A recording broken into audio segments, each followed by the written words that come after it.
All right, hello and welcome to this training. As you can see from the title, what we're going to be covering is boredom tolerance is the cheat code to success. And as you can see from the overview, what we're going to be talking about more specifically is first, boredom as the real bottleneck, why monotony breaks most people, training boredom tolerance, making boredom work for you, the review, and your action items for the day or the next few days. Now, before we get started, if you like this type of content, make sure to subscribe, like the video, comment below what you'd like to see next.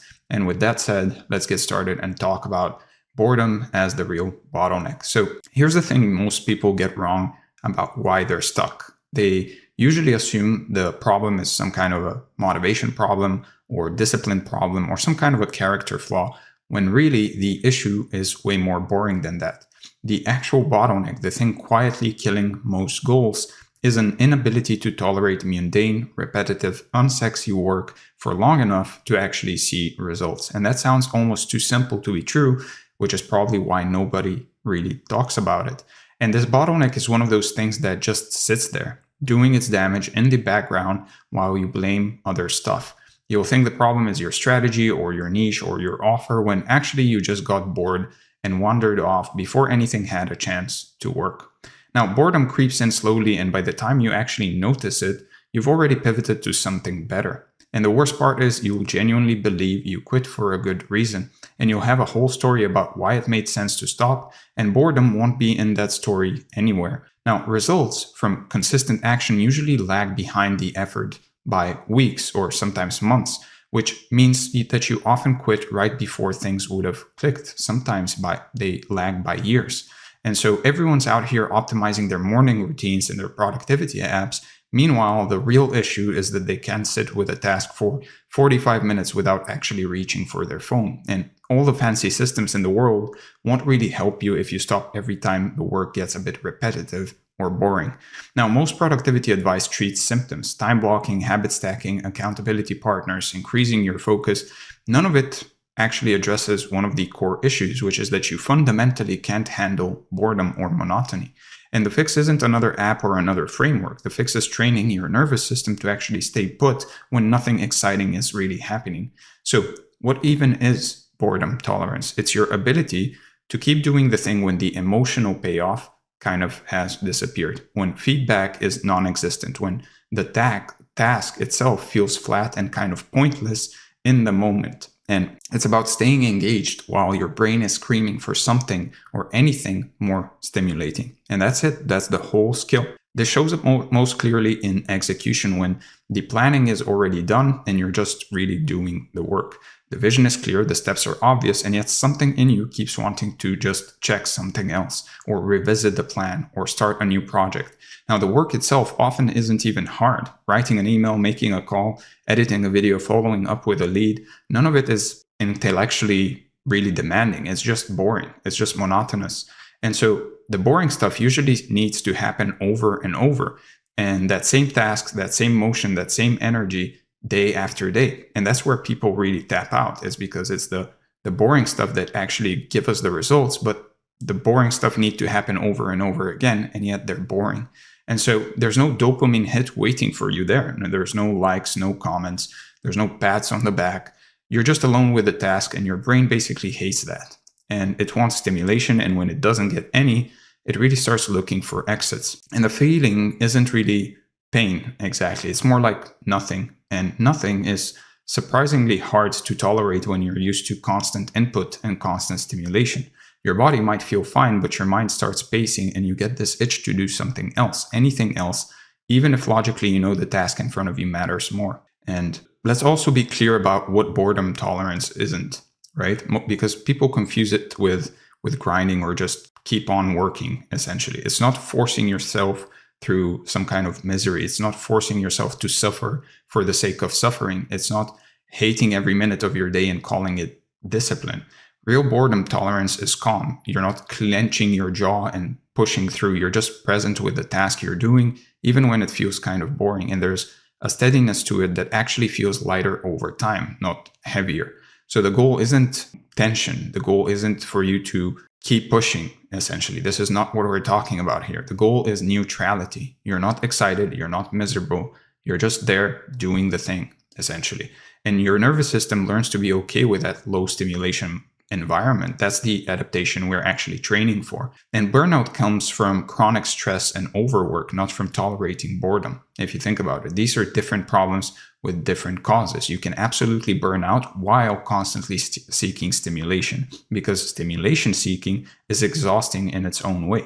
So boredom tolerance is about regulating your response to monotony. Burnout is about running your system into the ground. I'm not saying just work hard even if you find it unfulfilling. Don't conflate them. Those are two different things. In fact, building boredom tolerance can actually protect you from burnout because you stop constantly chasing intensity and learn to work at a sustainable pace. Now, the most important part of all of this is that boredom tolerance is a trainable skill. You weren't born with a fixed amount of it. You can actually build it. Same as you'd build strength or endurance. Same as you would increase your running capacity. Your brain can literally adapt to handle low stimulation environments better over time. And neuroscience actually backs this up. The brain rewires itself based on repeated experience. So if you keep exposing yourself to boring tasks without escaping, your threshold for tolerating them basically goes up. So every time you sit with boredom instead of running from it, you're sending a signal to your nervous system that this is actually survivable. And you don't have to basically start with marathon sessions of focus where you try to focus for 4 hours straight or something like that. Even small doses of uninterrupted, unstimulated work start shifting the baseline.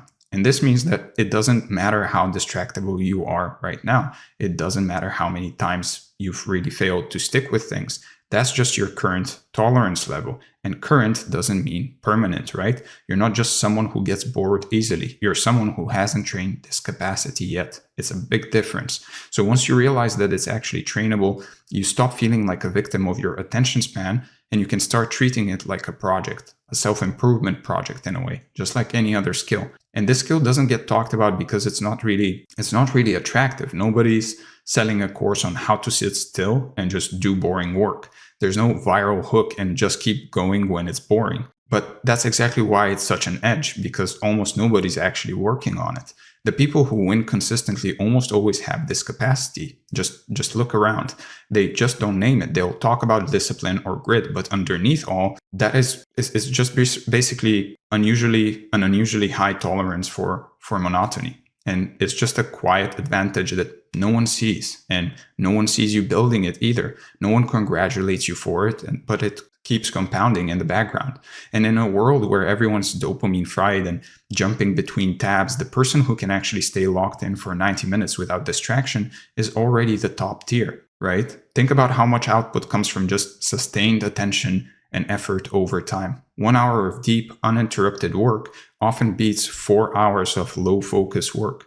Boredom tolerance is basically a multiplier on everything else you do. And the gains aren't linear. Small improvements in your ability to actually stay focused lead to disproportionately large improvements in results. And it stacks with everything else, your strategy, your skills, your network. All of it works better when you can actually keep taking action long enough for things to take effect. And without the skill, everything else you build will kind of sit on shaky ground. You can have the best plan, you can have the clearest goals, the most refined system, and still sabotage yourself the moment things stop feeling exciting. Boredom tolerance is the floor beneath all of your other ambitions.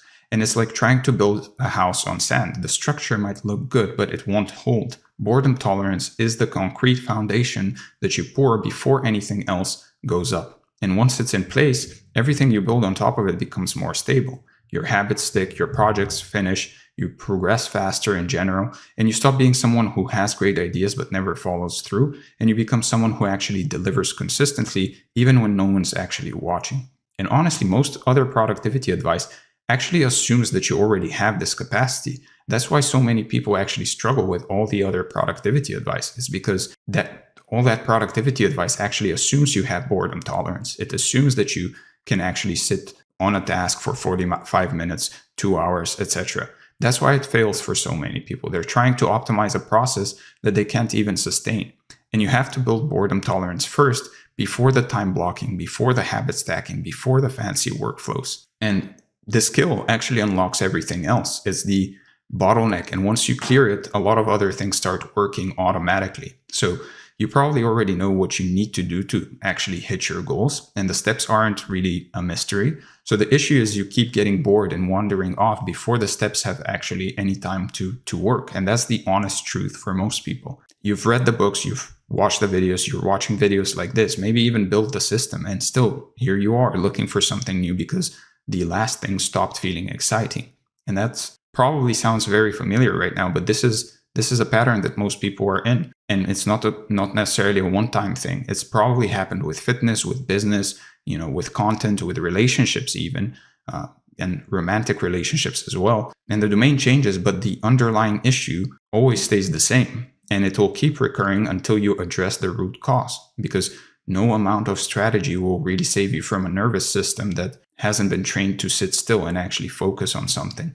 So it might be a bit uncomfortable to hear, but if you can accept that boredom tolerance is your actual bottleneck, you can finally start working on the real problem instead of the symptoms.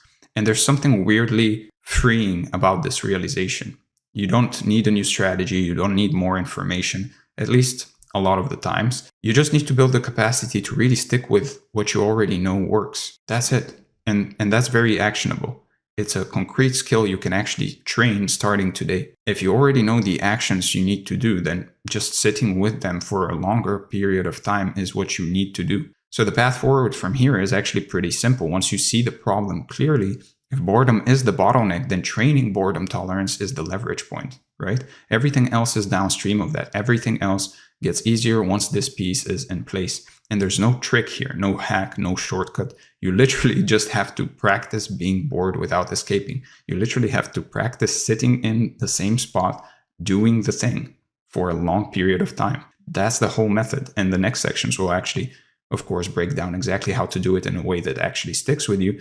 But fair warning, the approach is going to sound boring because it is, because that's the exact point. Simple doesn't mean easy, and boring doesn't mean ineffective. Often the opposite is really true. Now, we've named the real bottleneck so we can actually look why it trips people up so hard, because understanding the mechanics of monotony, of how monotony breaks people, is the first step to actually making sure it doesn't break you, right? That's what we'll dig into next. And there's a predictable pattern to how people lose momentum. And once you see it, you can basically interrupt it before it actually takes you out. So knowing how failure shows up in advance gives you a fighting chance, and you'll recognize what's actually happening in real time instead of only seeing it in hindsight. So with that said, let's discuss why monotony breaks most people. So there's a predictable cycle that actually plays out almost every time someone starts something new. And once you see it, you basically recognize it everywhere. It happens with fitness, goals, with business projects, with content creation, with skill building, basically any area where sustained effort is actually required over a longer period of time. And the pattern is so consistent, it's almost eerie. And yet most people go through it over and over again without actually ever naming what's really happening behind all of it. So this isn't some people thing. It's almost everyone falls into this loop at some point, regardless of how smart or motivated they actually are. And the difference between people who succeed and people who don't actually usually comes down to whether they recognize the pattern and have a plan for when it actually hits. So you can almost set a calendar reminder for when that breakdown will happen, give or take a few weeks depending on the goal, but the arc is nearly identical every time. And that predictability is actually good news, because predictable means preventable. And most people have cycled through this pattern actually dozens of times without even realizing it's the same loop. And they think each situation is unique.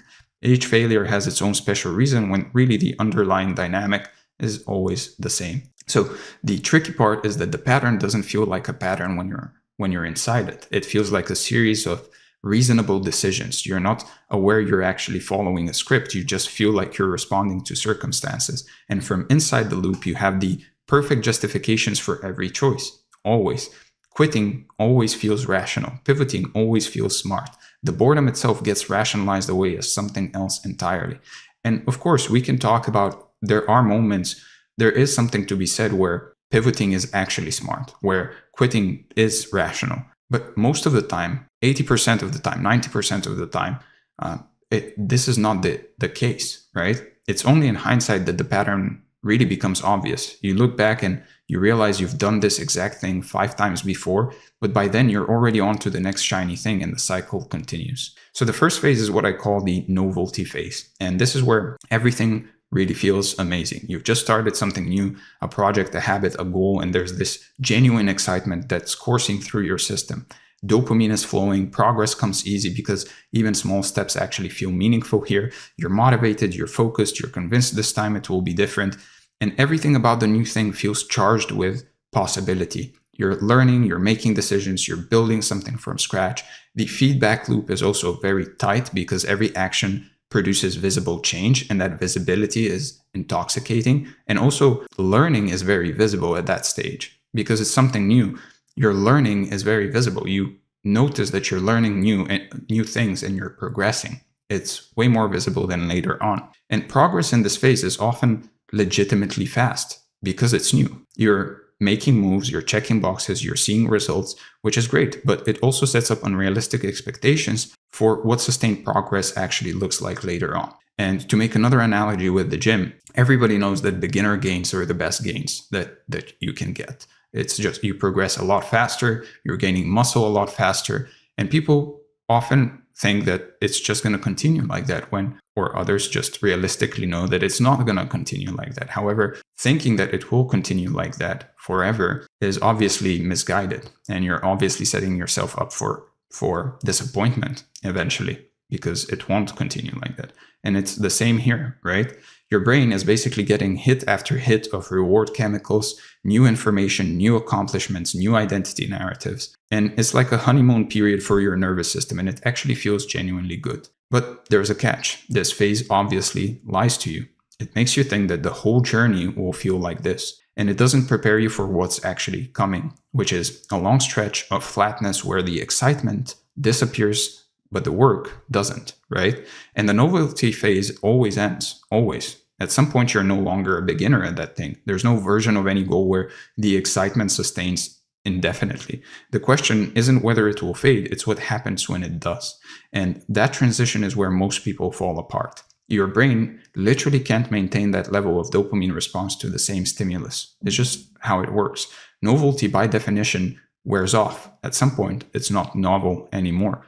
The circuits that fired so eagerly at first start to habituate, and what felt thrilling becomes just normal. It just becomes another day. And this isn't a mindset problem that you can positive think your way out of. It's how the brain works. It's just how it is. Expecting the novelty phase to last forever is like expecting to stay awake indefinitely. Eventually, biology wins, right? And then comes the flat phase. And this is where the wheels start coming off for most people. The initial excitement has faded, progress has slowed down to a crawl, and the tasks that once felt meaningful now just feel repetitive and kind of pointless. You're doing the same things you were doing before, but now they just feel like a grind. And progress in this phase is often not as visible. It's often almost imperceptible. You're still moving forward, technically, but the changes are so small, at least in comparison to what you had in the beginning, that you can't really see them. And this is maddening for a brain that's used to quick feedback and visible progress. The gains are still happening. They're just below the threshold of perception. And it's like watching grass grow. The growth is real, but you can't see it day to day, which makes it feel like nothing is actually working. So your effort to reward ratio feels completely off. You're putting in the same energy, maybe even more, and getting way less back.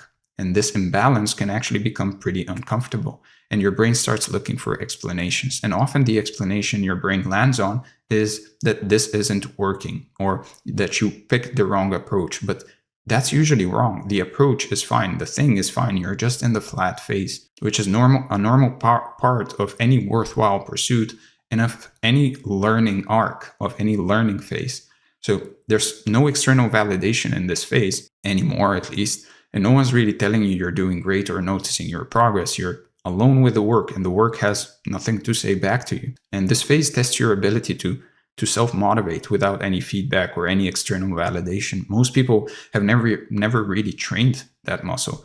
A lot of the people say they're starting something new before they've even actually started it. So a lot of people do things for that external validation. And when you get to a point where that doesn't exist anymore, well, it's way harder, right? So most people have never really trained it. And when they hit this stretch, they don't know how to keep going without someone or something actually cheering them on. And the flat phase exposes how dependent you really are on external validation. If you can only perform when there's an audience or people cheering you on or a reward at the end, this is where you find out. And for a lot of people, the answer is pretty uncomfortable. Now, the third phase is the escape phase. And this is the phase where most people quit without even admitting that they've quit. The boredom becomes unbearable. So your brain starts generating exit strategies that basically feel productive. You reach for your phone, you decide you need to do more research, you revisit the plan for the 15th time, and you start browsing new goals that seem more promising and new things that you can start. Now, the escape phase doesn't even look like quitting. It looks like you're pivoting or optimizing, and you'll tell yourself you're making a smart change when really you're just running from boredom. And that's it. The disguise is convincing enough that you believe your own story. So your brain is extremely good at constructing these narratives that justify escape. The strategy wasn't working anyway, or I found a better opportunity, or I need to step back and reassess. All of these can be true sometimes, but often they're just cover stories for boredom and tolerance. And this is also when you start hopping from one thing to the next, often called shiny object syndrome. A new opportunity catches your eye, a different strategy seems more promising, and suddenly you're convinced that the next thing will be better than the current thing. But it's not about the next thing being better, it's about the current thing being boring, or at least lacking that initial excitement you had. And so the transition into escape mode is very seamless. One day you're doing the work, the next day you're taking a break to think, and then somehow weeks pass and you've never returned to the thing. You've basically moved on to something else entirely, and it doesn't feel like a decision. It just feels like it happened out of nowhere. And then a few weeks later, you remember, oh yeah, that thing. And you remember that you just stopped. And then a few months later, the cycle starts again with a new project, novelty phase, flat phase, escape phase, over and over and over again, with a different goal each time, but the same pattern underneath. So escape can take a lot of forms. One of them can be obviously the obvious one, which is scrolling your phone, but there are sneakier ones too. Excessive planning, endless research, starting new projects before finishing old ones, anything that lets you avoid the boring work while still feeling productive is escape. So some of the most dangerous escapes actually look incredibly productive on the surface.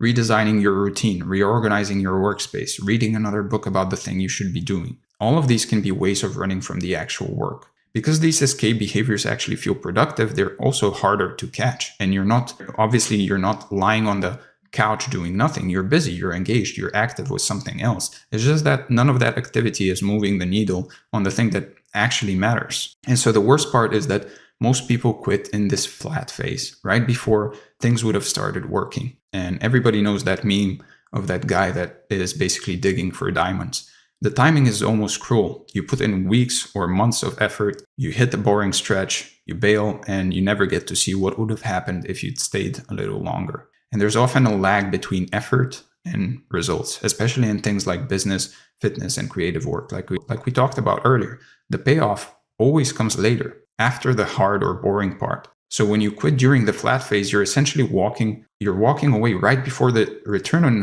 investment would have arrived. So you're doing all that effort, and in the end, you're not sticking for a bit longer to at least get the results for all the effort you put. So you kind of become also addicted to just putting in the effort and not getting any results, almost. So this is especially true for anything also that compounds. Content, relationships, skills, investments. These things build momentum over time, and the early stages are always the slowest. So quitting early means you never get to the part where momentum starts working in your favor. And the worst part is you'll never know what you missed. You'll move on, you'll start something new, you'll hit the flat phase again, and never really realize that the thing you abandoned was weeks away from taking off. It's almost like planting some seeds and actually ripping them out before they even become plants. And this isn't a rare exception, it's the default for most people. Most goals die in the flat phase, killed not by the difficulty of the thing, but by the boredom of that initial excitement fading.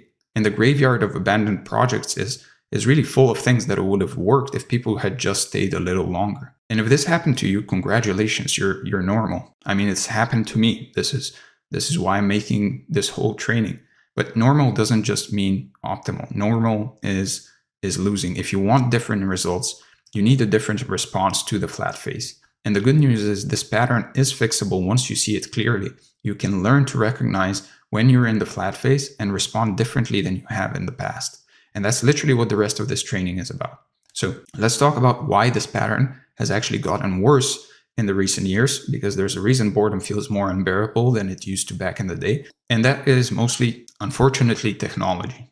As good as it can be, it can also hijack our attention, and your phone, and specifically the apps on it, basically trains your nervous system to expect constant novelty and micro rewards, right? Every few seconds, something new. Every swipe, a tiny hit of dopamine, and your baseline has been completely warped. And this is basic conditioning. You've been exposed to thousands of hours of variable reward stimulation, which is the most addictive pattern there is. So your brain has basically adapted to that environment, to that variable reward stimulation. And now anything that doesn't match that stimulation level feels wrong. It feels boring.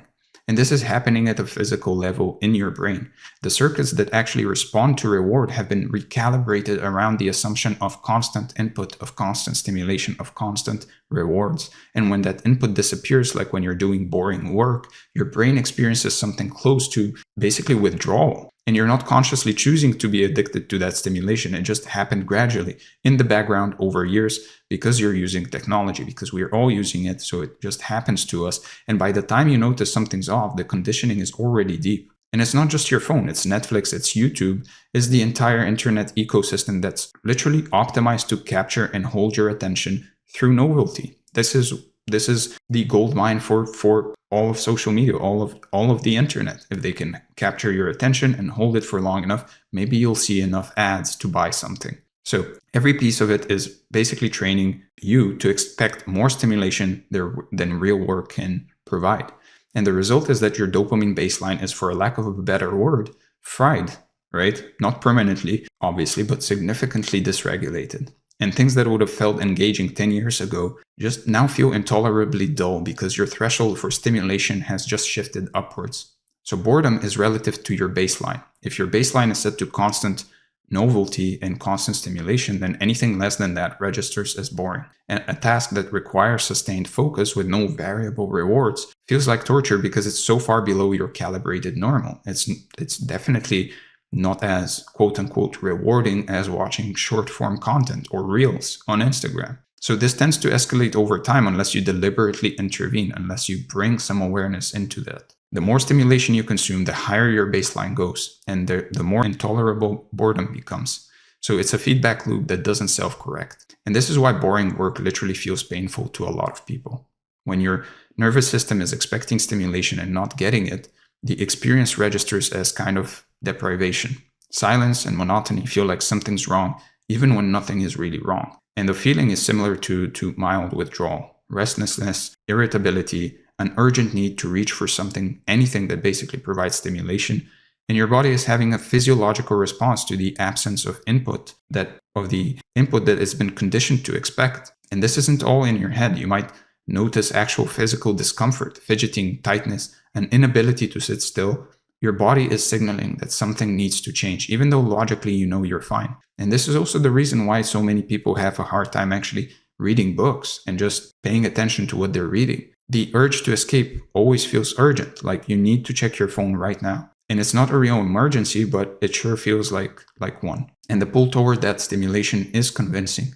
Your brain will generate all kinds of justifications for why you need to take a break or check something or switch tasks. It almost feels like pain. So most people misinterpret this discomfort as evidence that the task is wrong for them, or that they need a different approach, or that something else is off, and they don't recognize it as simple stimulation withdrawal. So they follow the discomfort out of the task instead of sitting with it. And that misdiagnosis leads to wrong solutions. You think you need a new system or more motivation or a clearer purpose, when really you just need to let your nervous system adjust to lower stimulation levels. That's all. All that energy spent looking for external fixes could be better spent simply building tolerance. But because the problem is misunderstood, the effort goes in the wrong direction over and over and over again. So if stimulation addiction is the real issue, then the real solution is recalibration. You basically have to undo some of the conditioning. You have to teach your brain that low stimulation environments are comfortable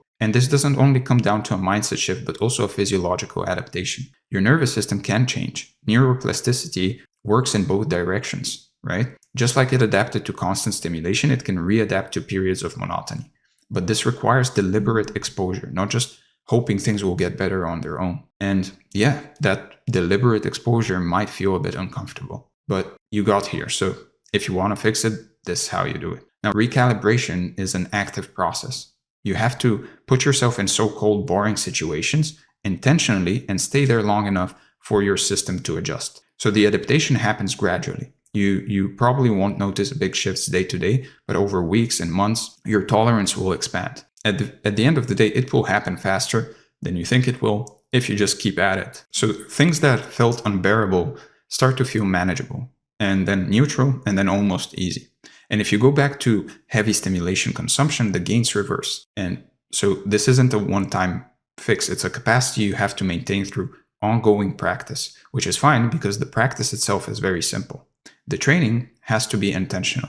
You can't just accidentally become more boredom tolerant by living your normal life, because your normal life is probably saturated with stimulation. So you have to carve out spaces specifically for low stimulation work. Now, some structure helps here. Having specific times or tasks designated for boredom and for boredom training makes it easier to follow through than just vaguely planning to be more focused. So the next section will give you that structure. Now that you understand why monotony breaks most people and what's actually happening in your nervous system when you hit the flat phase, we can get into the practical framework for actually building that tolerance. And that's where things get actionable. So at this point, you should have a clear picture of the enemy. You know the failure loop. You know what phase kills most goals.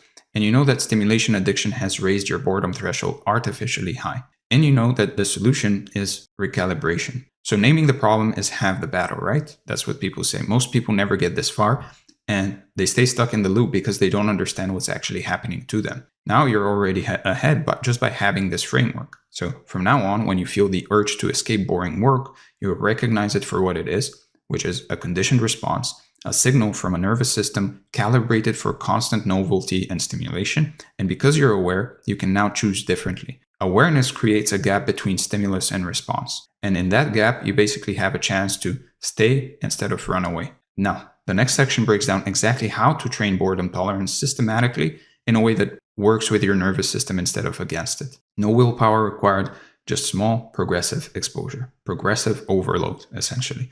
Everything from here forward is about building the capacity we've been discussing. So the mechanics are surprisingly simple, which doesn't mean they're easy, but it does mean that they're doable. So with that said, let's talk about training boredom tolerance. All right, so training boredom tolerance works the same way training anything else works. Progressive exposure.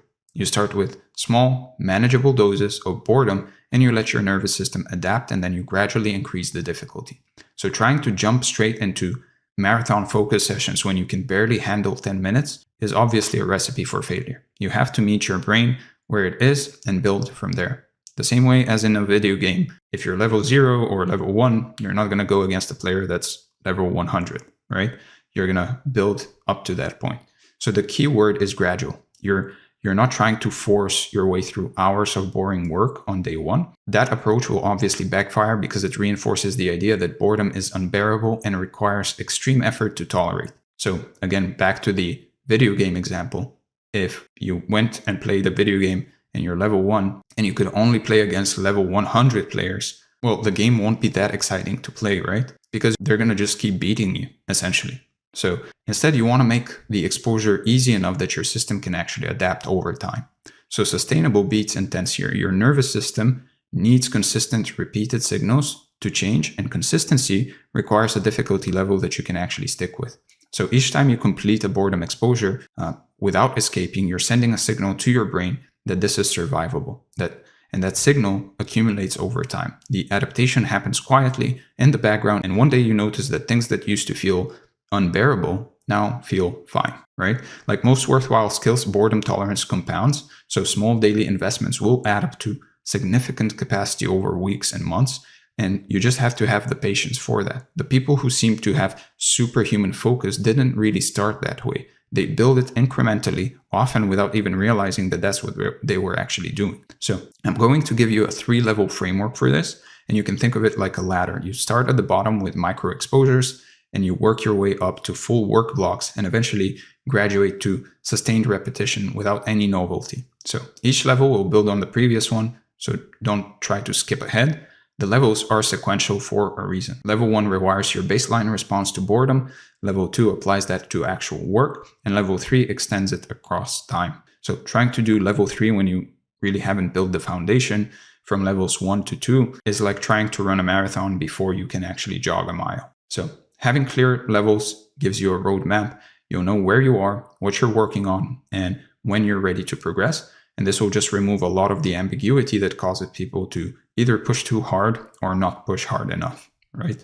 So level 1 is micro boredom, and this is the entry point. It's designed to be almost stupidly easy. You're going to do one boring task for 10 to 15 minutes with zero stimulation, no music, no podcast, no phone in the room, no nothing other than you and the work. Just you and the task, that's it. So the tasks at this level should be things you'd normally do anyway, just without the usual stimulation that's layered on top. So walking without earbuds, cleaning without background TV or music, reading without checking your phone every few pages, sitting and drinking your coffee without scrolling. The task itself doesn't matter much. What matters is the absence of that stimulation.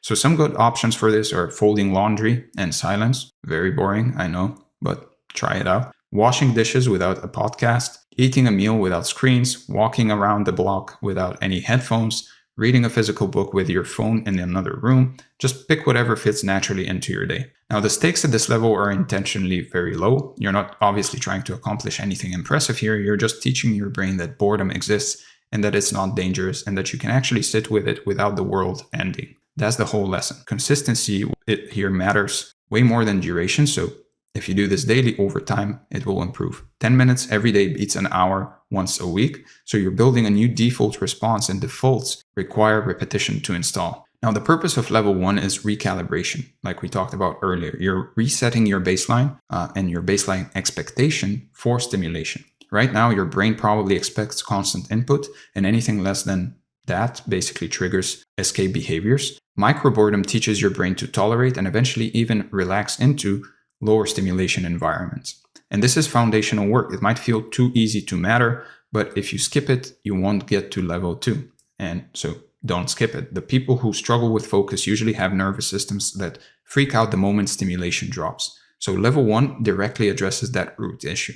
The good news is this level moves pretty quickly. Most people start noticing a change within a week or two. The silence that basically felt uncomfortable at first will start to feel now natural, maybe even pleasant. And that's the signal you're ready to move up. So in this phase, you'll also start noticing more ideas coming up, decisions you've been avoiding, open loops that need to be closed because you're only left with your thoughts, and that's the point.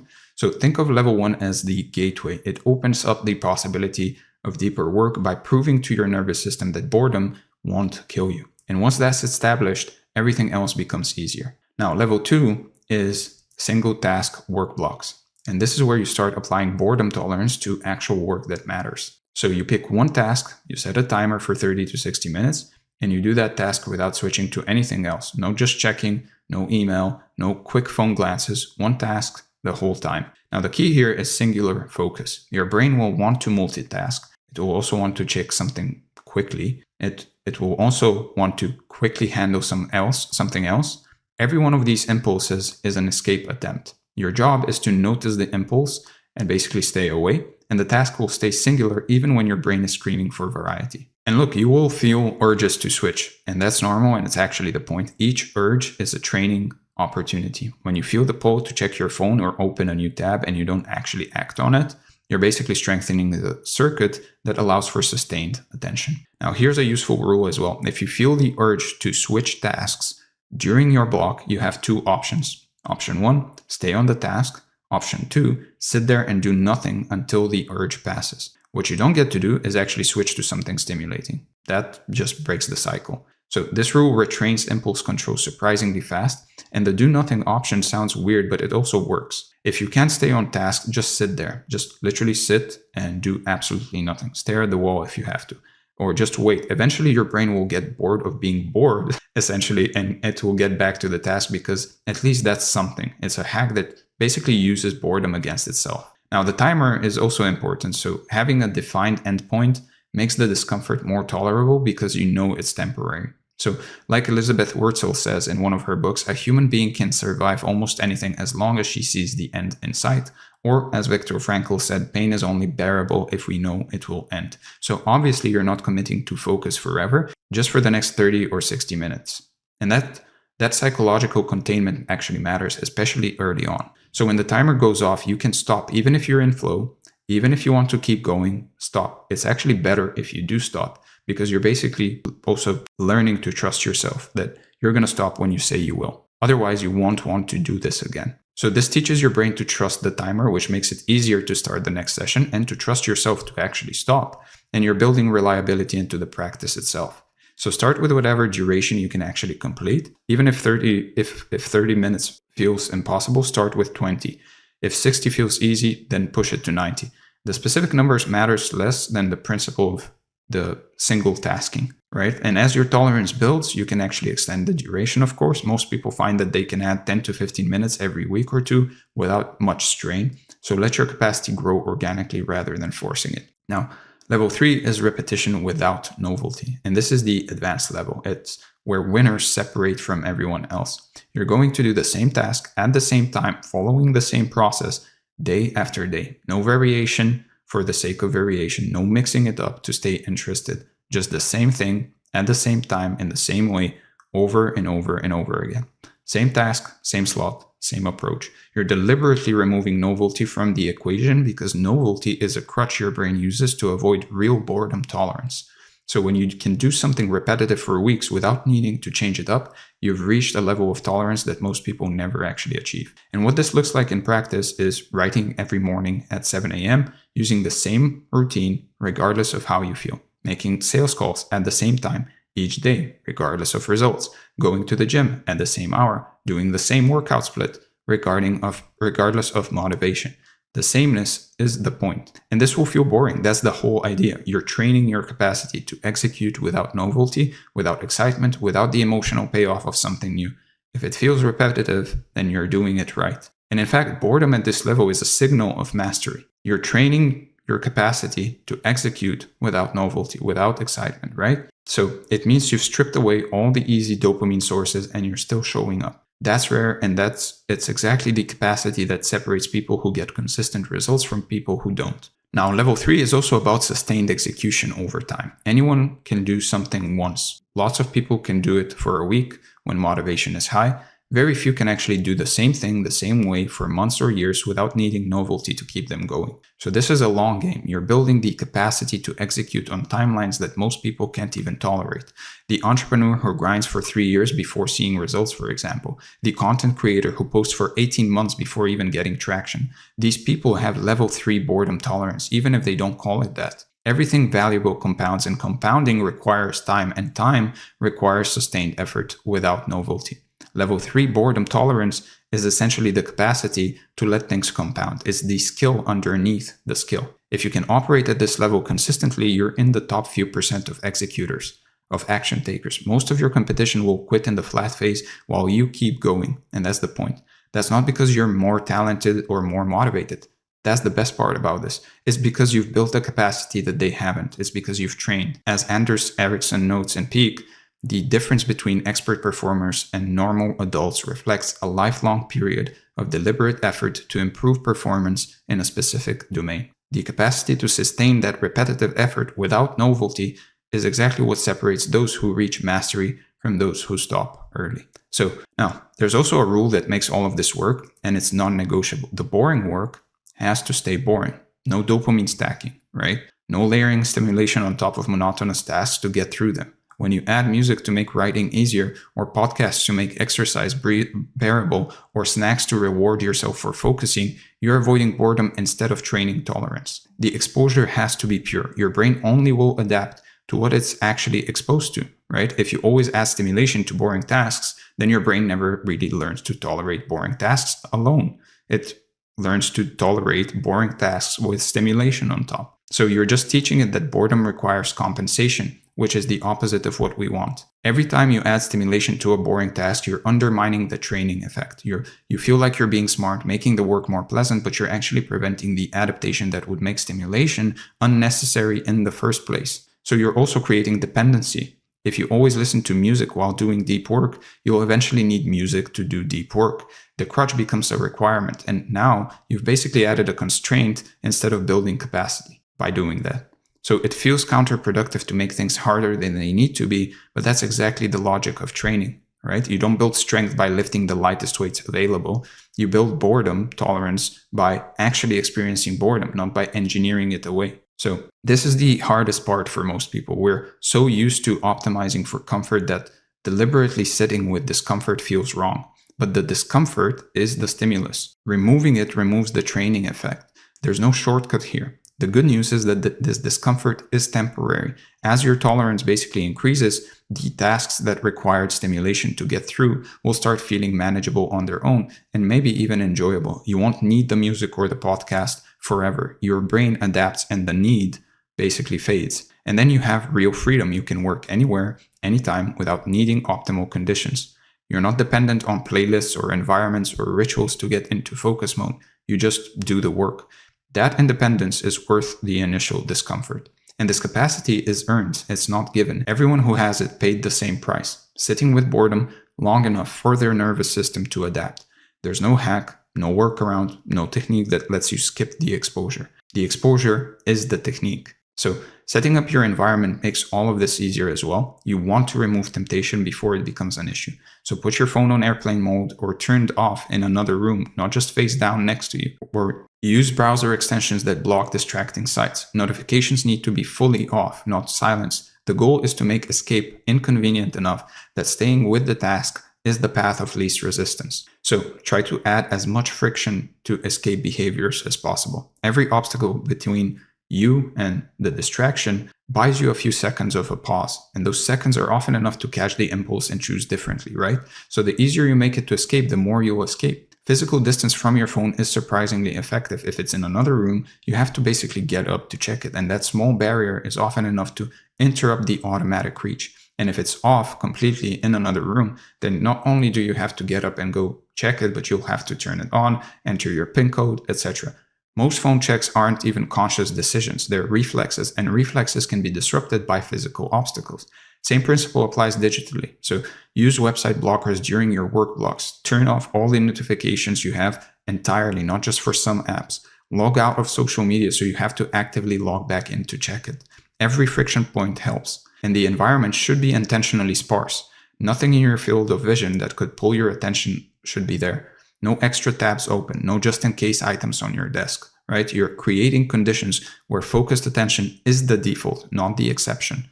So your environment can either support your training or sabotage it. Most people's environments are optimized for stimulation and distraction. You want the opposite, an environment optimized for boredom tolerance, where the easiest thing to do is to actually stay on task.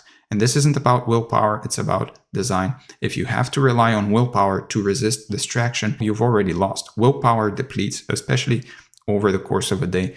Good environmental design doesn't. So stack the deck in your favor before the session even starts, before the day even begins. And keep your environment consistently configured for focus. So don't set it up fresh each time. The more automatic and routine your environment is, the less decision-making energy you spend before you even start working. Now, the hardest part is usually starting. Once you're 5 minutes into a task, momentum takes over and continuing feels easier. But those first few minutes where you're transitioning from high stimulation to low stimulation can actually feel almost painful. And what helps here is to just expect it and to push through it anyway, right? The transition period is where most people bail. Your brain is still expecting stimulation and it hasn't yet adjusted to the task, and the discomfort peaks. So if you can survive the first few minutes, the rest usually takes care of itself. Now, expecting this and knowing it in advance is what helps here. So when the discomfort hits in minute 2 or 3, you can recognize it as the transition, not as evidence that something is wrong. It's predictable, it's temporary, and it always passes.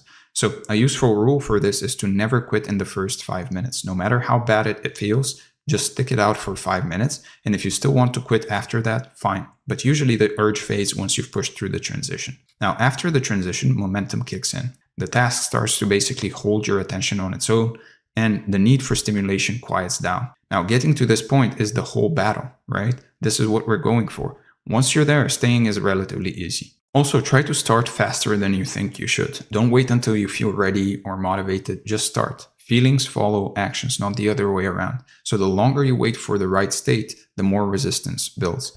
When it's time to work, just start immediately. No ritual, no preparation, no warming up. Open the document and just start typing. Pick up the phone and start dialing. Beginning quickly cuts off the negotiation phase where your brain tries to talk you out of it. So let the start be a bit ugly. The first few minutes don't even have to be good. They just have to exist. You can fix and refine things later, but what's important here is to just start. Getting something going, anything, is better than stalling out while waiting for conditions to be perfect. And it helps to track your boredom tolerance practice as well, at least in the early stages.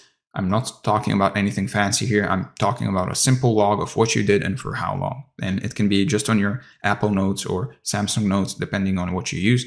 This creates visibility and accountability. So you'll start to notice patterns, you'll start to see progress, and you'll also build identity around being someone who does this kind of training.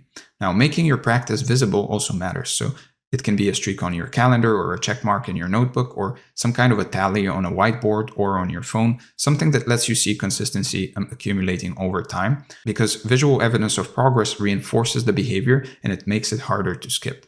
So seeing a row of completed sessions is motivating in itself. If you pick up your phone and you just see how many focus sessions you've done successfully, that by itself is pretty motivating. You don't want to break the streak. So the longer the streak, the more invested you become. And it's a simple psychological lever that does work even when motivation is low. Tracking also helps keep you honest to yourself. So if you're supposed to do a 30-minute block and you only did 15, you actually have to record that. You can't lie to yourself. The record reflects reality, not intention. That honesty will prevent that slow drift where you gradually water down the practice without even noticing. So make one promise to yourself, and that is to be honest with what you did. So over time, that tracking will reveal patterns. You might notice certain days are actually harder. Certain times maybe work better. Certain tasks are more challenging. That data helps you refine the practice to fit your actual life, not some idealized version. So keep the tracking system simple. If it takes more than a few seconds to actually log, you'll stop doing it. So a single line per day is enough. The date, the task, the duration of focus, done. That's it. Don't turn tracking into another project that requires motivation to maintain. The tracking should require minimal friction. A notes app, a paper list, a simple spreadsheet, anything more elaborate is probably overkill and will become a barrier instead of support. So keep in mind, you might not need to track forever. Once the habit is actually established and the capacity is built, you can drop the tracking. It's still helpful, but it's also scaffolding, useful while you're building, but you can remove it once the structure can stand on its own. Now, how do you know that the training is actually working? There are some clear markers to watch for. And you, for example, notice that the internal debate about whether to start on a task will start getting shorter and quieter, and you will just basically start without the whole preceding resistance kind of thing. Other signs are you'll feel less urgency to escape once you're in a task. So the time starts to feel different. It starts to feel more stretched and more spacious instead of compressed and frantic and urgent all the time. The background anxiety of I should be doing something else itself will fade. And these are all indicators that your nervous system is adapting. So there's a calm that develops. You're not forcing anymore. The task is just a task and you're doing it. That neutral ease is the goal. Boredom tolerance at its best just feels like space. It feels like peace, not struggle, right? You'll start faster because the resistance that used to eat up 20 minutes of procrastination before each work session shrinks to about a minute or two and then to almost nothing. So the gap between I should work and I am working actually collapses, and discipline itself will start to feel easier. So when all of that resistance drops, you don't need as much willpower to push through. The same actions that used to feel heavy now start to feel almost effortless. And that's the adaptation showing up. Now, these shifts are gradual. You probably won't notice them day to day, but if you compare yourself now to yourself 3 months from now, the difference will be humongous. It will be obvious.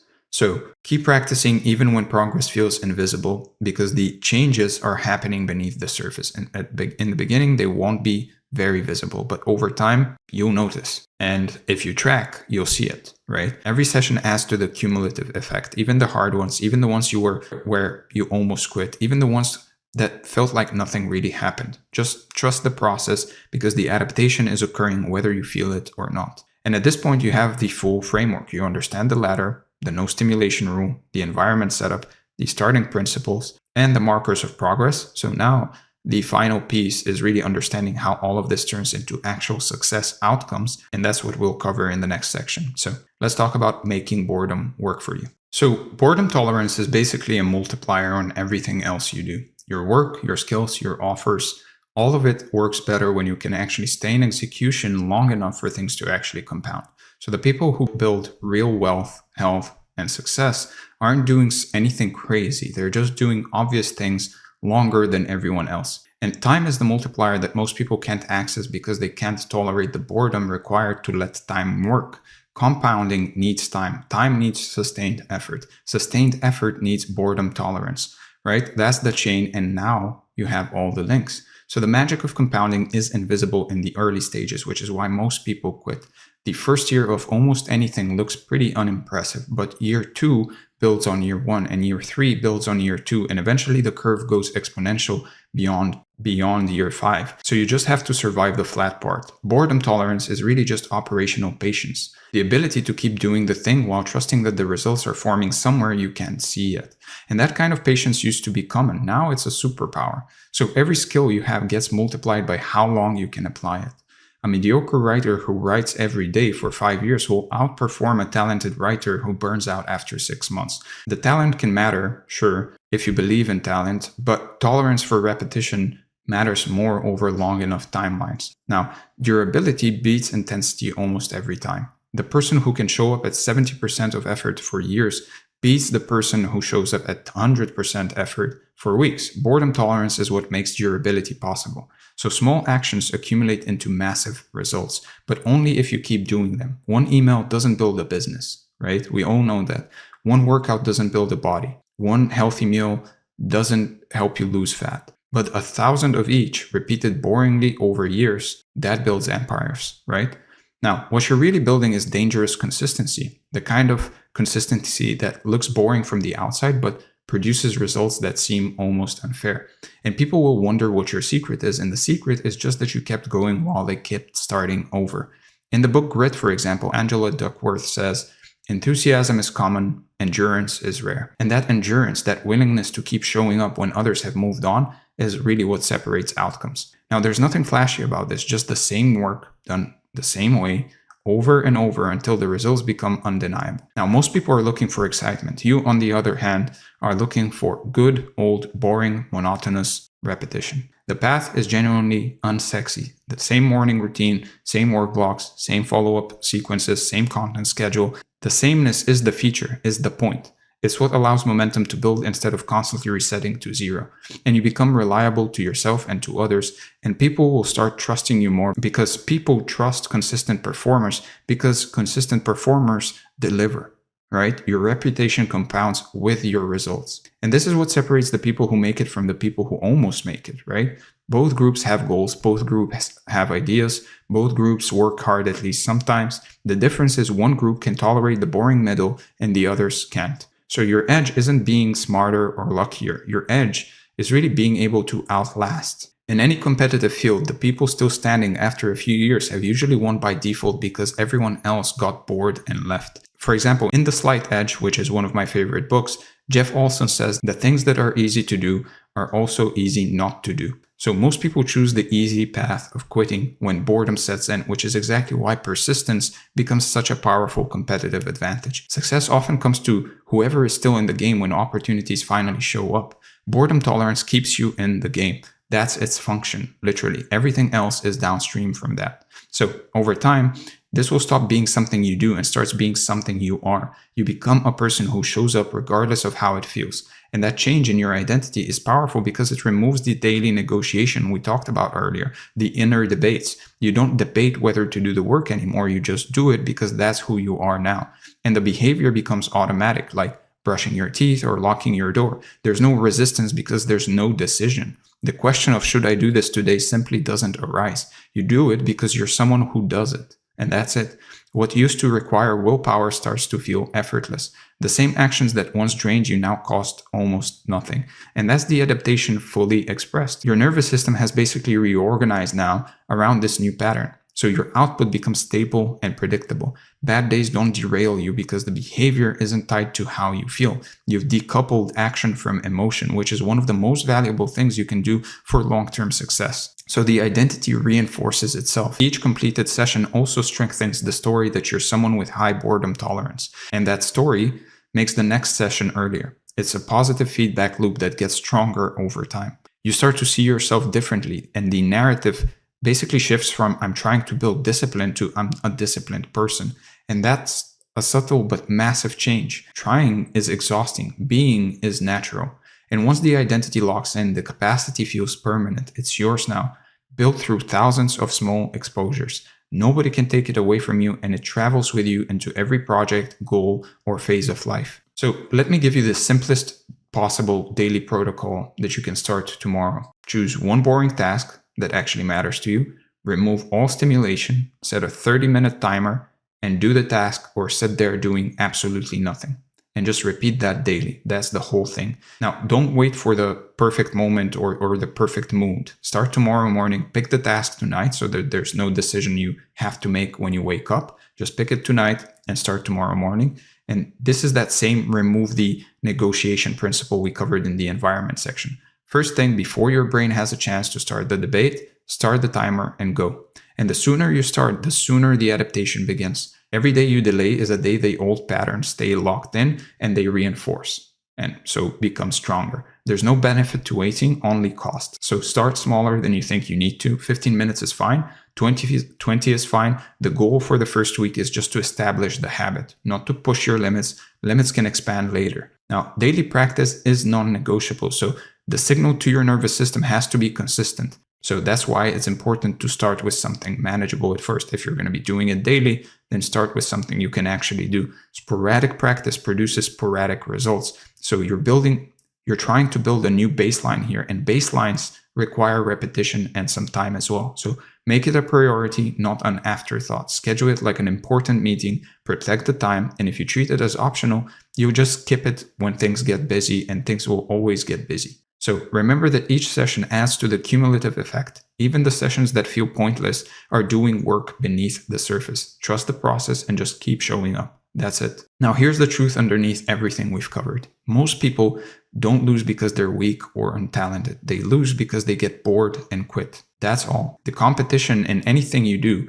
isn't really as fierce as it looks because most of it self-eliminates through boredom intolerance. So if you can outlast the boredom like we talked about with the operational patients earlier, you don't need exceptional talent. Time does the rest. It's almost disappointingly simple. Stay engaged with the boring work longer than everyone else and you'll outperform people with more resources, more connections, and more natural ability. Boredom tolerance is the great equalizer. This is accessible to anyone. You don't need money, you don't need credentials, or any lucky breaks. You just need to build the capacity to sit with monotony for a long period of time. And that's within reach for literally everyone reading this or watching this. So, and on the other hand, it's also immediately actionable. You can start today, right now actually. You can pick a task, remove the stimulation, start the timer, and that's it. The path from here to results is a straight line of repetition. So that's it. Boredom tolerance is a cheat code, not in the way like it's a hack or some kind of a shortcut, but rather because it's the one capacity that makes everything else actually work. Build it, maintain it, and let time do what time does. The results will come, but you have to give time its time, essentially.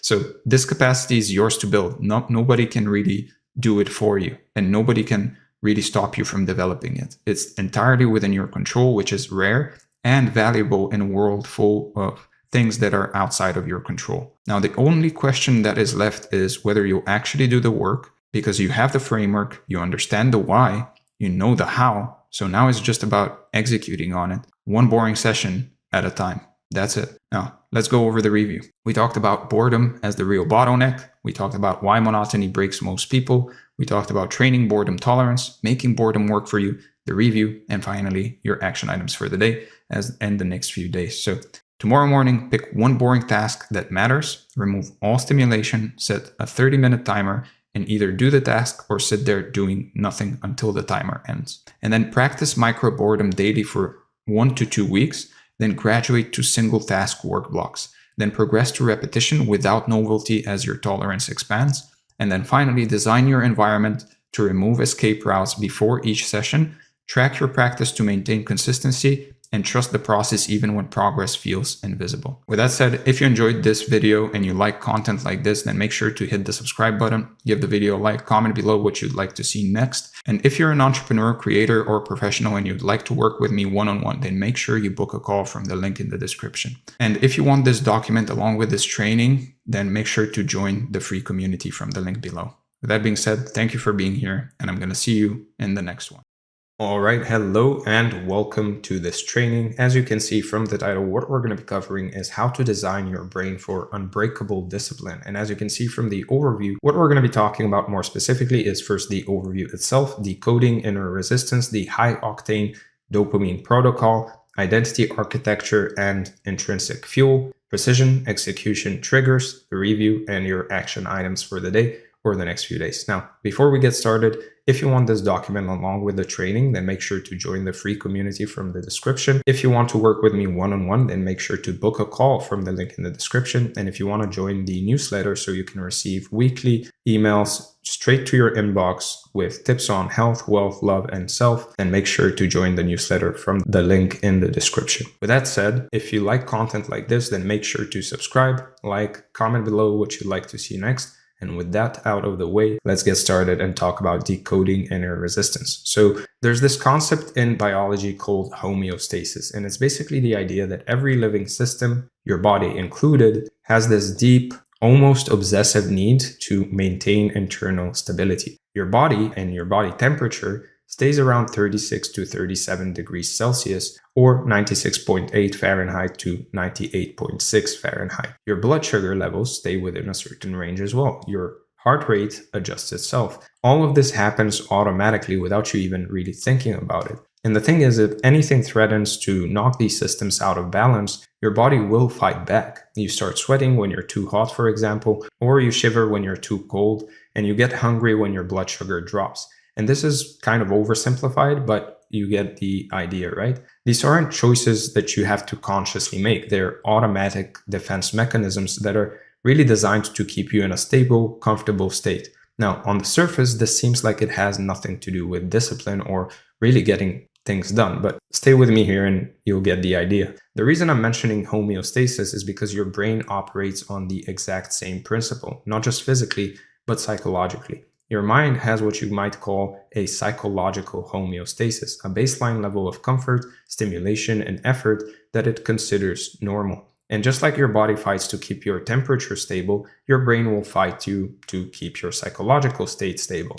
So when you try to do something hard, something that requires a bit more effort or discomfort than your current baseline, well, your brain interprets that as a threat to equilibrium. It sees hard work not as an opportunity, but rather a disruption. And this is exactly why resistance really feels so automatic and so powerful. It's not that you're necessarily weak or lazy, it's that your brain is doing exactly what it evolved to do, which is to protect the current state at all costs. The discomfort you feel when facing a hard task is literally your brain's version of shivering or sweating. It's a defense mechanism. Once you understand this, you will stop fighting yourself and start working with your own biology.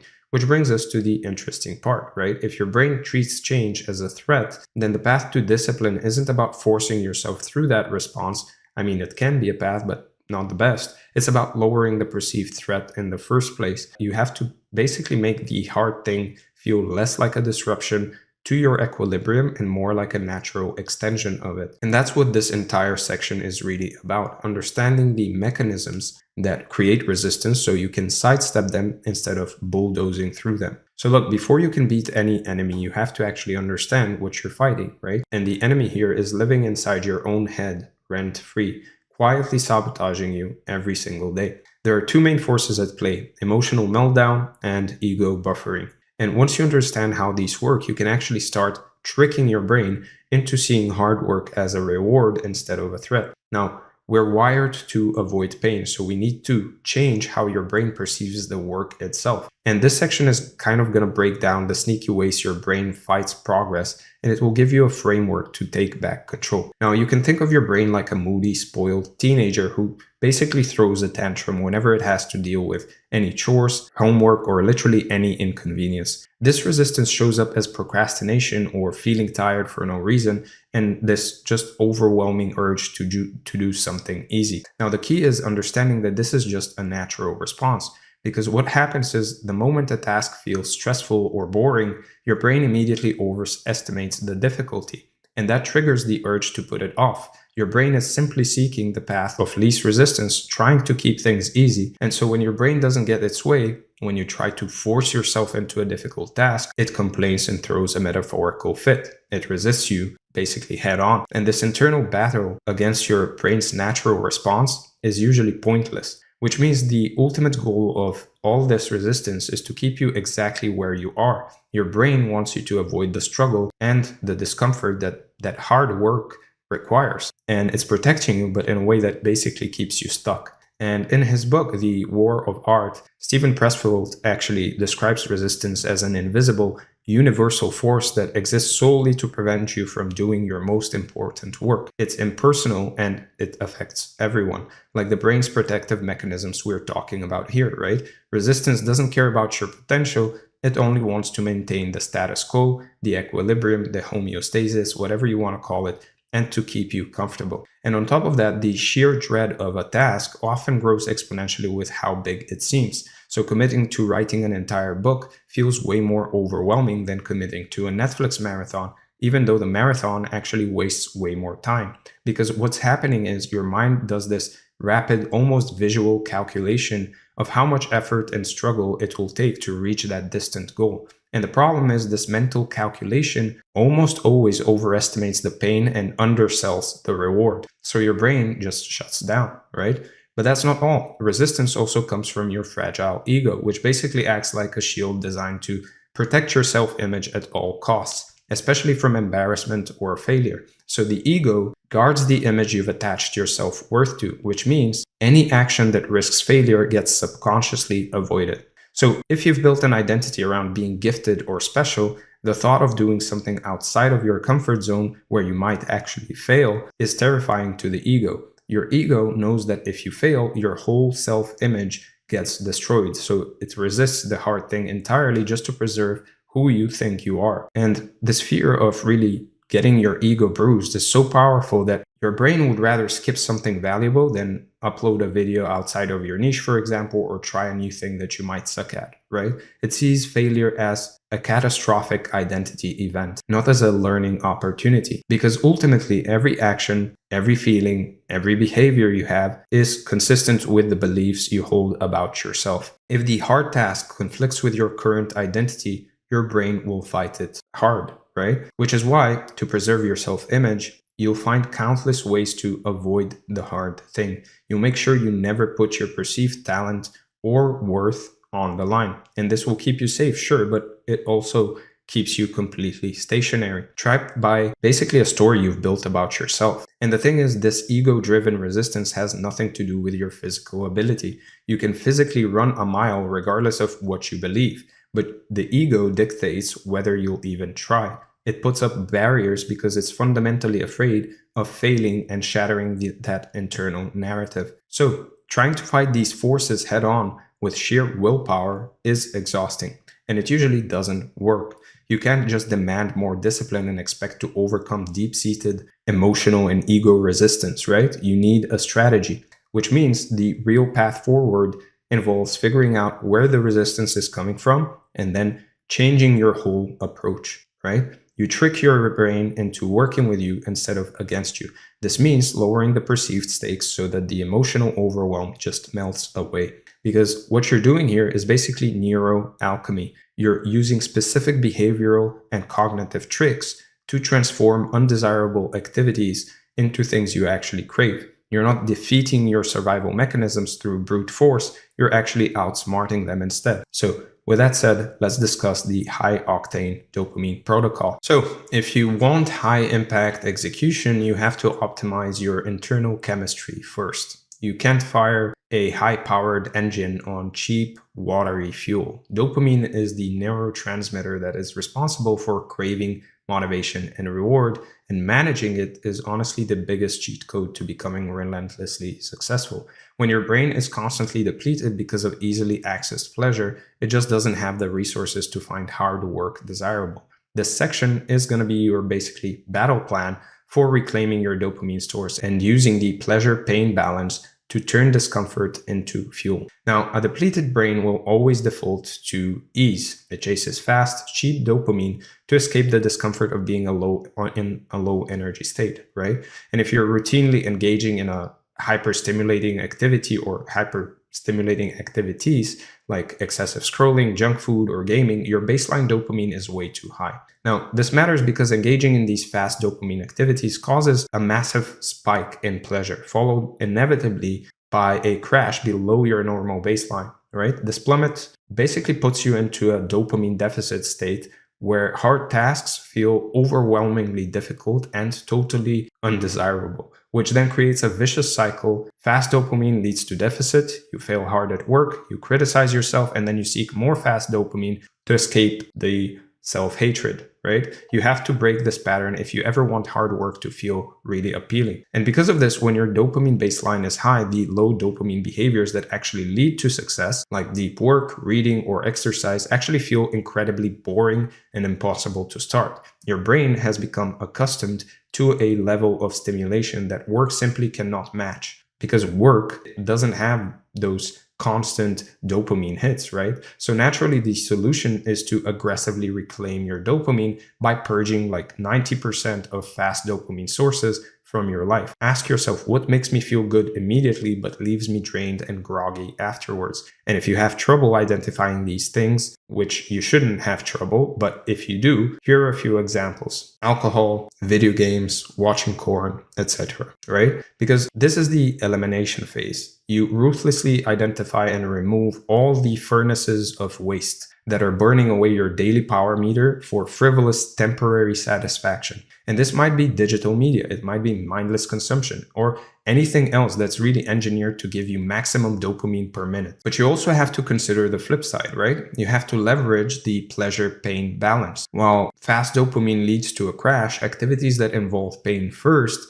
will reward you later. And this is the key to lasting sustainable motivation. See, activities that required upfront effort, what we call slow dopamine activities, tilt the balance towards pain initially. But once you stop, the neurochemistry shifts and rewards you with feelings of accomplishment and well-being. So a hard workout, for example, can hurt at the beginning, but leaves you feeling amazing afterwards. So you can think of this as a dopamine fast. By basically removing all the stimulation, you manipulate your brain so it becomes so hungry that it really finds immense pleasure in the carrot, quote unquote, of hard work. So just like fasting from food makes even a boring meal taste incredible, fasting from instant pleasure makes focus rewarding. The truth is, when you unplug from fast dopamine, you'll feel worse before you feel better. You'll enter a period of discomfort and anxiety as your brain readjusts to a lower baseline. And this initial 1 to 3 days of suffering, quote unquote, is the necessary price that you need to pay. And along with that, when you remove a highly stimulating bad behavior, you have to compensate for the loss of stimulation by replacing it with something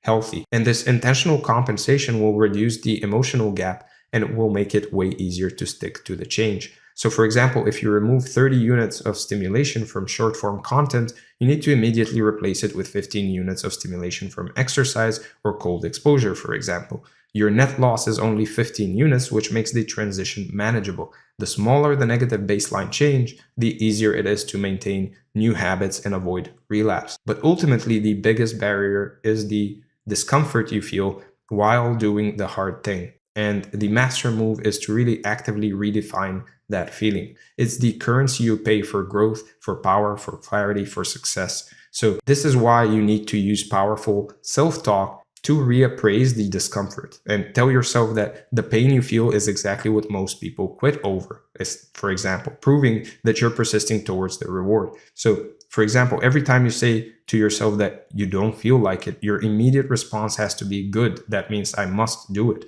right? This transforms the pain into a trigger for action. And you stop running from resistance and actually start chasing it as fuel. You start welcoming it. Because in the end, the discomfort of deep work, studying or resisting social media is the necessary pain that's required to experience long-lasting rewards when the activity is actually complete. So this mindset shift will just reframe the struggle as a key component of success. It makes the struggle actually desirable. Now, if you're serious about implementing this and you want help building a personalized system around your dopamine management and your discipline, I work with people one-on-one to make this actually happen. So book a call from the link in the description and let's talk about what that could look like for you. Now, with that said, let's talk about the identity architecture and intrinsic fuel. So there's this principle in finance called compound interest, and it's been called the eighth wonder of the world for a good reason. The way this works is when you invest money, you earn interest on that money. But then the next period, you earn interest not just on your original investment, but also on the interest you already earned. And then the next period, you earn interest on all of that. Over time, this creates an exponential growth that seems almost magical, right? So a small amount invested today, left alone for decades, can actually turn into a fortune. Now, the key isn't the size of the initial investment, it's the consistency over time and the fact that gains build on gains. Now, what does this have to do with identity and motivation? Well, everything. See, the reason compound interest matters here is because identity works the exact same way. Every action you take is like a small deposit into an identity account. One workout doesn't make you fit. One healthy meal doesn't make you healthy. 1 hour of deep work doesn't necessarily make you disciplined. But the thing is, each of those actions earn interest in the form of reinforced neural pathways, stronger self-belief, and increased likelihood of repeating the behavior. And then the next action builds on that. Over time, all these tiny deposits will compound into something massive, a rock-solid identity that makes hard work feel natural, right? And this is exactly why people who focus on identity change succeed while others fail. They understand that they're not trying to win a single battle. They're making consistent deposits that compound over time. The person who does 1 push-up every day for a year actually has a stronger athlete identity than the person who does 500 push-ups once and then quits, right? It's not about the intensity of any single action. It's about the compounding effect of the consistency itself. And the part most people miss is compound interest is boring at the start. It always is. That's the point of it. The gains will always feel tiny. You look at your account after a year and you think, oh my God, that's it. But that's exactly when most people pull out, right? They don't have the patience to wait for the exponential curve to actually kick in. And the same thing happens with identity change. The first few weeks always feel pointless, but if you stay consistent, you eventually hit the inflection point where everything starts to basically accelerate. And that's what this section is really about, understanding how to make strategic identity deposits that compound into unstoppable momentum. So with that in mind, you cannot outperform your self-image. The path to effortless hard work actually lies in deliberately redesigning who you believe you are. The catch is that identity without evidence is just fragile fantasy, right? You have to intentionally cast votes with your daily actions to establish the identity of the person you want to become. Plus, sustained and relentless drive doesn't come from external rewards. It comes from tapping into the self-sustaining power of intrinsic motivation. And this is how you actually shift from being externally driven by temporary boosts like a new car or a new watch and so on, to being powered by your own perpetual motivational engine. And that starts with understanding that all lasting behavior change is fundamentally identity-based, or at least self-image based. If you change the beliefs you hold about yourself, your behavior will follow. Your goal isn't merely to tick off a difficult task, it's to become the type of person who actually performs that task consistently with no issue, right? Which means you need to cast enough votes with consistent action over at least a week to give your brain the evidence required to start forming that new identity. Without this evidence, any attempt to gaslight yourself into believing you're a certain type of person will fail. Your brain will always call it BS. So be precise with your internal language. Shift the narrative from I need to work out and get in shape to which is kind of a scarcity mindset anyway, to I'm a person who actually works out, which is more of an abundance mindset, right? The latter actually aligns the action with your self-image and removes mental resistance. And this works because human beings have an innate drive to remain intellectually consistent. So if you identify as an active person, going to the gym naturally becomes just something you do. It's not something outside of yourself that you have to force. But identity alone isn't enough. So extrinsic motivation, relying on money, status, or praise, only works temporarily. It's like fossil fuels that eventually run out because the reward is outside of the activity itself. True long-lasting motivation is intrinsic. It comes from elements like curiosity, purpose, and mastery, and it makes hard work actually easy. So take mastery, for example. This is the relentless pursuit of excellence and continuous improvement. It's what drives you to keep practicing, identify the key skills that actually advance your long-term goals, and then practice them deliberately at the edge of your comfort zone. And as you do this, mastery involves seeking out greater challenges and as your skills improve, which create an upward spiral of growth and engagement that is fueled by dopamine and endorphins. So in practice, ask yourself what a top performer or an athlete would do in a moment of low motivation, and then align your current choice with the identity you're actually building. They prioritize the process, not the fantasy of the outcome, right? Then there's autotelicity. And this is the pure love for the activities you do, doing them for their own sake rather than for an external result. So to boost this, actually focus on tasks that you're uniquely good at, because strengths are a trigger for flow. And the more time you spend in flow, the more you come to love that activity. And when autotelicity is present, the line between work and play actually blurs, and you find yourself spontaneously diving into core work activities without even needing a deadline or having any external obligations. The activity itself becomes the reward, which is actually why you need to stop generating motivation by fantasizing about the end goal, whether that's having a Greek god physique or having a millionaire status. That fantasy is a completely different and actually much easier sensation than the strenuous, sweaty process required to actually get there. You have to find pleasure and fulfillment in the daily discipline itself. And where it all comes together is when you actually engage all these intrinsic motivators, they release performance-enhancing neurochemicals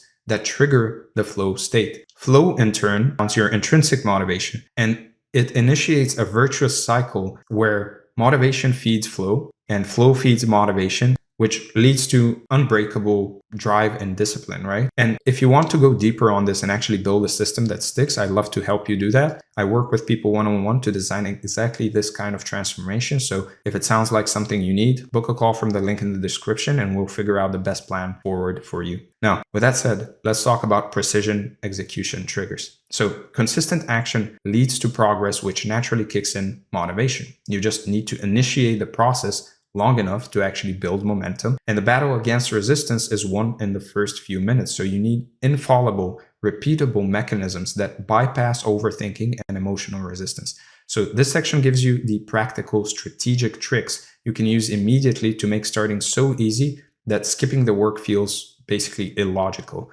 So to start with the 2-minute rule, which is fundamentally about convincing your brain to do the task for just 2 minutes. You're lowering the stakes so much so that the negative emotions around starting don't feel that overwhelming. And this will transform a daunting leap into a tiny, totally doable hop.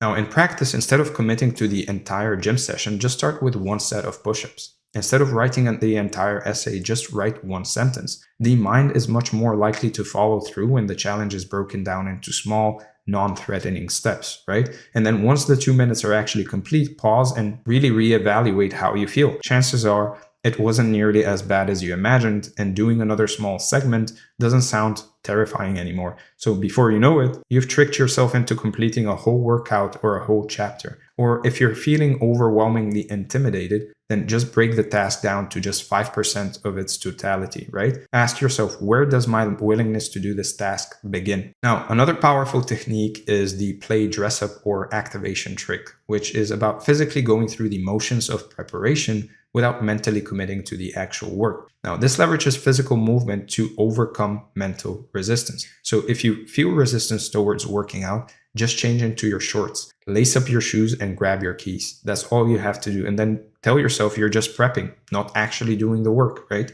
Often, simply going through these physical motions is enough to convince yourself that since you're already ready, you might as well follow through. And the same applies to studying. Don't tell yourself you're going to study. Just open your textbook, pull up your study schedule, and get your calculator out, for example. You don't actually have to go and study. And what this does is it uses the inertia of physical action to build momentum before the brain can actually put up serious resistance. And because at the end of the day, action kills overthinking. Hesitation is the enemy of transformation. So implement the 3-second kill switch, which is when you hesitate, count from 3 to 1. So 3, 2, 1. And then just move instantly. Force your brain to submit and follow the action. Now, beyond that, use a strategic reward system by actually batching difficult work with enjoyable work. So you can actually speak to your brain like the spoiled child it sometimes is. You have to incentivize hard work with something pleasurable so that the negative emotions associated with the task actually get softened. So you identify a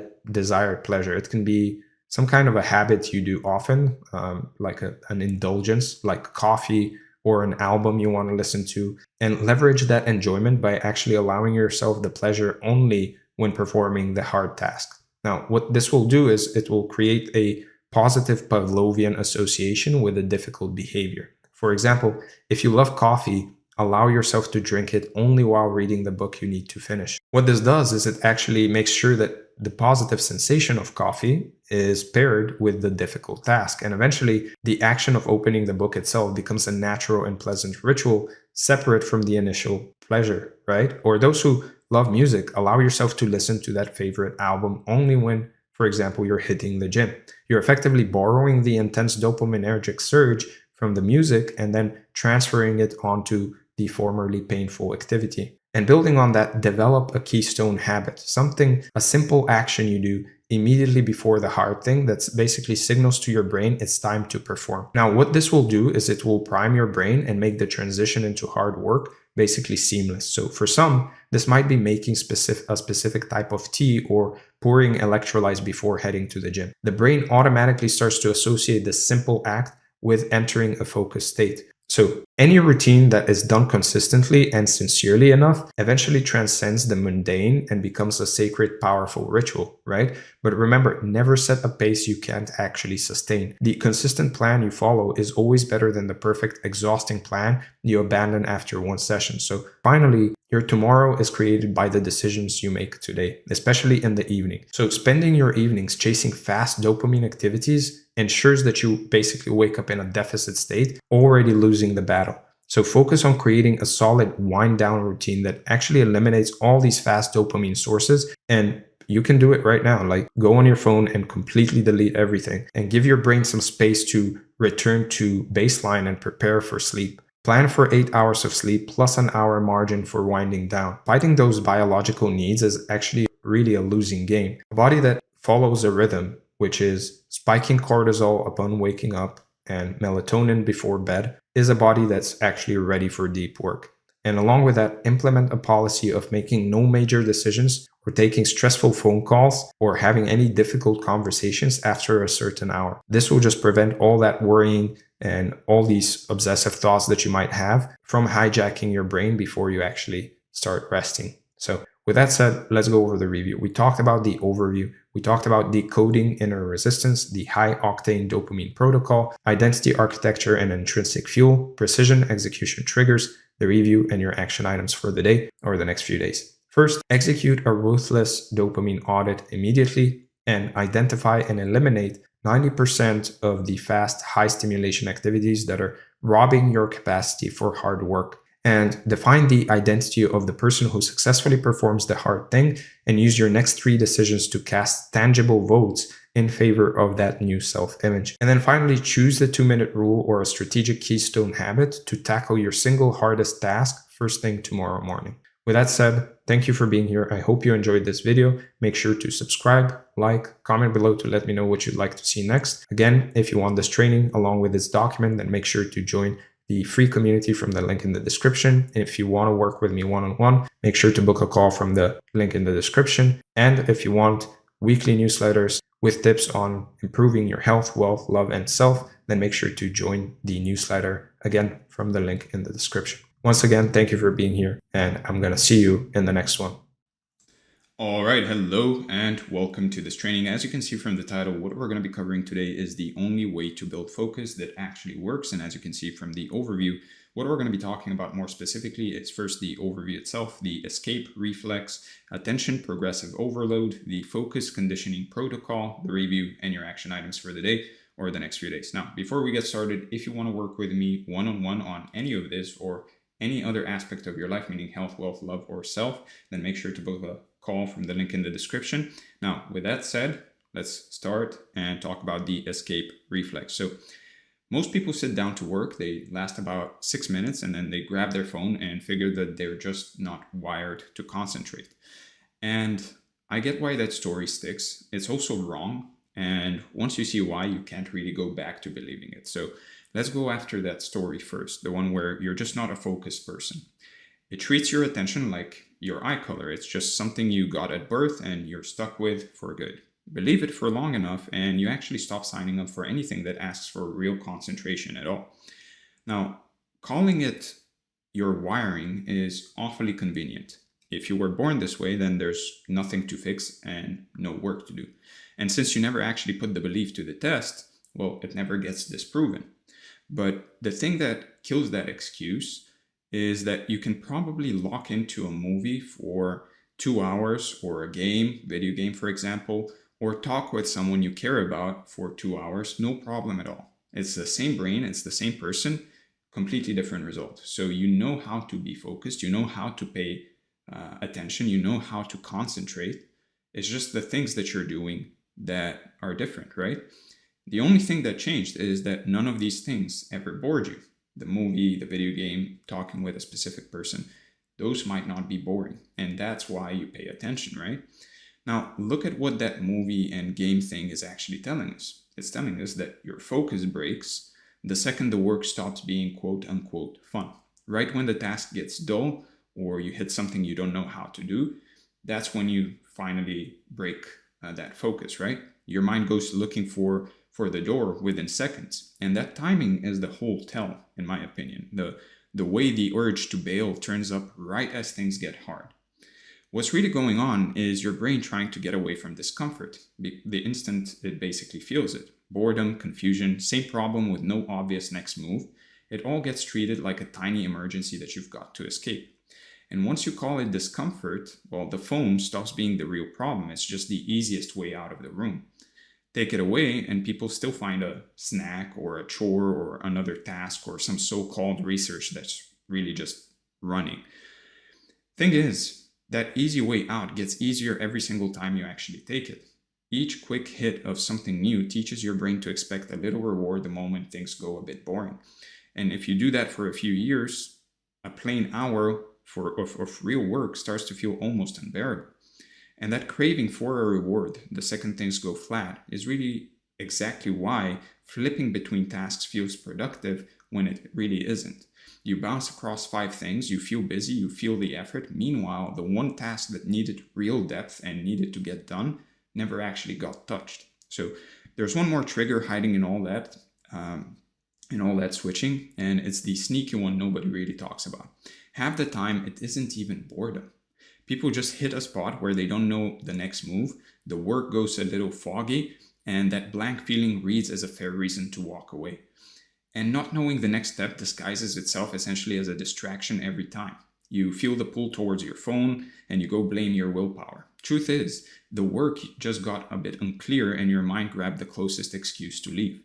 But that blank, foggy feeling is the one thing almost nobody can really sit in for more than a few seconds. Not being able to stand boredom is, I think, one of the biggest hidden reasons focus falls apart. We've trained ourselves to treat one dull moment like a problem that we have to fix this very second. If you stack all those triggers up and you get one little loop running the whole thing, I call it the escape reflex.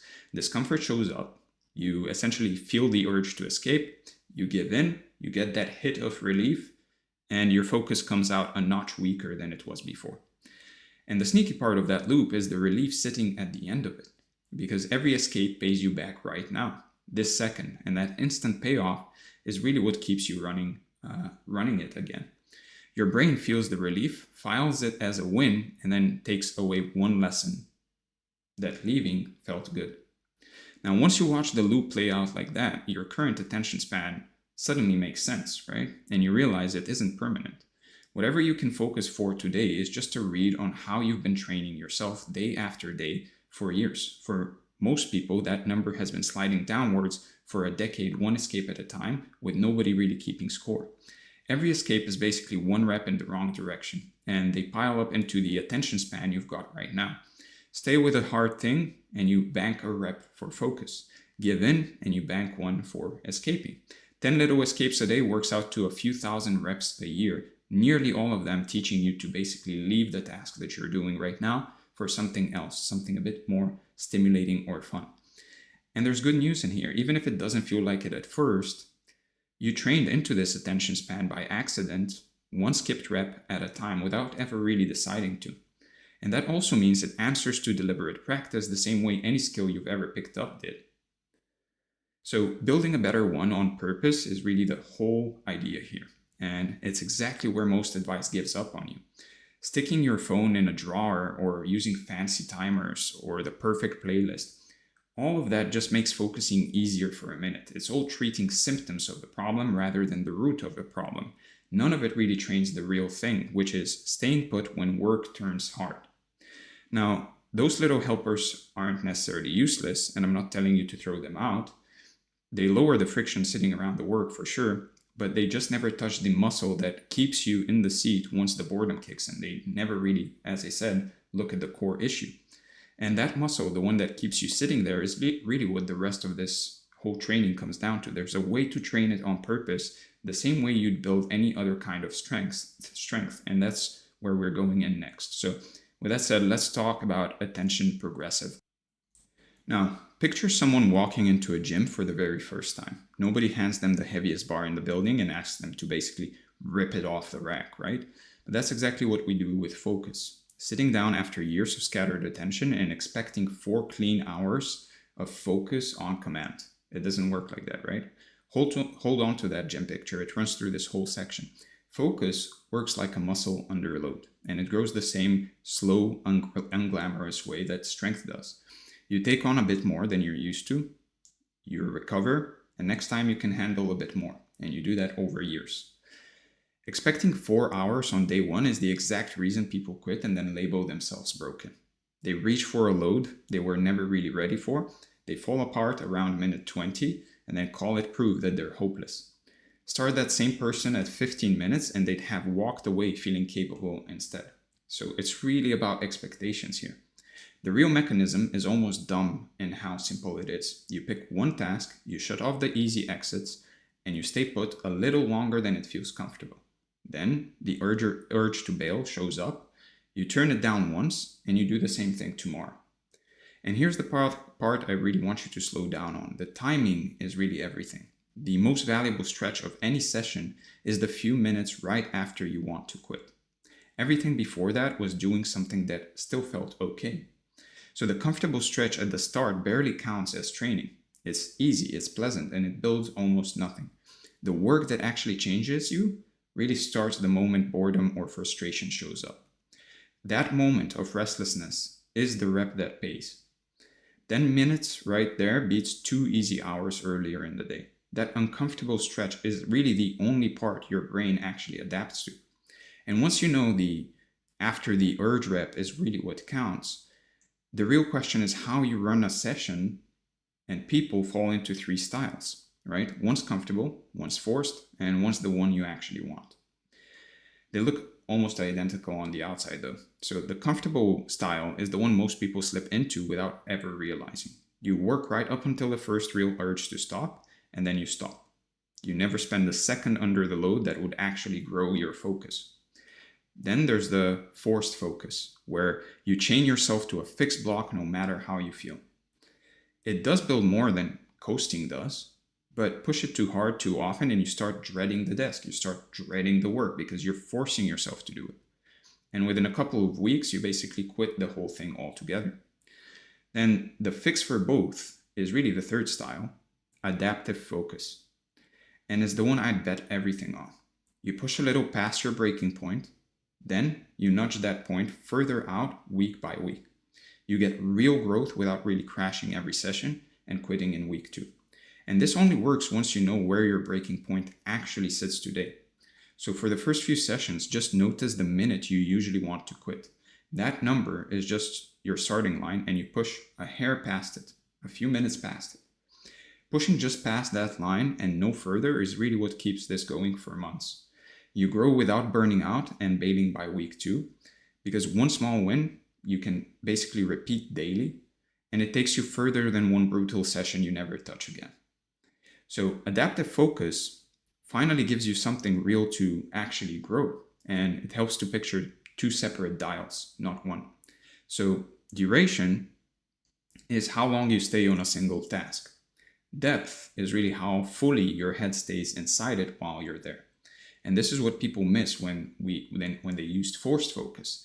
For most of that time, they're not really in the task itself. They're not really paying attention. They're forcing themselves to sit at that desk and try to work, but in reality, they're not doing anything productive. So those two come apart way more often than most people think. And I think that gap is where most fake productivity lives. Someone sits at the desk for 3 hours while checking their phone every few minutes, long duration, almost no depth, and the output gives them basically away every time. Right? They don't really produce anything in that time. They're not really concentrated. They're not really actually focused. That kind of shallow stretch can feel busy and produces almost nothing worth keeping. The person stands up drained and somehow empty-handed. So 45 genuinely unbroken minutes of real focus will always outproduce those 3 hours, right? Always. Because in those 3 hours, while you can brag to your friends that you've done 3 hours of quote-unquote focus, you didn't really produce much. So what you're chasing is both dials climbing together. Longer stretches held more fully week over week, and a good month takes someone from 20 shaky minutes to a clean, unbroken hour. And so you have to measure it so that you can actually watch it happen.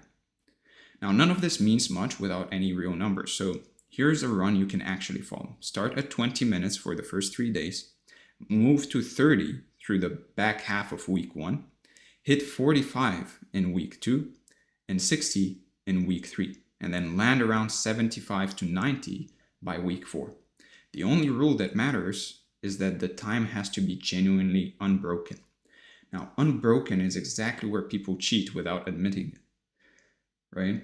So you need to sit near your work while most people sit near their work while their mind drifts off every couple of minutes, and that earns you nothing, right? Only the minutes where you're genuinely locked in get to count towards the total.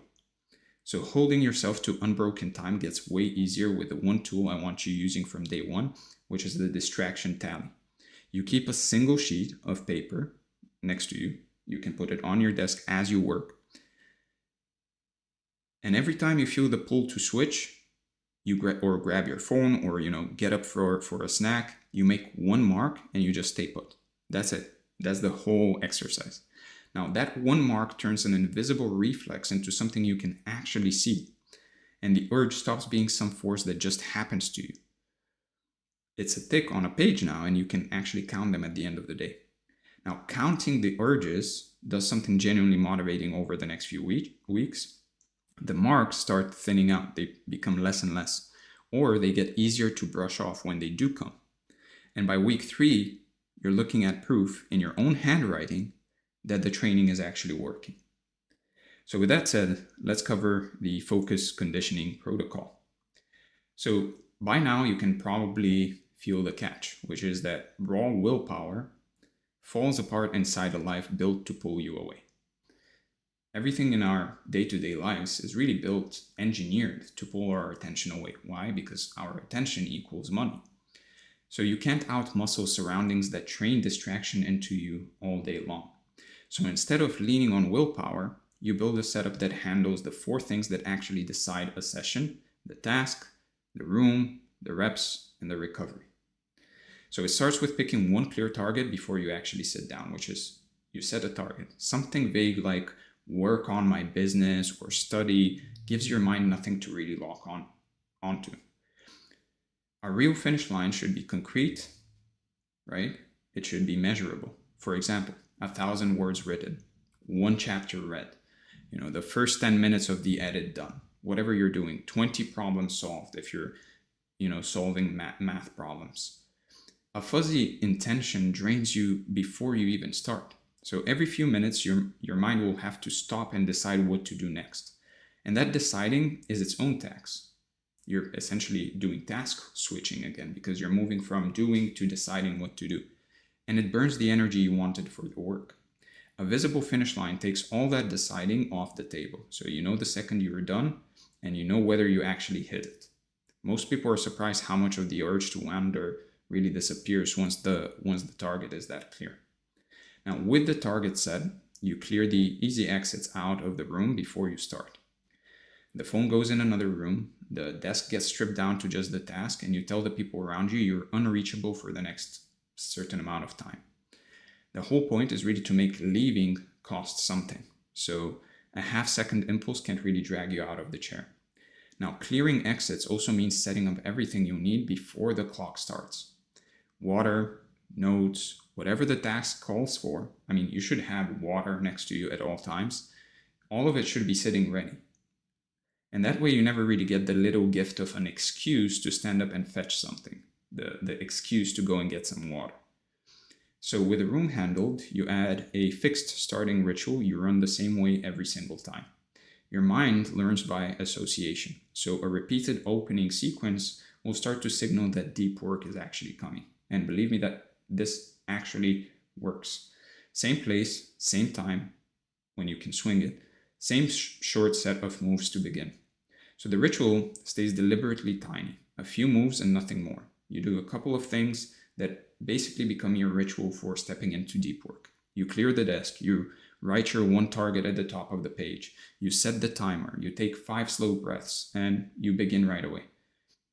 All of these can be part of the ritual, and you can make your own. I'm just giving you examples here, but anything that puts you into that mindset of deep work is coming. So for me, a lot of the times it's really just what I said, 5 slow breaths before I work, and I just go. Sometimes I set a timer for the amount of time that I want to work, and the sheet of paper that I put my tally on is always right next to me. And it shouldn't be a drawn out 45-minute morning routine wedged between you and the actual work. So running that same little sequence over and over is really what's going to give you more power later on. The moves stop being random and start acting as a cue that your brain recognizes. And after a couple of weeks, the ritual alone starts pulling you into focus before you've even thought about it. So keeping it short matters also because a long ritual just turns into another way to stall, right? You don't want a whole productivity routine before you actually, get to work. An elaborate setup will become a respectable looking reason to basically keep not starting. 5 moves and then you're working. 5 seconds, 5, different things you could do.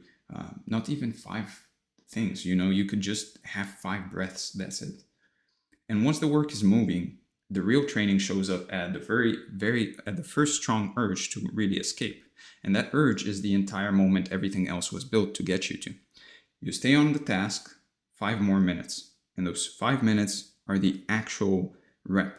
Those 5 minutes past the urge are really where the whole thing is won.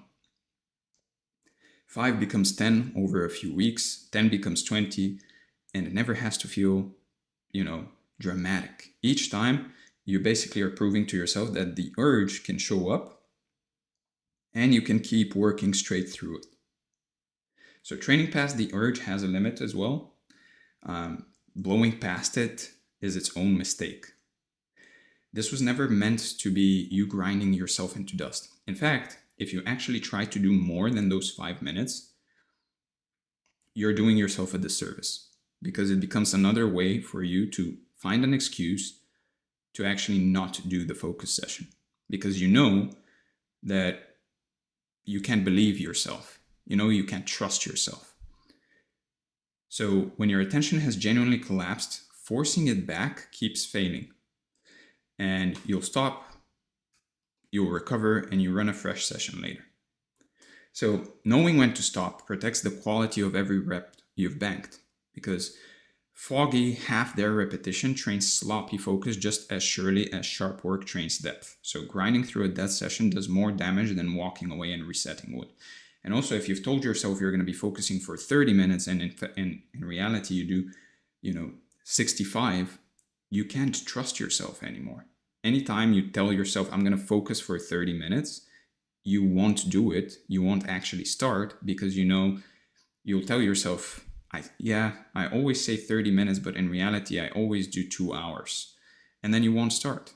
So you can't trust yourself. Better to say 30 and actually do 33 than to say 30 and do 2 hours. So this is a risk almost nobody plans for. Every minute of half-focused grinding teaches your mind that sitting there and drifting counts as work.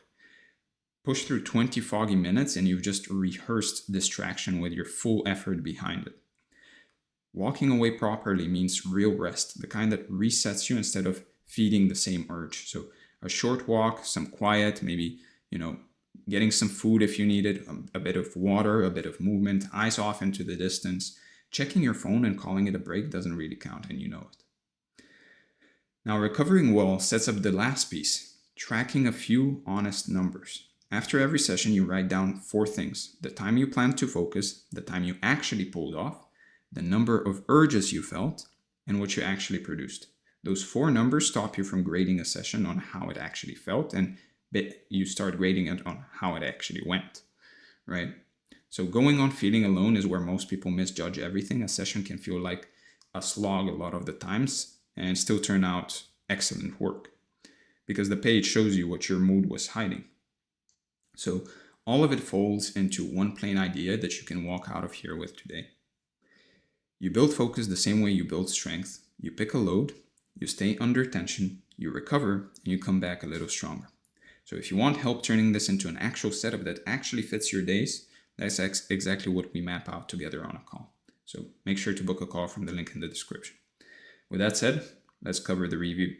We went over the overview, we went over the escape reflex, attention progressive overload, the focus conditioning protocol, the review, and finally your action items for the day or the next few days. First, pick one task with a finish line you can actually see before you start.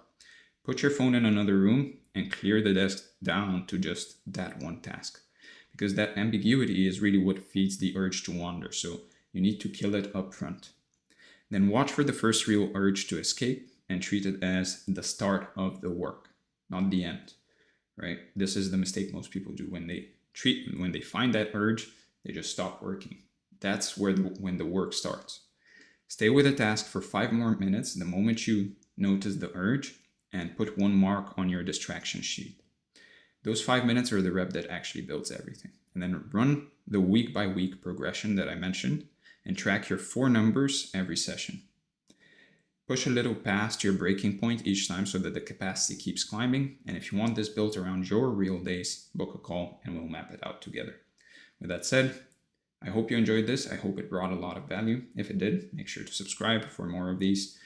If you want this training along with this document, make sure to join the free community from the link in the description. And once again, if you want to work with me one-on-one on any of this, make sure to book a call from the link in the description. Thank you for being here. Thank you for all the support, and I'll see you in the next one. All right, hello and welcome to this training. As you can see from the title, what we're going to be covering today is how to hyper-focus and actually get things done. And as you can see from the overview, what we're going to be talking about more specifically is first the overview itself, the foundations of hyper-focus, clarity targeting, environment lockdown, time boxing and ultradian cycles, execution rhythms, and the perfect week, and then the review and your action items for the day or the next few days. So without further ado, let's get started and talk about the foundations of hyperfocus. So in classical physics, the principle of energy conservation defines the entire logic of motion.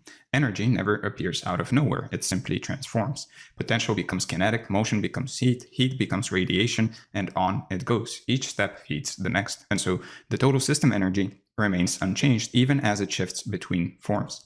And that same law quietly governs how your mind works as well. It may sound abstract at first, yet it captures something fundamental about attention itself. Like energy, Focus doesn't disappear. It changes states. It can convert from curiosity into analysis, from analysis into fatigue, from fatigue into distraction, and then back again into alertness. The total amount stays the same, though its usefulness really depends on where you direct it. And so imagine a closed system where energy moves but doesn't vanish. The mind operates within that same boundary.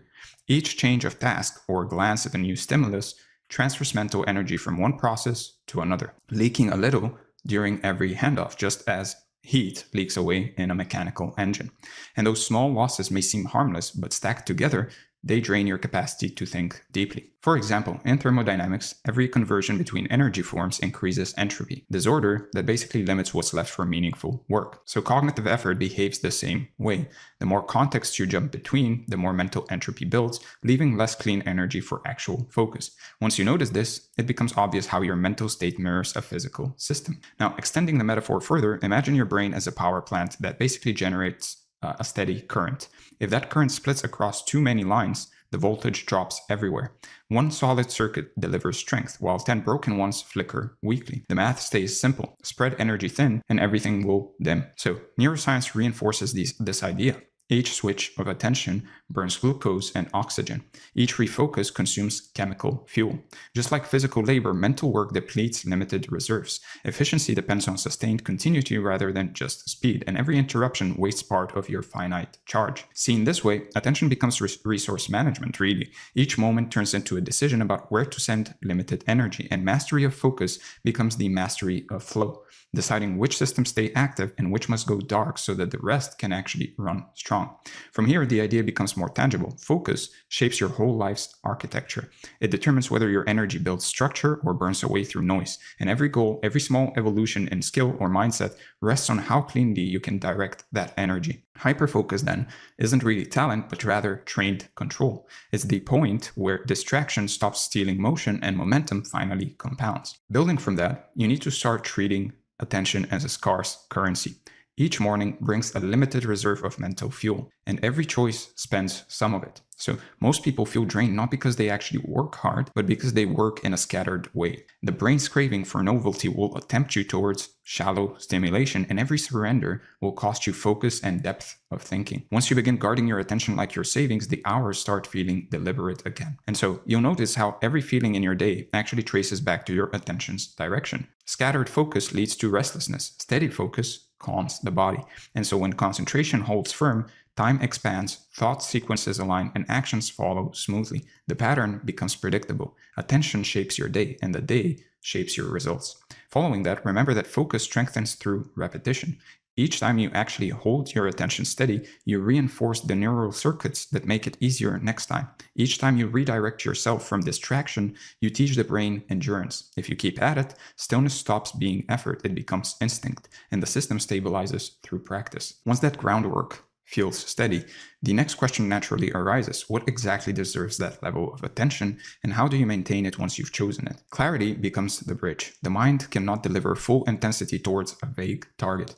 Choose a single concrete outcome and then commit to it fully. Every act of choosing reduces mental noise and creates a direct path forward. To do this, you need to trim your priorities down to one. Long lists fragment your energy long before you even begin. Focusing on one mission per work block removes friction and gives you a goal you can actually finish cleanly, and starts linking momentum from one task to the next. Now, before starting, write your chosen task in plain words. That small act by itself anchors it in memory and creates a visible cue. Each glance back at the note will actually renew your focus and will keep drift from stealing your progress. Then tie meaning to it. When purpose fuels the action, focus feels lighter and lasts longer. So the reason energizes the repetition, giving weight to every minute you actually stay locked in.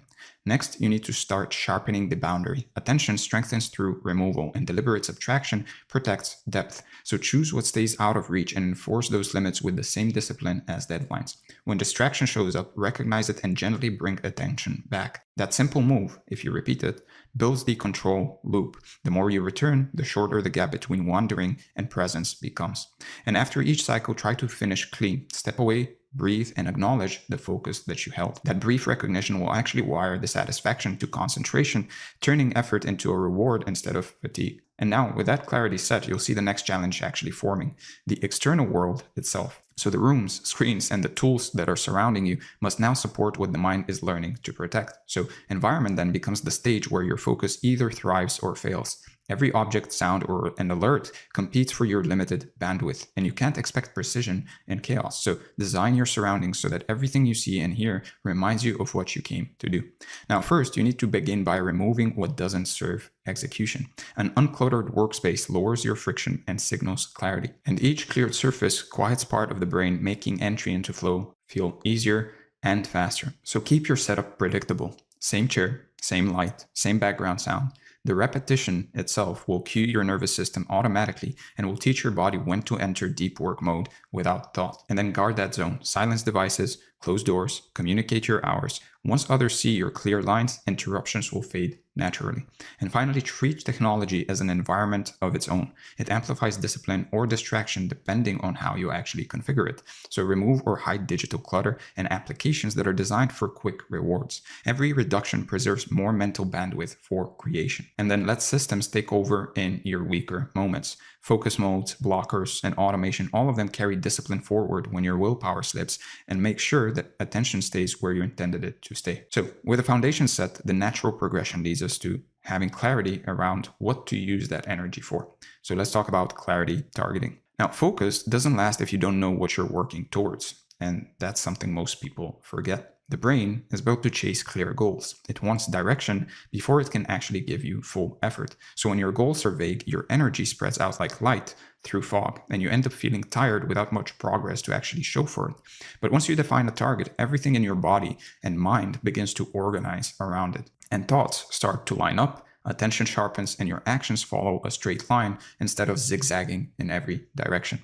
So this section will show you how to pick a goal that's concrete, realistic, and motivating enough to actually keep your attention steady. So building on that idea, strong focus starts when you know exactly what you're trying to finish. Clarity gives purpose to motion. Many people stay busy without ever feeling productive because they never define what done actually means, which leaves them stuck in constant motion without any momentum. And you'll notice a real difference when you can picture completion clearly. Work feels lighter when it has an endpoint. And it's not about working endlessly, it's more so about working with a finish line in sight. And once you define your goal in simple, measurable words, your mind will begin to find paths towards it naturally. So the more specific you get, the more your habits and motivation will start supporting you automatically. So clear goals actually train your mind to aim rather than to wander. And so now, how you make that practical is by shrinking large or overwhelming tasks into small steps that you can actually finish. When you write one simple sentence that basically defines what finishing means, you're giving your brain direction it can follow without hesitation. Big, unclear goals actually cause hesitation and overthinking, while smaller, precise ones let you move forward with ease because your effort has a clear direction. And when your goal feels concrete, your brain will automatically commit more energy because it can imagine success clearly. For instance, don't just say work on an essay, since that leaves you pretty much guessing where to start. Instead, make it more clear and say something like write 2 body paragraphs and review the thesis statement, which makes the task smaller, it makes it clearer, and it makes it easier to begin.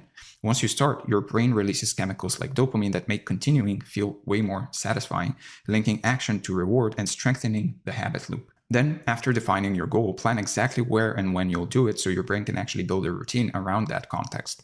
So choose a place that feels right for focused work, and then decide how long you'll stay there before taking a break. This structure will actually tell your body it's time to shift gears, and when your brain knows what's coming, it will stop worrying and start performing naturally. And this method works so well because structure gives your mind a sense of safety. When everything is planned, you no longer waste energy making small decisions, and the energy you save can now go straight into doing the work itself. Now, once you've written the goal and prepared the plan, take a few quiet moments to imagine the end result. Picture yourself actually finishing. Feel the relief, the pride, and the satisfaction of actually completing it. It's a way to train your brain to expect success. When you visualize the finish, your brain rehearses that same neural pattern needed for real action. And that's why athletes, musicians, and top students use this technique. It helps bridge the gap between thinking and doing and makes the goal actually feel achievable before you even start. So with your goal now clearly defined and visualized, the next step is to make starting smooth, because clarity only matters when you can act on it easily and consistently. So getting ready ahead of time connects intention to action. When your space, tools, and mindset are already prepared, focus will start feeling natural and easy to maintain. And you won't waste precious energy deciding what to do first, because everything you need is already waiting for you. Over time, this habit by itself becomes a small ritual that quietly signals to your brain that it's time to focus. And the less friction you have between decision and action, the faster you'll find your attention locking in and staying there. So create a small pre-focus ritual that you can repeat before every work session. It could be sitting in your favorite chair, taking a slow breath, or writing down the task you're about to start. These consistent cues will train your brain to associate those actions with focus, and after a while, the simple act of doing them will really automatically help you slip into deep concentration. Along with that, use a single visual cue to represent your start. It might be an open notebook, a timer, or a certain background sound that marks the beginning of focus time. As you repeat this, your brain will actually recognize that cue and settle faster each time, building a fast track into flow. Then, as you begin, allow your focus to warm up gradually. Just like warming up muscles before lifting weights, start light and give your mind a few minutes to actually find its rhythm. This kind of soft start helps your concentration last longer without actually burning out or mentally straining. And if your mind slips early on, don't worry, that's part of the process. Instead of getting frustrated, simply return to your starting ritual. Each time you do, you strengthen the habit and make it easier to recover attention the next time. Now, once you've started, the first 20 to 30 minutes are actually the most important. During this window, your brain shifts from surface level thinking to deeper focus. So treat this time like a sacred ground. Protect it from interruptions, multitasking, or noise. And if you can hold your focus steady through this stage, your concentration will naturally deepen and stabilize. So to help with that, use clear time blocks, 25, 30, or 45 minutes, or 90, and promise to yourself to just work only on one thing during that window. Now, timers help by removing the urge to constantly check the clock and keep your attention fixed where it belongs. And once the timer goes off, try to take a short break to reset your mind. Stand, stretch, move, or just grab some water. These short pauses will actually refresh your energy so that when you return, you can drop right back into focus while your brain is still in gear. And once starting feels automatic, the next step really becomes protecting that attention. Even perfect clarity won't really matter if your distractions keep breaking your flow. So the best focus happens inside clearly defined boundaries, since structure acts almost like a shield around your attention. So you can think of these boundaries as invisible walls that basically protect your time and mental space from interference. Don't rely only on willpower to resist distractions. Instead, make it impossible for them to even reach you. Turn off phone alerts, close unused tabs, and tidy your workspace before you even begin. Every small improvement makes your environment more supportive of focus. So begin with your physical environment and make it reflect your intention. Adjust your lighting, close your door, and play instrumental music that basically signals work mode. The brain responds strongly to sensory cues, and when your surroundings communicate focus, your mind will naturally align with them. So from there, let people around you know when you're working and when you'll be free again. Setting these expectations up front will actually reduce interruptions and removes the pressure to multitask. It also is clear communication, and clear communication lets you stay focused without guilt. To take it a step further, you can also add visual or auditory reminders that you're in work mode, like headphones or a do not disturb sign, or even putting your phone on do not disturb, or some kind of a focus playlist. These cues will actually reinforce your boundaries and help others recognize your commitment to staying focused. Now, just as your space needs to be clear, your mind needs to be uncluttered too. So before starting, jot down any random ideas or to-dos that might pop up later so your brain doesn't hold on to them. This mental offload will clear cognitive space and keep you light and present. And when distractions still appear, and they will, acknowledge them calmly and redirect your attention without any judgment. Each return to the task is actually a repetition that strengthens your mental focus, building a kind of internal endurance that grows over time. And as you know, and I have another video on my channel that basically talks about this specific concept of consistency, where consistency isn't necessarily defined as just doing the thing every day consistently, but rather being able to return to the thing. And that relates to returning to the task and how it strengthens your mental focus as well. Each time you actually do it, you'll become better at actually directing your attention and focusing on the right things. Now, after finishing your session, try to close it intentionally. Save your work, clean your area, and just take a moment to basically recognize what you've accomplished. Closure will actually tell your brain that focus time is complete. and it will leave you with satisfaction rather than a feeling of heavy exhaustion. Now, finally, try to end by reviewing what went well and what you could improve next time. Now, with your goals clear, your start smooth, and your focus protected, the next step will be nailing down your environment. So let's talk about environment lockdown. So the place where you work has a huge effect on how your brain actually performs, and understanding this connection will completely change how you approach focus. So every sound, color, smell, and light sends signals to your brain that shift how alert, calm, or restless you feel. And because of that, your surroundings can either help you sink deeper into work or quietly pull you away from it without you even noticing. In 1998, philosophers Andy Clark and David Chalmers introduced the idea of the extended mind. And they basically wrote a famous paper where they argued that tools, notes, computers, and even the physical space you work in all become parts of your thinking system once you use them to hold or process information. The boundary of the mind moves outward to include whatever helps it think better. And here's the simple version. When you write down a thought, your notebook becomes part of your memory system. In a way, when you rearrange an object on a desk to visualize an idea, the desk becomes part of your reasoning process. When you organize your workspace to reduce noise and distraction, you're literally reshaping how your brain operates inside that environment. When you write something down on a whiteboard, the whiteboard becomes an extension of your mind. So a cluttered environment forces your brain to basically do double duty. It has to both think about your task and constantly filter irrelevant signals such as colors, noises, and clutter. And that burns through working memory, the small, limited part of your mind that handles short-term problem solving. But a calm, ordered environment offloads that load, and it takes away unnecessary decisions, irrelevant inputs, and background noise. And that frees up mental bandwidth, which is why your thoughts will feel sharper in a tidy, intentional space. So try to actually notice how much your environment shapes your mind as you begin to work. A messy, noisy space will actually make your brain stay on edge, scanning for something new or worrying that it's missing something important, which drains the mental energy you could be spending on actual thinking and creation instead. Over time, when your surroundings stay cluttered, your brain picks up on the chaos even if you don't consciously notice it. And that's when you start to feel restless, anxious, or scattered for no clear reason. This happens because your mind is actually reacting to too much stimulation. It's trying to process every cue in the room at once. On the other hand, when your space feels calm and clean, your body relaxes automatically, almost like a reflex, and the brain stops scanning for problems and finally allows you to focus on one thing at a time.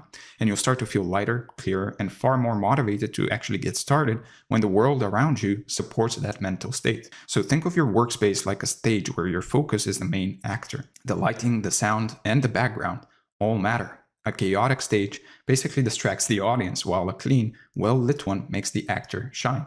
And the same thing happens in your head. Your environment can either make your focus stand out or drown it in noise.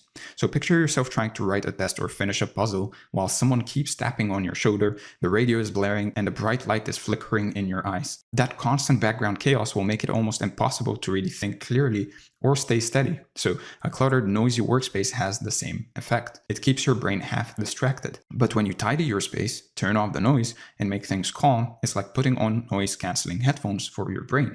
Everything suddenly feels clear, direct, and under control. So once you realize that focus depends more on your environment than on pure willpower, everything starts to make sense. Instead of blaming yourself for being distracted, you'll begin fixing the space that causes it. That small shift by itself will make concentration feel far more natural. Now from here, start treating your workspace as part of your mental toolkit rather than just a place to sit. So think of it as one of the most important tools for your focus that you own. Begin by making sure everything actually has a purpose. Arrange your desk so that what you use most often is within reach, and remove items that only take up space. Each object should basically earn its place by helping you think, plan, or create. Now, once organized, take another look and ask yourself if you can simplify even more. A simpler space will keep your brain calm, and the less you have to manage visually, the faster you can actually concentrate on what matters. And then let your setup send a clear message. It's time to focus. The moment you sit down, the environment should remind your brain what to do. A clear surface, good lighting, and an uncluttered view will all reinforce that cue. And finally, use this space often and consistently. Each time you work in the same place, you actually train your brain to associate it with focus. I personally always just work in this room. I rarely even take my laptop out of here. So over time, just sitting down there in that space will basically flip your brain into deep work mode automatically. Now, after you've set this foundation, take a moment before you begin working to actually look around your space. Notice the details you normally ignore: the hum of electronics, the vibration of your phone, the clutter sitting in your line of sight, or the low background chatter. Each of those tiny things actually steals just a bit of attention, and together they basically add up. Now, the brain has evolved to react to every sound or movement as a potential threat or opportunity, and that's still true today. So when you realize how much of your attention your environment is constantly demanding, you'll see that real focus means actually reducing friction, not just pushing harder. So as you start, try to pay attention to how your environment changes your mood from moment to moment, and ask yourself if this space makes you feel calm or distracted, motivated or tired, productive or lazy, and try working in different spaces to actually feel the difference directly. You'll see how much easier it is to think when your desk is clean compared to when it's buried in random items. This is also why some people feel more motivated and more productive in a cafe, for example. Their own space is actually not conducive to productivity. And even something small like the smell of coffee or how bright the light is can actually shift your energy instantly. When everything feels clean and balanced, your mind will match that feeling. Now, before doing anything else, try to make a quick mental list of the things that constantly catch your eye or interrupt your flow. This list might include your phone, it could be cables, it could be a pile of books, or that noisy air vent in the corner. The goal is to see the distractions as specific, fixable details, not as some vague problems. And notice the physical sensations your environment actually creates: the temperature of the air, the brightness of the light, or the texture of the chair you're sitting on. These small cues actually all affect your energy level more than you might think, and adjusting them can make a big difference in how long you stay focused. It's almost like optimizing every little detail on a Formula One car for speed, basically, and for performance. The same goes for your workspace. So pay attention to how you move through your workspace. Do you fidget? Do you get up often? Or do you constantly shift around? All of these small behaviors are actually cues that something in your setup isn't right. So fixing the flow of your workspace often fixes the flow of your thoughts. So next, pretend that you're walking into your workspace for the first time and look at it like a visitor would. What catches your eye first? What feels unnecessary? Try to keep what supports your focus and then remove what doesn't. When your workspace actually looks intentional, your brain mirrors that order and starts working with the same clarity. Then you just test different setups to find your ideal environment. Face your chair toward a blank wall if you're easily distracted, or sit by a window if natural light helps you focus. I personally have a window right in front of me, and you can actually see it in the glare of my glasses. The reason for that is because I personally feel more productive when I'm close to daylight and close to natural light, because for me specifically, it makes me feel better, and by feeling better, I feel more productive and can actually focus better. So try adjusting your lighting, your background music, or even your chair height until it actually feels right. Your chair height actually can be a very big distraction. If your chair is too high or too low, it will cause you to sit in a different way on your desk, and that will by itself be a small annoyance that you might not even notice, and it might be stealing your focus. Just keep adjusting until the moment you sit down, your body already knows it's time to work. And then try working in different types of light throughout the day. For example, morning sunlight or indirect daylight, or some warm artificial light at night. And notice how each one of those actually changes your mood and alertness. This will help you find what type of lighting supports your best focus rhythm. Some people actually prefer working without any light. They prefer working at night and turning off their lights and basically working in dark.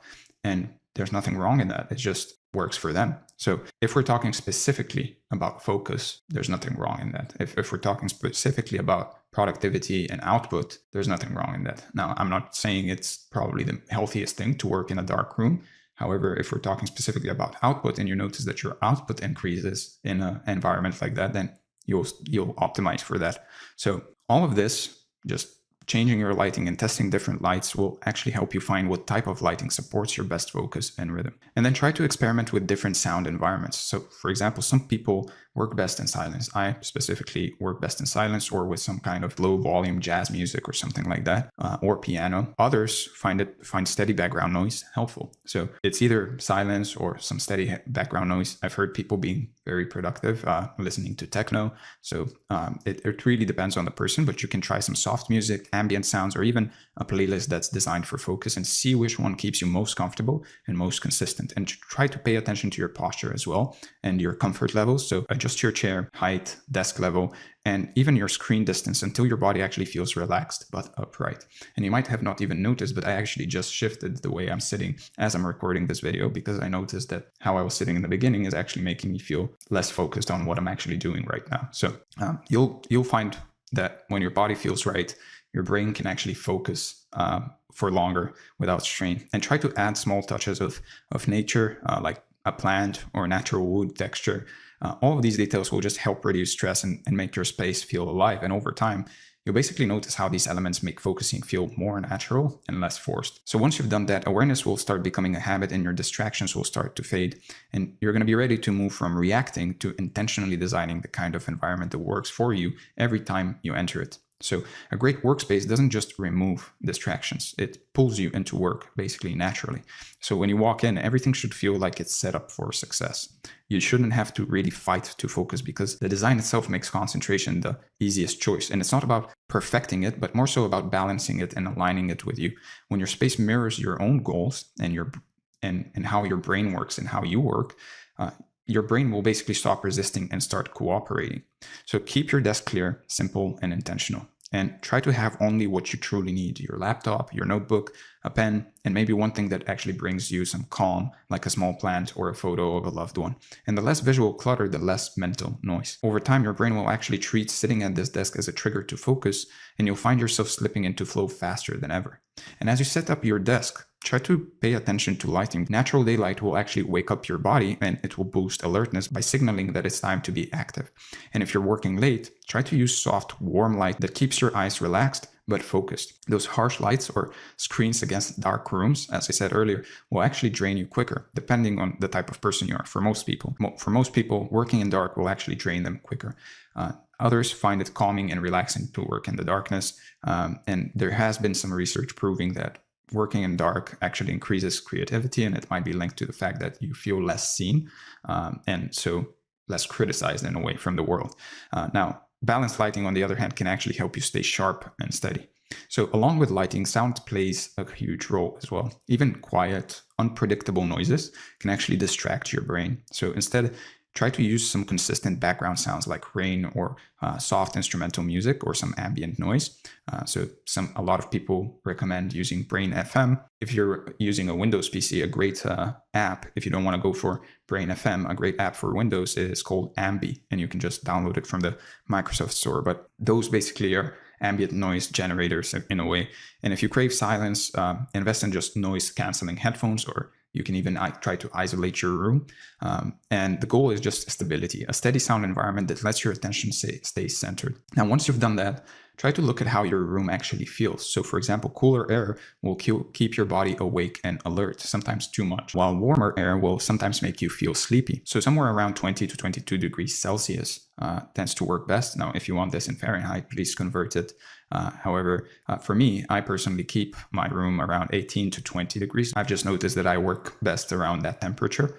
It's also great for sleep. 18 to 20 is kind of the great middle. Again, you should try to test it for yourself. This is just a recommendation, but anywhere between 18 and 22 degrees Celsius tends to work best for most people. And you'll feel your energy hold longer when your body actually feels comfortably cool. So finally, try to think about scent. I know a lot of people actually don't think about this, but subtle, consistent smells like citrus, peppermint, or eucalyptus can actually boost alertness without distracting you. And a repeating scent can even become a mental cue sometimes that basically tells your brain that focus time has begun, especially if you use that scent only when you actually get into a focus session. Now, once everything is in place, try to make cleaning and resetting part of your daily rhythm. Now, before you end your workday, just try to take 5 minutes to organize. Stack your papers, close your computer, clear your desk. I usually clean my desk also with a wipe. So this short ritual will also tell your brain that work is done, and the next time you return, you'll feel ready to start without any hesitation. So to keep this system working, dedicate one day each week to a deeper reset. For me, it's Sunday. Try to clean your keyboard, dust your shelves, sort your drawers, organize your cables, just clean your whole house if you have to. Consistency here builds trust in your environment, and that trust will fuel calm, steady focus. And just try to add a touch of personality, like a photo or some artwork or a small object that basically means something to you. Too much decoration can actually distract you, but 1 or 2 personal touches can make the space feel like your own. With your physical setup now tuned to your brain's needs, you need to understand and be able to manage your time. So let's talk about time boxing and ultradian cycles. So time management isn't really about stuffing your schedule with more tasks. It's about using your natural energy wisely so that your work feels smoother instead of harder. And the human brain doesn't actually move in straight lines. It basically operates in repeating waves of energy and recovery and a constant rhythm between focus and rest. So these cycles actually control how alert you feel, how clearly you think, and how long you can actually sustain deep work before your fatigue starts setting in. So throughout the day, you'll hit natural highs where your brain feels switched on and your thoughts come easily. And these are basically your golden hours when learning, problem solving, and creative thinking flow naturally. If you align your toughest work with these moments, you'll basically notice that tasks that once felt draining suddenly become a bit more manageable. And you can look for subtle cues that signal you're in a peak, like your body will feel upright and alert, ideas will connect faster, distractions will kind of lose their pull, and these sensations will basically tell that your brain's chemistry is optimized for performance. Now, when you learn to spot these cues, you'll know exactly when to dive into your hardest work. And once you recognize a peak, you need to take advantage of it. So try to silence any notifications, block your interruptions, and just dedicate this window to your most demanding or creative tasks. Working in alignment with your biology will actually multiply your efficiency without any extra effort. So after each high, your energy will naturally drop. So focus will start to blur and your mind will start to wander. And simple tasks will start to take longer. So fighting this dip by pushing harder will actually only increase the stress and the burnout you feel. So instead, try to use these slower periods for recovery or light work, like emails, planning, reviewing your notes, or some kind of physical movement. So respecting your dips doesn't mean actually wasting time. It means letting your brain recharge so that your next focus cycle is just as strong. Even short breaks will actually reset your mental clarity and keep fatigue from building up. And you can think of these dips as an investment. Every short rest you actually take during the day will extend your total output across the week. And by protecting your recovery, you're actually really protecting your performance. Now, once you begin noticing these waves of focus and rest, you'll see that your best days aren't the ones where you work nonstop. They're the ones where your rhythm stays balanced. And when you plan your schedule around these natural cycles, your productivity will rise and your stress will start dropping. And you'll stop racing time and start using time deliberately. Over time, you'll notice that time itself starts to begin feeling slower, fuller, and more controllable. And you'll start to finish days with energy left over because you've worked with your biology instead of against it. And this is the foundation of real-time mastery, turning rhythm into strategy rather than chasing efficiency through force. Now, the body and brain actually work in roughly 90-minute cycles called ultradian rhythms. And these natural waves control your energy, your focus, and your alertness. And each cycle begins with a slow build of energy, peaks in concentration, and then gradually tapers off as your brain needs rest. And when you ignore this rhythm, you actually burn out faster and find yourself doing busy work instead of meaningful work. But when you build your schedule around it, you'll start finishing more in less time, and your focus will feel smoother, steadier, and more powerful. So start by studying your daily energy curve. Over a few days, just track when your mind feels sharpest and when it begins to slow down. And some people actually peak early in the morning. Others find their stride after lunch or in the evening. And try to just look for these windows where your focus feels natural and easy, and use them as your foundation for deep work. So for me, personally, I do my writing usually in the mornings, and I do recordings in the afternoons because of those cycles. And so start by using a notebook or simple tracking app to basically log your energy levels every couple of hours throughout the day. You can also use something like Notion or a Google Sheet, and just pay attention to both how you feel physically but also mentally. So don't overcomplicate it. Just jot down a few short, honest notes like focused, sluggish, foggy, or energized, and just make sure you note down the time as well. And over the next few days, you'll start basically noticing trends in your alertness, and within a week, clear patterns will basically appear that reveal your body's rhythm. And you'll begin understanding your internal clock, as well as you understand your calendar, and you'll see which parts of the day actually naturally push you forward and which ones slow you down. Now, to make your notes more meaningful, try to also add some small details about what you were doing when your energy changed. So were you eating? Did you just eat? Were you sitting still? Were you walking? Were you talking to someone?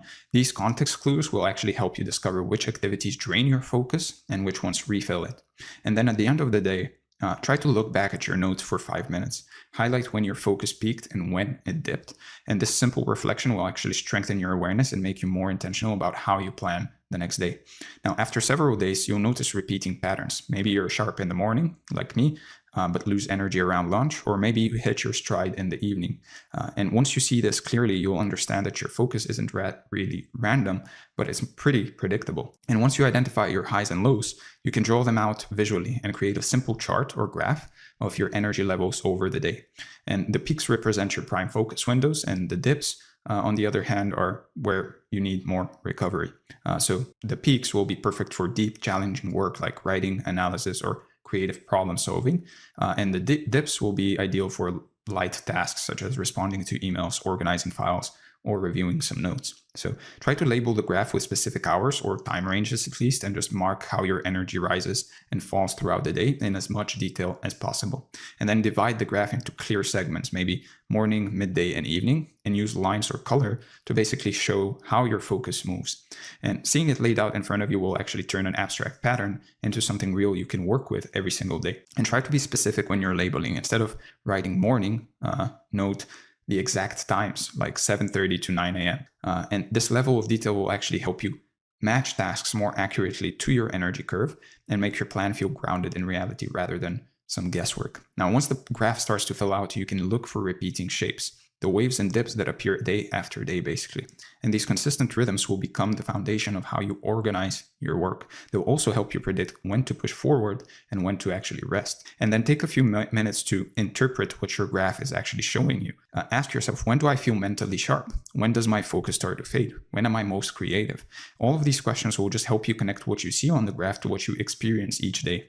And then use your energy map to plan your day with intention. Place your hardest or most creative work, like writing, design, or problem solving, in your highest energy periods. And then schedule low energy blocks for small mechanical tasks such as emails, data entry, or organizing files. And so aligning tasks this way will actually make your workflow smoother and more sustainable across the week. And then try color coding or shading your time map to basically visualize energy zones. Highlight your peak hours in one color and then recovery zones in another. And this visual contrast will just help you see at a glance where deep work fits best. Now, the next step here is to mix high intensity work with recovery blocks to basically create a sustainable flow. For example, after a 90-minute session of deep concentration, try to follow it with a 15-minute recovery period of light activity or movement. And the balance between effort and ease will keep your mind fresh. Some days won't necessarily match your pattern perfectly. So for example, if you wake up tired or feel unexpectedly focused later in the day, try to move tasks around it, and then continue refining your map every few days as your body adapts. Sleep, diet, and stress all shift your rhythm, so treat the map as a living document rather than a fixed plan. Review how accurate it feels and note any changes that seem to help or hurt your focus. Every week, just spend a few minutes comparing your actual energy to your predicted energy, and you can ask yourself, did your peak stay consistent? Did new ones appear? And just write down short notes about what might have caused any changes. And then keep improving the map with new information. The more data you gather, the more accurate your personal focus blueprint actually becomes. And over time, you'll trust it like a compass for your own attention.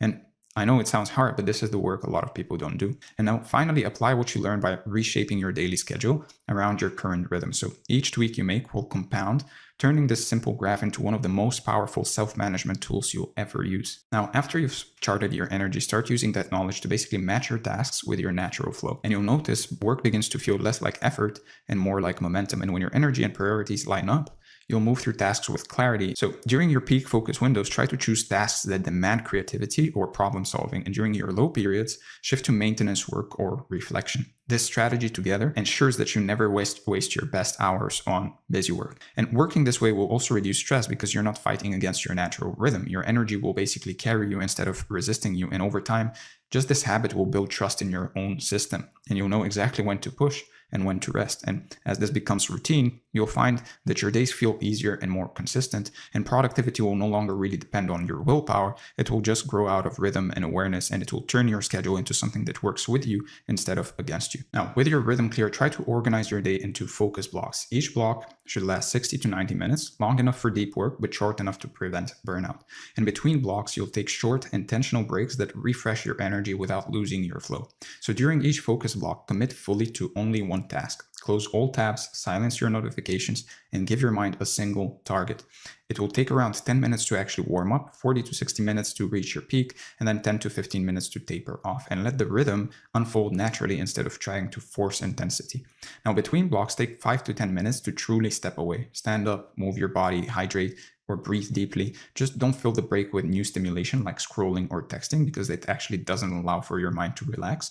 And let your mind rest. You'll feel a mental reset almost immediately. And after 3 or 4 focus blocks, take a longer break of 30 to 60 minutes. And this is when you can eat, walk, or get sunlight. And without intentional recovery, your brain will actually start slipping into shallow focus, and you'll confuse fatigue with lack of motivation. And then try to keep your focus blocks and breaks consistent from day to day, because repetition will train your brain to enter focus faster and stay there longer. And eventually you'll notice that the start of each block will start feeling easier than the last, because the pattern itself cues concentration. Now, once your body and mind are in sync, you can begin to learn how to manage your time inside those cycles and shape each block with structure so it drives results. Now, time boxing is about giving structure to flow. When you define a clear start and stop for every task, you basically tell your brain exactly how much energy to spend. And this method will create urgency without stress and discipline without any burnout. So each morning, write down the main things you'll do that day and estimate how many focus blocks each will take.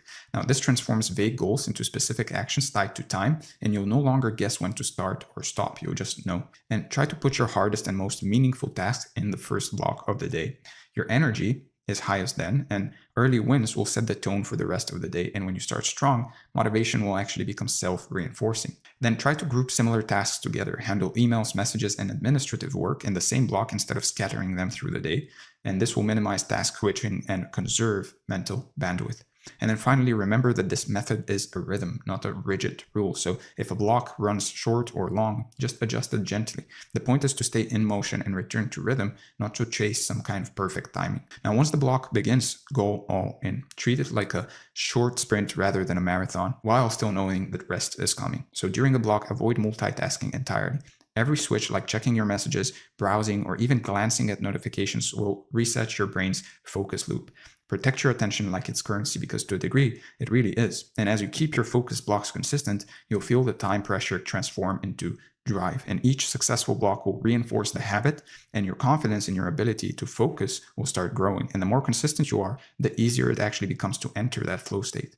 Now, when your timer ends, stop even if you're mid-sentence. And this is very important. It might feel uncomfortable at first, but it trains your brain to view focus as a repeatable process rather than some kind of a draining event that you're forcing yourself through. And when you return, you'll pick up exactly where you left off, and most likely you'll be sharper and faster, and you'll enter work easier and flow easier because you've left it at a point where you can just continue rather than having to start all over again. Because if you just finish your work in that block and you actually don't leave it where it is as something to continue, and you just finish it there, it will later on, when you try to enter into a more focused state once again, or in another focus session, it will feel like you're starting again.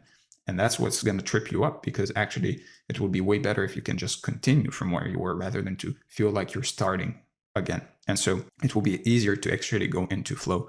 So after each day, try to take a few minutes to look back at your blocks and see which ones flowed easily, which ones dragged. And this reflection in general will just help you adjust your timing and improve your rhythm. And you'll gradually build a schedule that feels effortless. Now, once you've mastered time boxing and ultradian cycles, your workday becomes predictable yet flexible, and it will be steady like a heartbeat. And from here, you'll be ready to scale that rhythm into your week. Let's talk about execution rhythms and the perfect week. So focus at the daily level will only take you so far without rhythm at the weekly level to basically support it. The perfect week isn't about stuffing your calendar, but rather about building a structure that lets your energy compound in a way that feels steady and sustainable over time. And as your days begin to link together with intention, your focus will stop resetting each morning and instead start building like momentum that rolls forward from the day before. So in 2003, performance psychologists Jim Loehr and Tony Schwartz published The Power of Full Engagement, introducing a model that basically redefined productivity. Based on research at their Human Performance Institute they founded in the early 1990s, they showed that top athletes and executives succeeded not by working longer, but by balancing effort and recovery.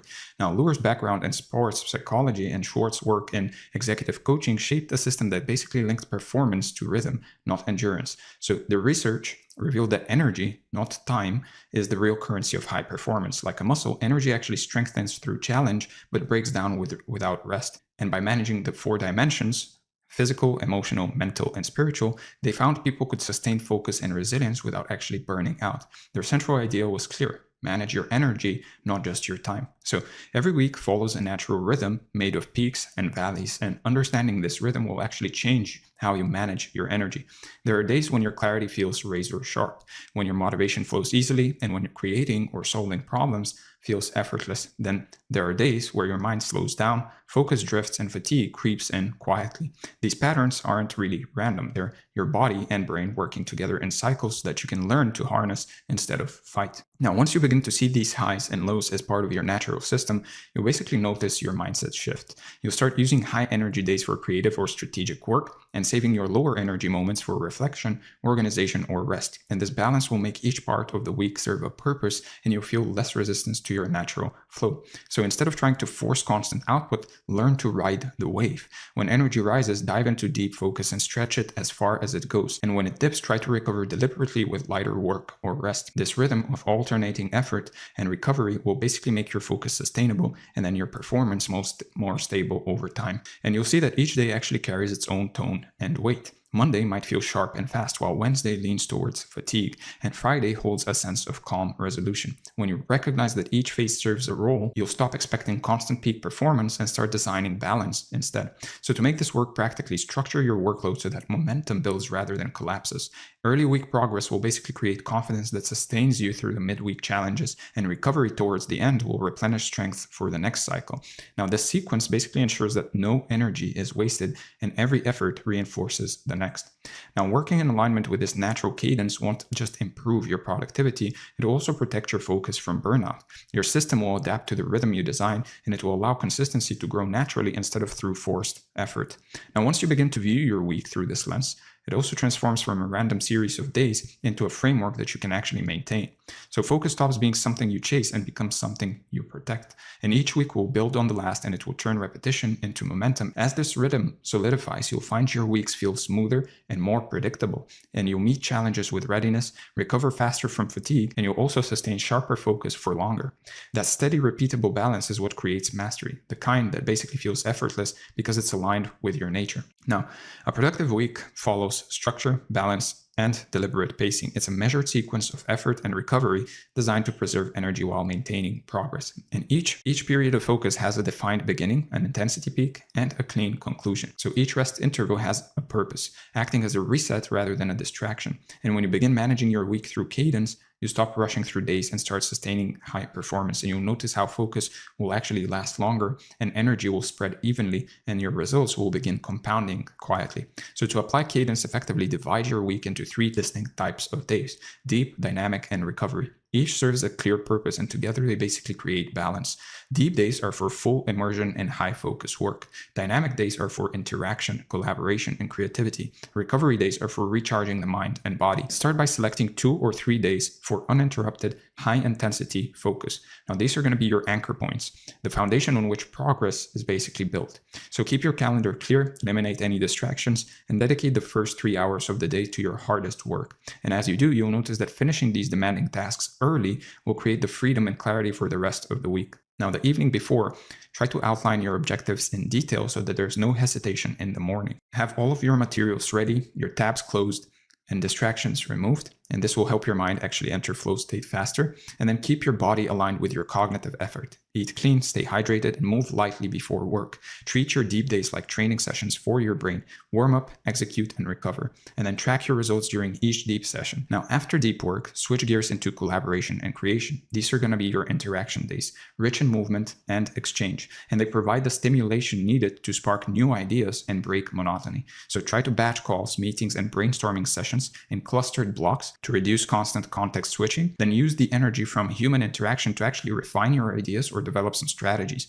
And then close dynamic days with some kind of a short recap.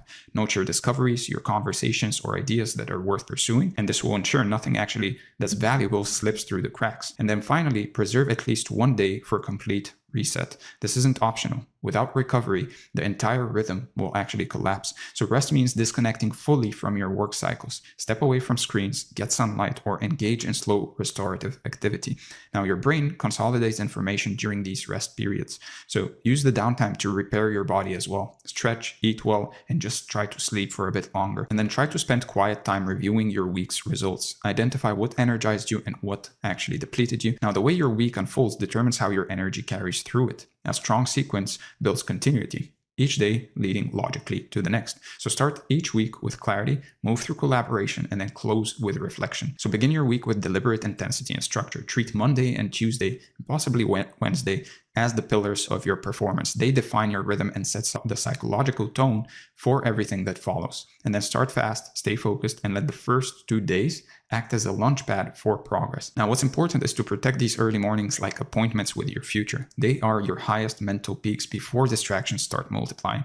So keep them reserved for deep, meaningful work. And then make your environment frictionless. Close non-essential tabs, silence your devices, and tidy your workspace. And then support your focus through the body. Hydrate, stretch lightly, and eat to stabilize energy rather than spike it. So repeat this early week format weekly.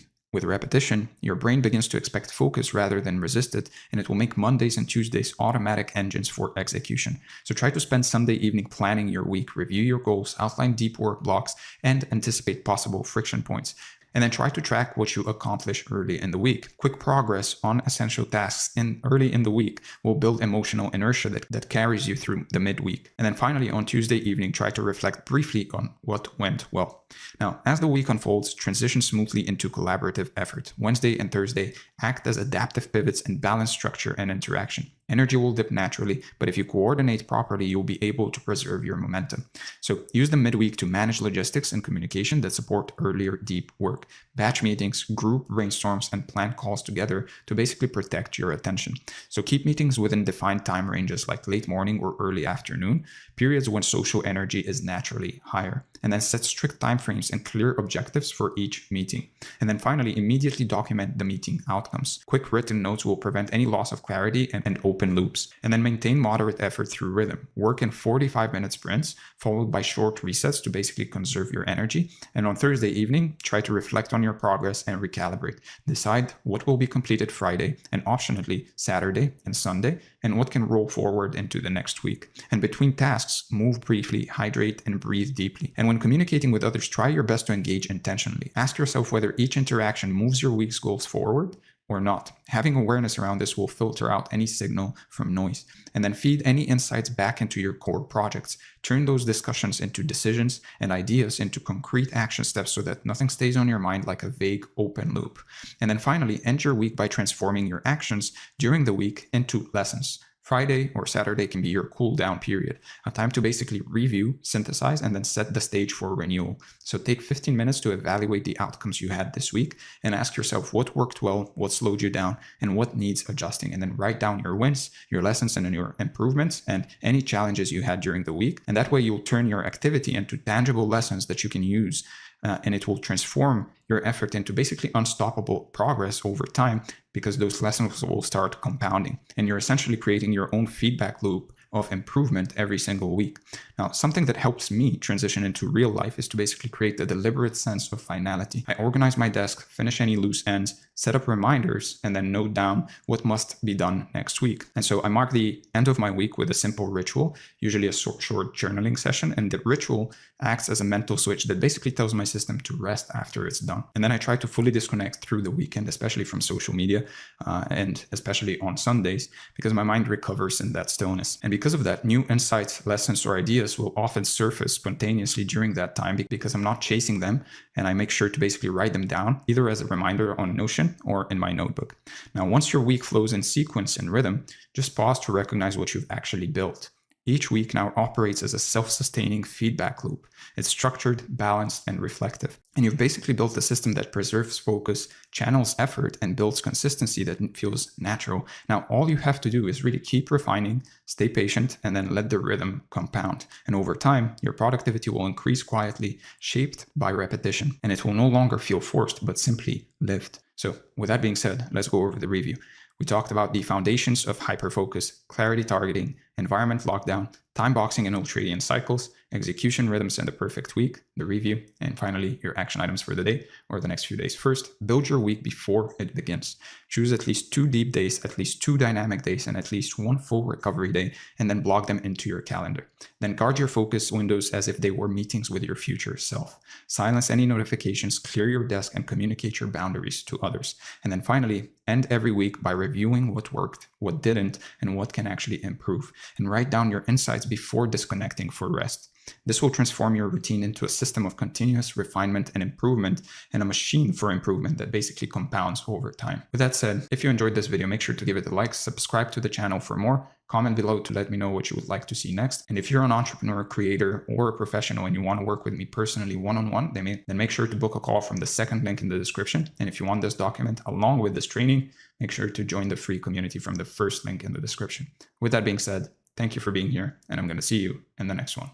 All right, hello and welcome to this video. As you can see from the title, what we're going to be covering today is the ruthless path to focus. And as you can see from the overview, what we're going to be talking about more specifically is first the overview itself, the lie of balance, the reality of elimination, the addiction switch, the mechanics of focus, the sacred sacrifice, eliminating everything, the review, and your action items for the day or the next few days. So without further ado, let's get started and talk about the lie of balance. So balance is the polite word people use to explain why they're not going all in. It sounds noble, reasonable, even admirable. But if you're trying to build something extraordinary, something that tears through the fabric of average, balance isn't just a lie, it's a cage. You think you're being wise, but really you're just trying to avoid the discomfort of obsession. Balance is what they sell you when they don't want you to see how much of your life is bleeding out of you while you distract yourself. It's subtle, and that's the danger. You won't notice it killing you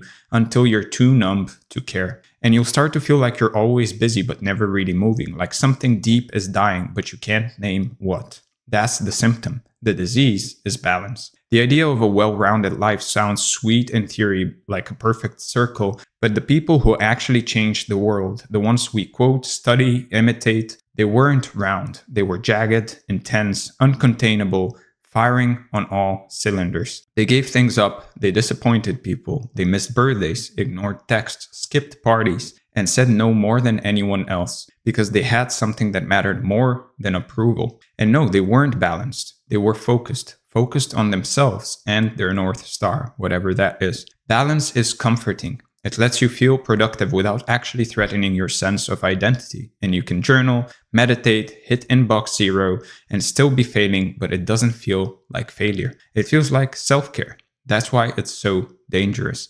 You'll rot and call it rest. Real growth lives at the edge of discomfort. When you're tired, when you're scared, when you feel like you're about to break, that's when it counts. Not when you're sipping tea in a perfect morning routine. Modern life is one long lullaby, and you're being lulled into sedation by Netflix, porn, healthy distractions, and even your to-do list. Everything is padded, everything is curated, sterilized, but you're not meant to be comfortable. You'll be clapped for playing it safe. You'll be praised for juggling it all, but the truth is the applause dies with them. Your life doesn't. You're the one who has to sit with what you didn't build. Things don't stay in place, not your focus, not your mind, not your purpose. Everything decays unless you fight for it. And obsession isn't optional, it's the only antidote to entropy. So take your eye off the mission and it will rust. Let one harmless thing in and it multiplies, and soon you're drowning in harmless things. When you try to balance everything, you become nothing. You split yourself into roles, the worker, the friend, the partner, the dreamer, until your soul is so scattered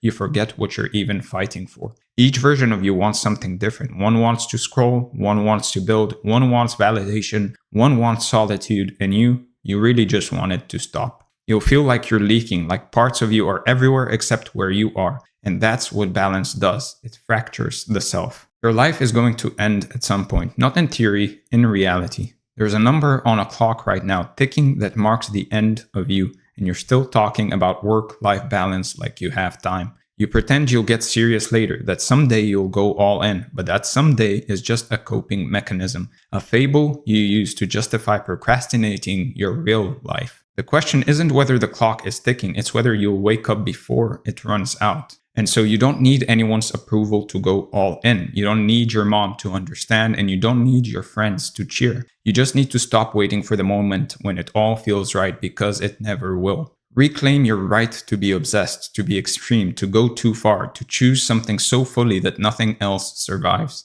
That's where your freedom lives, not in balance. Balance asks you to negotiate with your ambition. Intensity tells you to punch a hole through the wall. You're not here to be reasonable. You're here to be undeniable. You need to build a wall around your purpose, not to keep the world out, but to keep yourself in, so you can't leave, so you can't escape. So it's either build or decay. Let it be a cage. Let it trap you with your own commitment. Because if you trap yourself with the right thing, you'll never need freedom again. When you let go of the idea that balance is noble, things shift, the fog clears, and it's not that you gain clarity, it's that you lose excuses. You finally see what needs to go, and then you start cutting. Real clarity doesn't feel good. It feels violent, like you're betraying the world, but you're not. You're finally actually choosing yourself. So kill the fantasy, kill the dream of doing it all. You don't need it all. You need the one thing that eats everything else. And if you're unsure what that is, if you're unsure what your current purpose is, then that purpose is you working on yourself. Once you accept that balance is a lie, you're ready for the truth. That elimination is the only way forward. You don't get focus by adding more.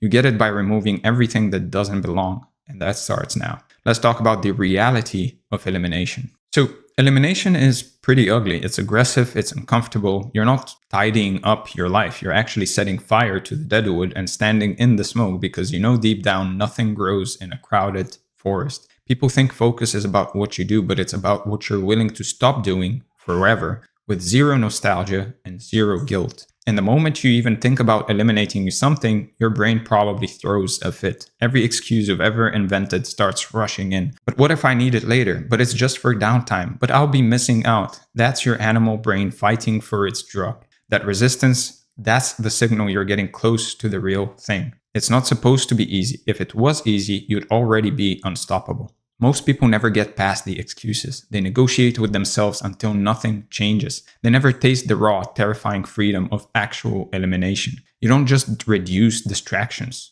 You kill them. You don't cut back. You cut off. Subtraction isn't a polite adjustment. It's a knife. And yes, sometimes you cut out things that you actually enjoy. That's the deal. If you want everything, you get nothing.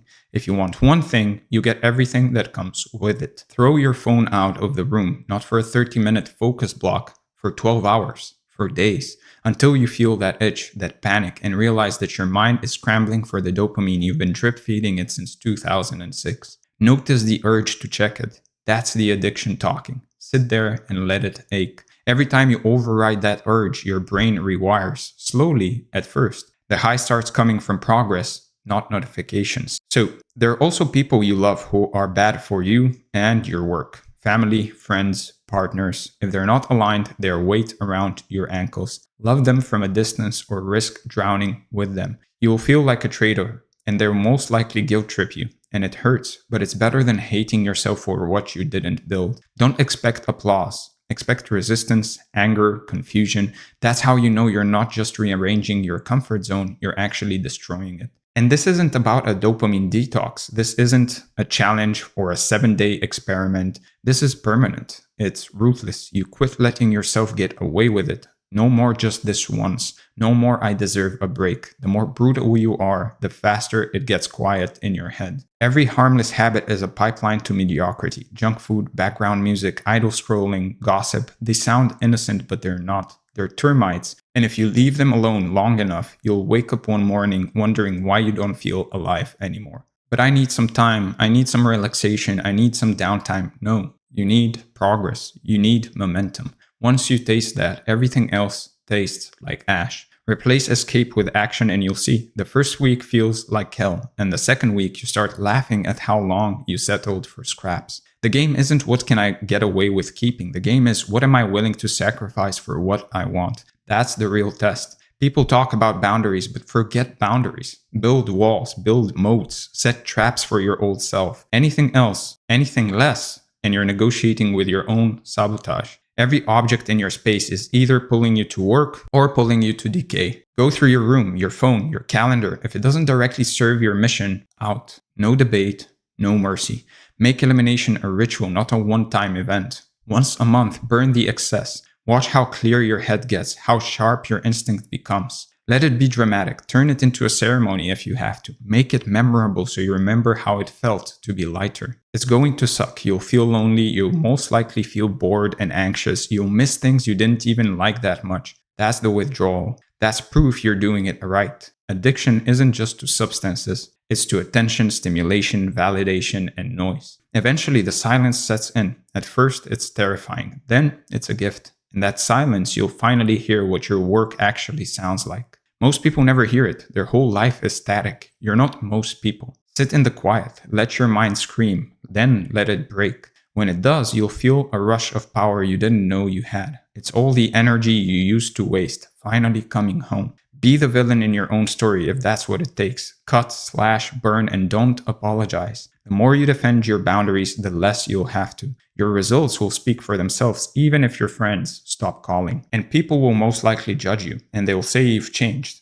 Let them. Change so much you're unrecognizable to the version of you who wasted time. The ones who get it stay. The rest drift away. Let them. There's a reason most people never escape. Set a standard so high that only the extraordinary survive inside it, including you. Let go of the idea that you need permission to eliminate anything. Your life is your responsibility, and so is your focus. No one is going to protect it for you. No one is going to come to save you. Own your choices, own your results. If you're not proud of your work, it's not because you did too much, it's because you let too much live. Filter your world through one question. Does this make me better or weaker? If weaker, cut it. No debate, no guilt. Does this add to my mission or does it take away from it? Does this bring me one step closer or one step backwards? That's where real freedom starts, when nothing unnecessary has access to your mind, your time, and your space. At first, elimination feels like punishment.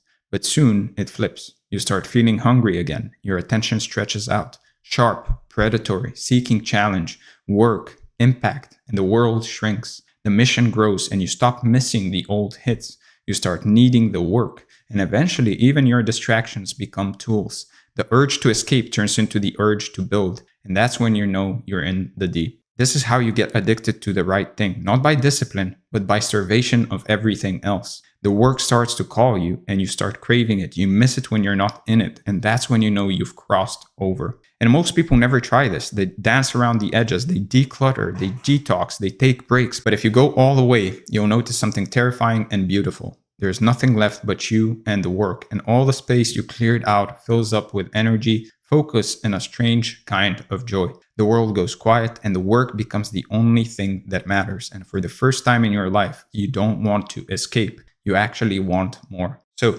next, you're going to see what happens when the only hit left is the work itself and why it's the greatest addiction you'll ever have. Let's talk about the addiction switch. So let's rip the band-aid off. Most people don't want to get rid of their addictions because deep down they're terrified there's nothing good on the other side. They've built their whole emotional economy around little dopamine payouts. The phone, the snacks, the Netflix, the scrolling, the swiping, the fake urgency, the background chatter. But here's the truth. If you eliminate everything else, all that restless, desperate, hungry energy has nowhere to go except the one thing you didn't cut, the work. And this is not some motivational tactic. This is basic chemistry. You're not becoming less addicted. You're just swapping suppliers. When you take away every other dopamine hit, the brain doesn't stop wanting dopamine. It just goes hunting. That's why the work starts to call you. The same itch that used to make you check Instagram for the 20th time before breakfast starts dragging you back to the task at hand. It's the same mechanism, but now you're the dealer and the addict, and the drug is your own output. For the first time, doing hard things starts to feel like relief. You sit down and instead of anxiety, you feel a weird sense of comfort. You feel that little hit, that little surge. And no, it's not the pure rush you get from junk food or social approval, but it's real and it builds and it's self-reinforcing. At first, you'll feel the withdrawal. Your brain screams for the old stuff, but as the days pass, it starts to recalibrate. The act of finishing something, building something, moving the needle, it becomes the only place you get your high. And the pride of seeing what you build, what you endured, and what you kept at begins to compete with the quick hits. You start to crave it. Not the distractions, not the shallow validation, but the feeling of being locked in. Hours go by and you forget to eat. You resent interruptions. People start asking if you're okay, and you're more than okay. You're hooked. You finish a big piece of work and you get that hit, not as the same as the old stuff, but deeper, heavier, and you want it again. So you start chasing harder problems, higher stakes, deeper focus. Just like any other addiction, tolerance builds and you need bigger challenges, more complex puzzles, a higher level of risk. And soon you become addicted not just to the work, but to improvement itself. You start looking for anything and anyone that can make you better, stronger, faster. And yes, that's a reference. And this is where things get dangerous. When the work becomes your only high, You become the kind of person who can't live any other way. You lose patience for the mundane, the trivial, the small talk, and people see you changing and they don't like it, but you can't go back. Sometimes you'll be alone, most times in fact. Sometimes you'll feel like a freak. You'll get accused of being too much. You'll be told to chill out, ignore it all. Suddenly you recognize others like you, the real ones, the ones who look hungry all the time, even if they're rich or miles ahead of you in any other domain of life. These are your people now. They get it. They don't ask you to explain the obsession. They just nod and go back to building. And here's the crazy thing. The more you work, the more reward you get, not from outside, but from within. It's an addiction loop you built for yourself and you control the lever. You stop needing validation and you stop counting likes, followers, and applause. Your reward mechanism gets internalized. And it's not that you become a monk or a stoic, you just become detached from the outcome, from the external. You realize you can manufacture your own joy, your own purpose on demand because you become the purpose. Your reward mechanism is internalized. For example, I was creating these videos way before the subscribers, views, comments, and likes, and you can see some remnants of this on my own channel. Life shrinks and gets heavier, denser. Every move matters. Every minute is spent buying the next high. And sometimes you go too far. You work until your body aches, your brain buzzes, your vision blurs, and you're playing with fire and you know it, and you crash. But even in the exhaustion, just like a heavy workout, there's a twisted satisfaction. You spent it all on something real, not on killing time. And sleep hits different. Food tastes better. Rest actually feels like rest. And there's no guilt, no shame, no sense of wasting the day. You remember what it used to feel like, the emptiness after a binge, the anxiety after too many hours of numbing yourself. Now, the only time you feel anxious is when you're not building. And you have to pull yourself back, not force yourself forward.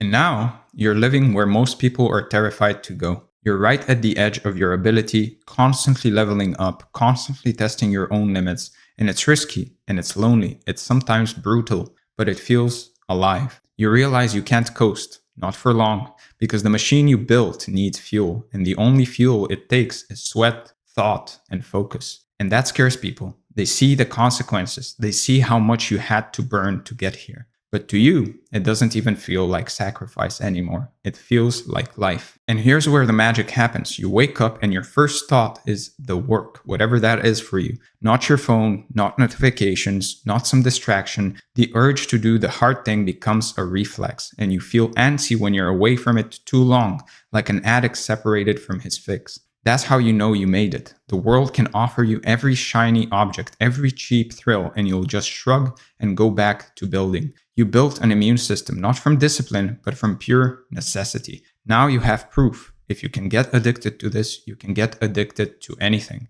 So you pick wisely. And here's the last piece. You can't fake this. You can't hack your way here with willpower alone. You have to really ask yourself what you want. And you have to get even more real about what you're willing to burn to get it. And it's ugly sometimes. It's beautiful sometimes, but it's always worth it. You look back one day and your only regret is not starting sooner. Because now the next step isn't about finding more ways to work. It's about finding out how deep you can go, how far you can push, how much more you can build when nothing else is left. All of this brings you face to face with the actual mechanics of focus. The nuts and the bolts, the routines, the ugly little truths about how people who actually win keep their eyes locked on what matters. And that's what's next. So let's talk about the mechanics of focus. So focus isn't sexy. It isn't complicated either. It's raw, boring repetition. The best keep their process disgustingly simple because it works. Every distraction you eliminate just makes the simplicity sharper and more brutal. And there's nowhere left to hide from yourself. There's no trick. You just do the work over and over like a farmer planting rows in a hard earth. If you don't have a ritual, you're winging it. And that's fine until your brain revolts. The workday starts, you hesitate, you check your phone, you lose the first 10 minutes and it spirals. Ritual isn't a routine. It's an exorcism. You build a little doorway between the chaos and the mission. Your workspace becomes sacred. The mug, the notepad, the closed door, the same 3 songs. They're not quirks, they're weapons. And your body and mind learn, when this ritual starts, everything else dies and you step into the arena, not the playground. The world rewards split attention, apps, pings, urgent tasks, but if you want depth, you've got to get savage about your boundaries. You say no to everything, sometimes even good things, and you become hard to reach. You piss people off. You go off the grid for days, sometimes weeks, and the less you explain, the better. Your no becomes a shield, not out of anger, out of necessity, because every yes is a slice off your lifespan. So guard your calendar like your life depends on it, because it does. You don't have to announce your absence. You just disappear into the work and let your results do the talking. Focus is a momentum game. You're either climbing the hill or you're rolling back down. At the start, it takes everything just to sit still and not self-destruct. The second week is hell. The third week, the hill gets a little less steep. And by the end of the month, you start running up it. Every hour compounds. 1 clear hour today is 10 tomorrow. Clarity and momentum multiply. Don't try to fix 10 things at once. Fix one. Protect one block of time. And when you see what it does, you'll feel like hell to protect more. Order matters as well. Put the hardest thing first. Every day, you will hate it and do it anyway. Your entire life will start to bend around that habit. And real focus is quiet. No music, no news, no stimulation, no open tabs.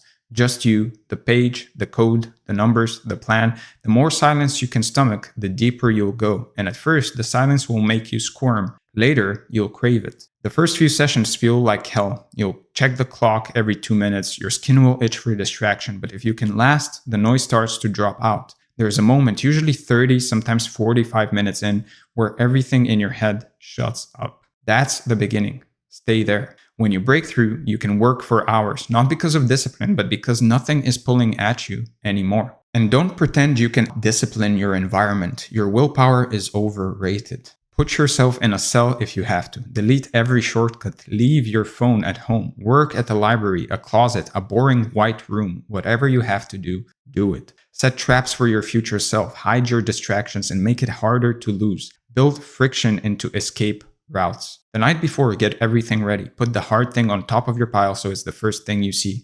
Make it impossible to do anything else but the work. If you don't, you'll always default to comfort. People think focus is about sprinting, but it's not. It's a marathon, but with fire at your heels. You can't run at top speed forever, but you can always move forward. You train yourself to keep showing up, even when you're tired, bored, sick, or doubting. Real discipline is about rhythm, not force. The better you get, the more you can coast on habit. You do it even when you don't feel like it, and especially then. A bad day, you show up anyway. That's the difference between pros and tourists. Eventually, focus becomes less about technique and more about obsession. You start needing the work to feel okay. You start organizing your whole life around your next block of uninterrupted hours.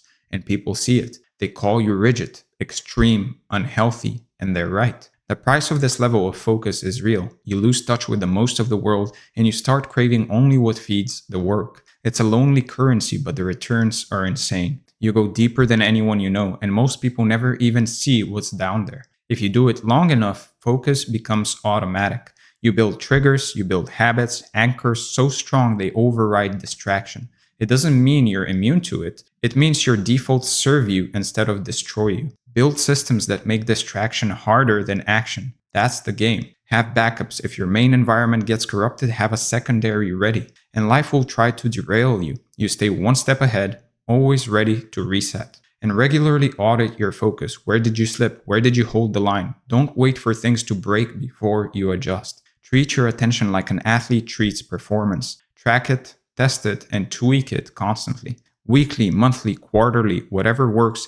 Review yourself. You have to know your numbers. And be honest, if you're slipping, own it. Don't let your ego kill your progress. The best never drift far. They spot course corrections early and make them instantly. This is yours. Nobody else is coming to rescue your focus, protect your hours, or hold you accountable. If you don't defend it, you lose it forever. You decide every morning what matters, not once, every single day. The commitment is new. Some days you'll barely make it. Some days you'll crush. Doesn't matter. You get up and do it again, regardless. At the end, the results are yours alone, and that's the whole point. And there's one more layer. The places in your life you didn't even realize you need to cut. The hidden leeches, the silent killers of your focus and momentum. Let's shine a light on every dark corner and finally decide what stays and what goes. So let's talk about the sacred sacrifice. So here's the part nobody warns you about. You want insane focus, unbreakable drive, obsession level results. The price isn't paid in more effort. It's paid in letting go of comfort, distraction, and sometimes the people who once made you feel safe.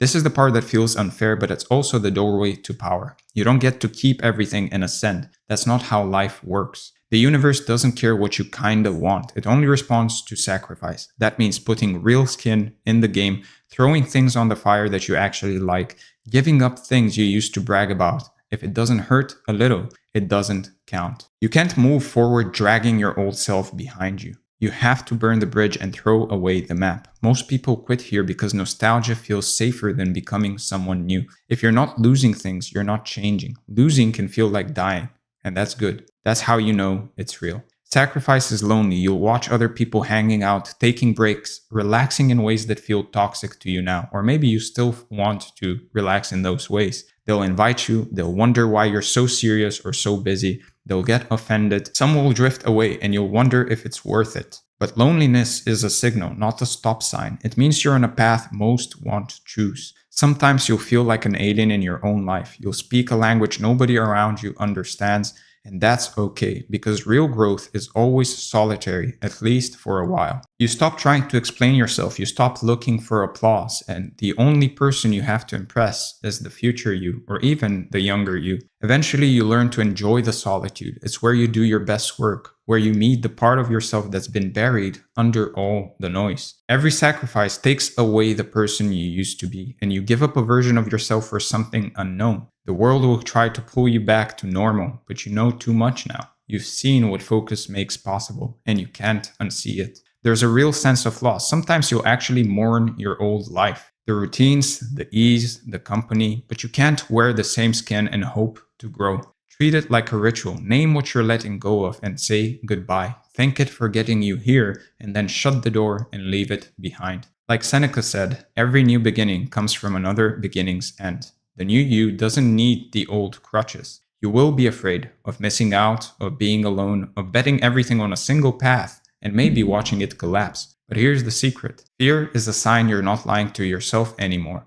Most people use distractions to run from fear. You use sacrifice to walk straight into it. Fear is the tax on ambition. If you don't feel it, you're not risking enough. Fear is the proof of progress. Comfort is proof of stagnation. Every time you walk through fear, your capacity grows, and the path gets a little wider. So get used to it. When you choose sacrifice, you will outgrow people. They will resent you for it, and your priorities will become a mirror for their compromises. That hurts. Some will try to drag you back down, to keep you in the old dance. Don't. They will talk, they will label you obsessed, selfish, antisocial, arrogant. Let them. There is no need to defend yourself to the mediocre. You answer to the work, not to the crowd. They'll understand when they see your results, or they never will. Either way, you keep going. There's a strange thing that happens after a while. The pain of sacrifice fades and gets replaced by a weird kind of pleasure. You start to crave the feeling of moving forward. The struggle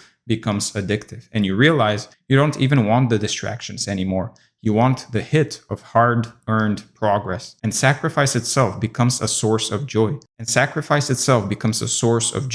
You learn to savor this thing because you know what it's buying you. And you stop chasing empty highs. The work becomes its own reward. All the things you gave up feel small compared to what you gain. Sacrifice gives your life weight. It makes things matter. It's the difference between floating and carving a canyon with your bare hands. The deeper you cut, the more the world starts to open up for you. Meaning isn't found, it's earned. And the only lives worth remembering are the ones that left something behind. And sacrifice is the cost of making a dent in reality. When you pour yourself out for something bigger, the work echoes after you.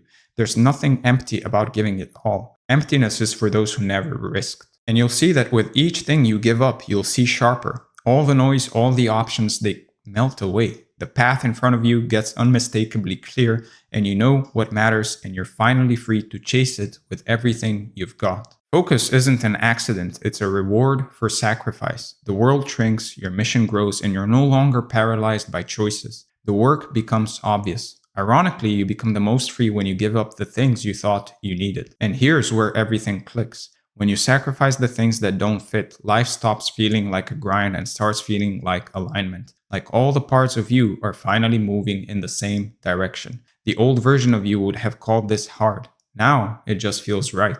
The sacrifices don't feel like sacrifices anymore. They feel like gravity pulling you. The sacrifices don't feel like sacrifices anymore.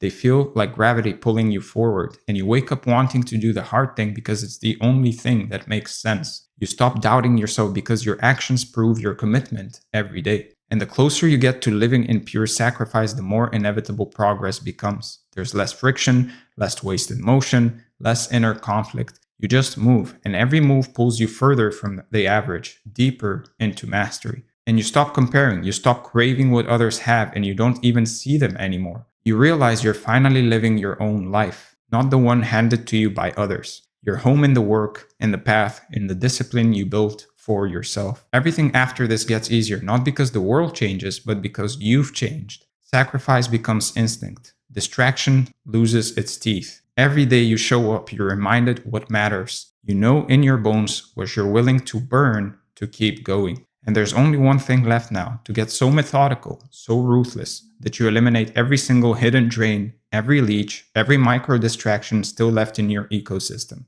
Because after sacrifice, the only thing that matters is the final audit and the freedom that comes after that. So let's talk about eliminating everything and how to do that. Most people never even bother to look at what's stealing their focus. And they know about the obvious stuff like Instagram notifications, endless group chats, but they don't see the hidden leeches, the tiny invisible hooks pulling at them from every direction, draining energy drop by drop. And this is the part that nobody wants to do because it's brutal. But if you skip it, you're guaranteeing your own failure. You don't just eliminate distractions, you have to hunt them continuously. So start with your physical space, your room, your desk, your kitchen, your phone. Every object, every item is a trigger for a habit. If it doesn't directly contribute to the work, it's a liability. A cluttered room is a cluttered mind. And that cliche is real. Get everything out that doesn't need to be there.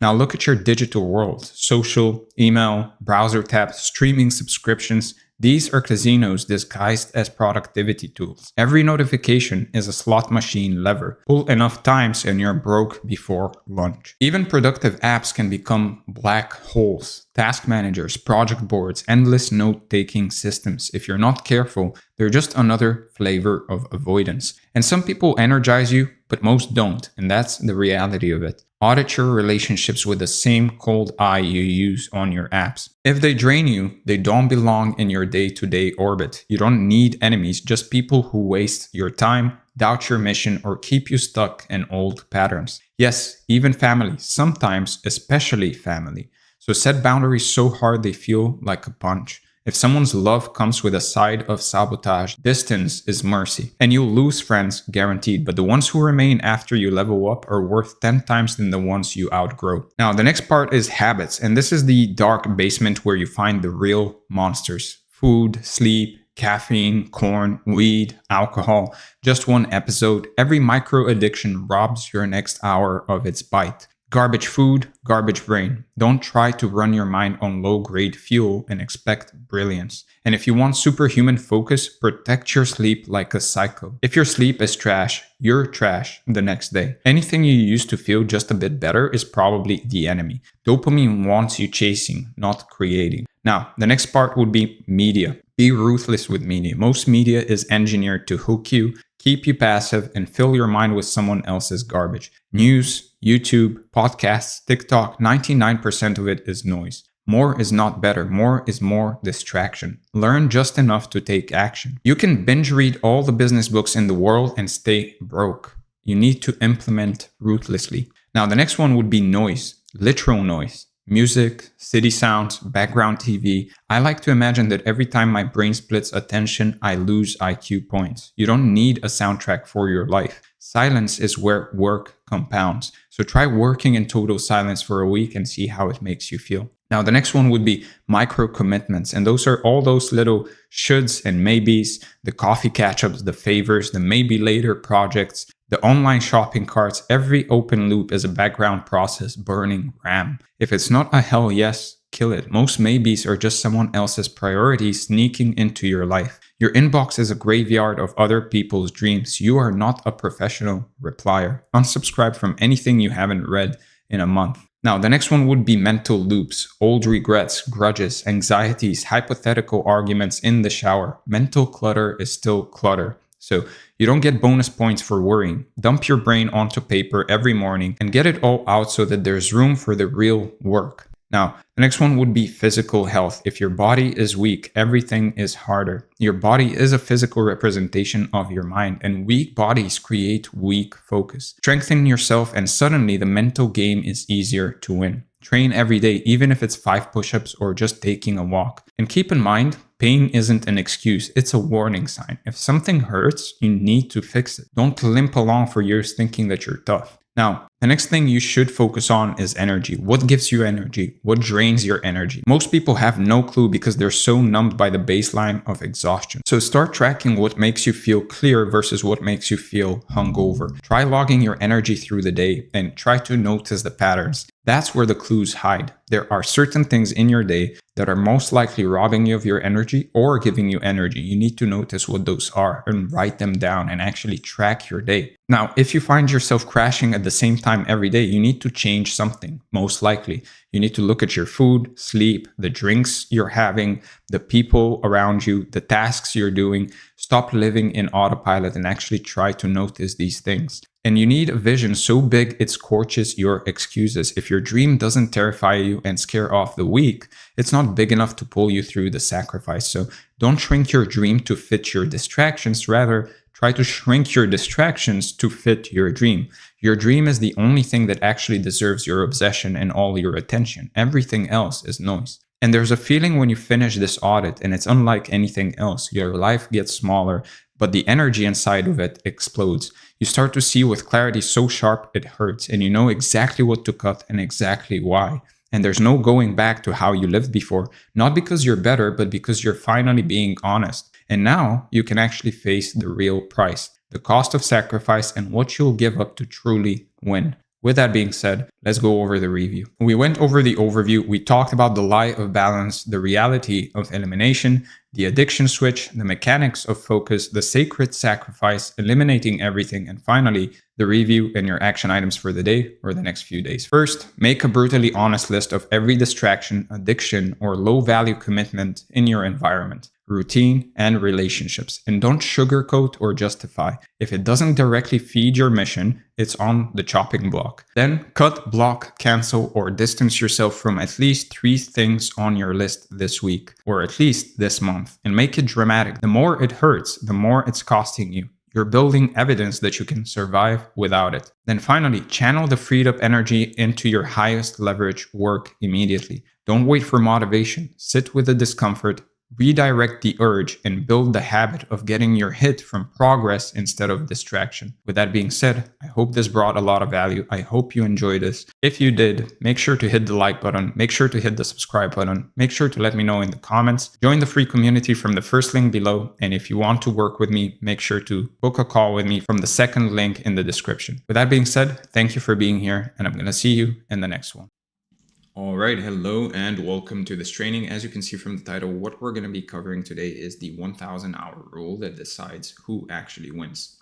As you can see from the overview, what we're going to be talking about more specifically is first the overview itself, the lie, the knowledge crisis, the new advantage, the review, and your action items for the day or the next few days. Now, before we get started, if you want to work with me one-on-one on any of this and improving every aspect of your life, meaning health, wealth, love, and self, make sure to book a call from the link in the description. And with that covered, let's get started and talk about the lie. So there's a belief sitting underneath almost everything you've ever tried and dropped, and it goes like this. Talent decides, and you are either dealt with it or you weren't. So you've probably never said it out loud, but you felt it every time something got hard and a small voice asked whether you were really just built wrong for this. Now that belief is doing more damage to your life than any real shortage or of ability ever could. So try something that almost nobody actually does. Take a skill that you admire in someone, take someone that you admire and a skill that you admire in them, and then ask how many hours they actually put in before they were any good. Not the highlight reel that you see today, not after they've mastered it, but the silent years before it. The real number is almost always going to be in the thousands. So the moment you see that, your 10 or 20 hours that you've put into something will stop looking like you're not good at it, and you'll most likely realize that it's just a warm-up, basically. So somewhere around week 3, a very specific feeling shows up for most people. You've put in real effort, you expected something back for it, and the mirror or the bank balance or the blank page says no. Now that silence feels like a verdict on you, but it isn't one, right? It's the distance between when effort goes in and when results come out, and that distance is always going to be longer than anyone warned you. Now, sit in that silence long enough and the mind goes hunting for an exit.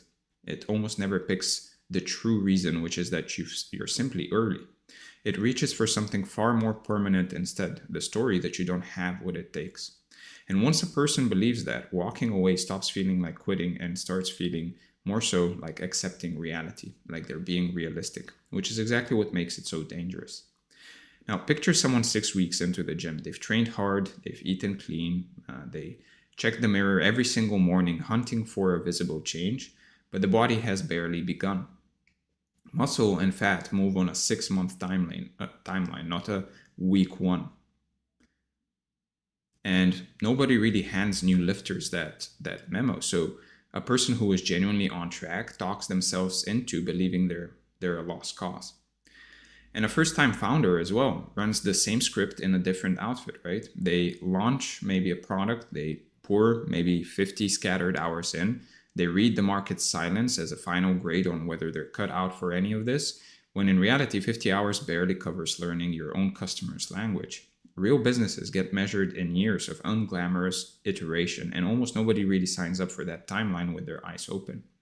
And here's why that timeline actually stays invisible. Looking straight at it means admitting the thing will take far longer than the story in your head, and that story is comfortable. So the founder skips the clock and grabs the easier explanation that a smarter person would have cracked it by now.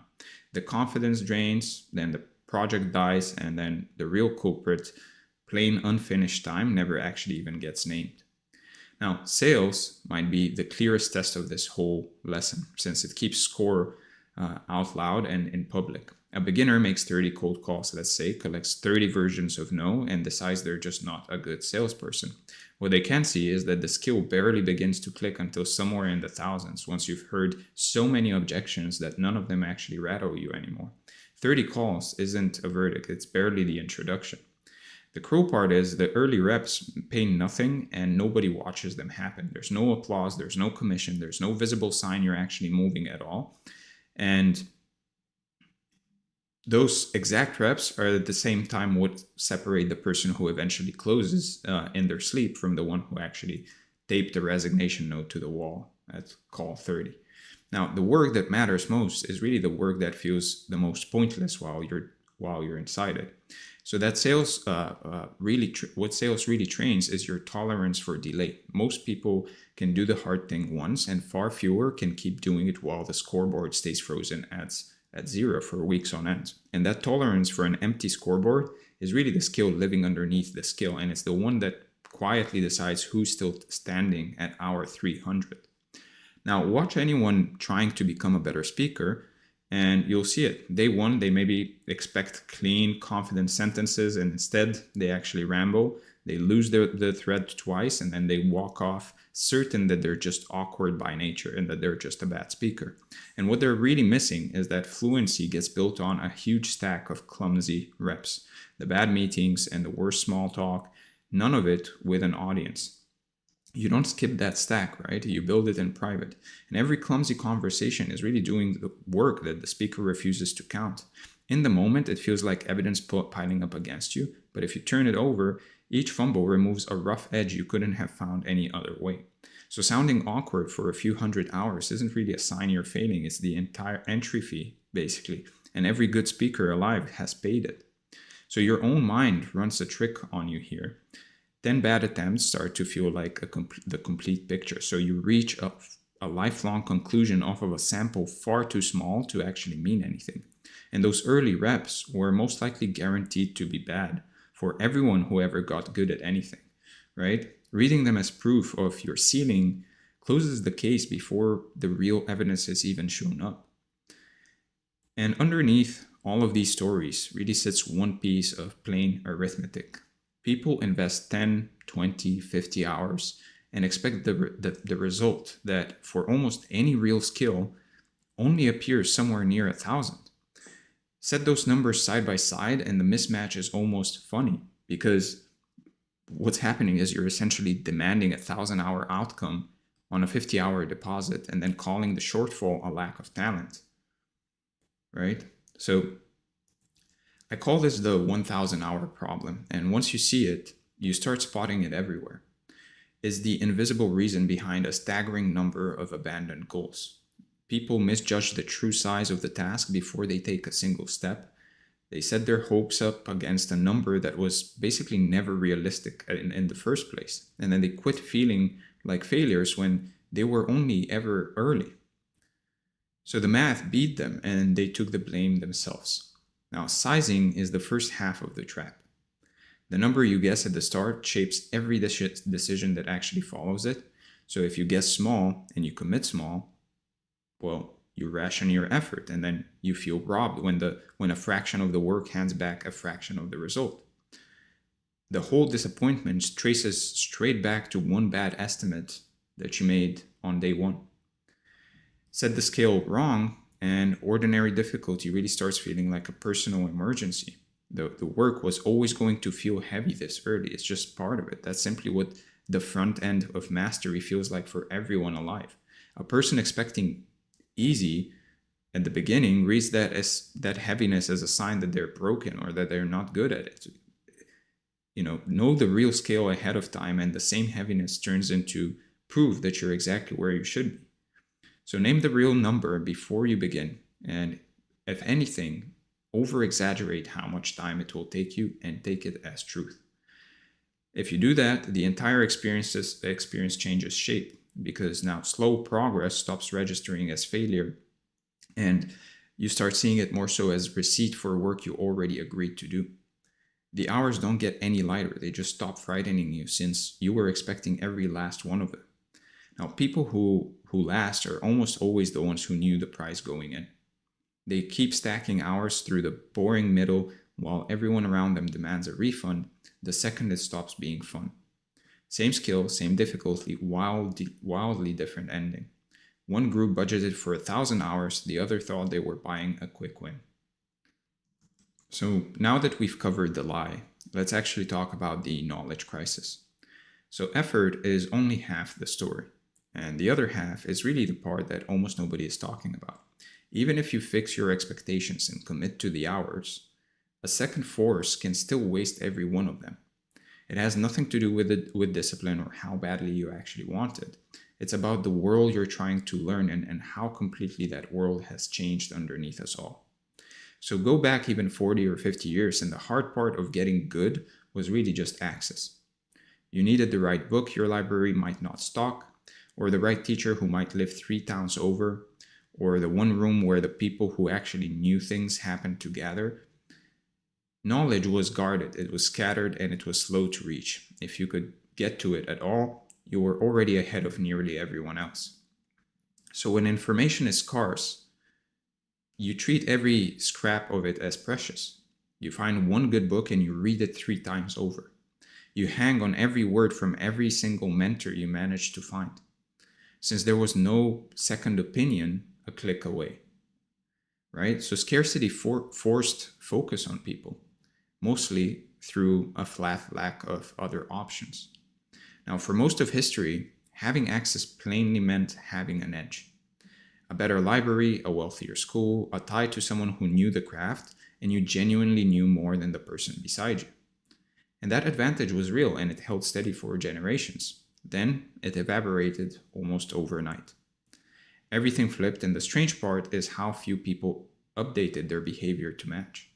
Information is now infinite, it's free, and it's sitting one search away at 3 in the morning, right? Every lecture, every framework, every expert breaking down every skill, all of it is instantly in reach.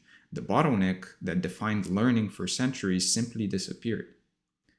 And what replaced scarcity is overload, and overload is its own kind of problem. If you pick one skill, let's say copywriting, and you'll surface thousands of books, tens of thousands of videos, and an endless feed of creators, each insisting their method is the only one that works, and it looks like pure opportunity.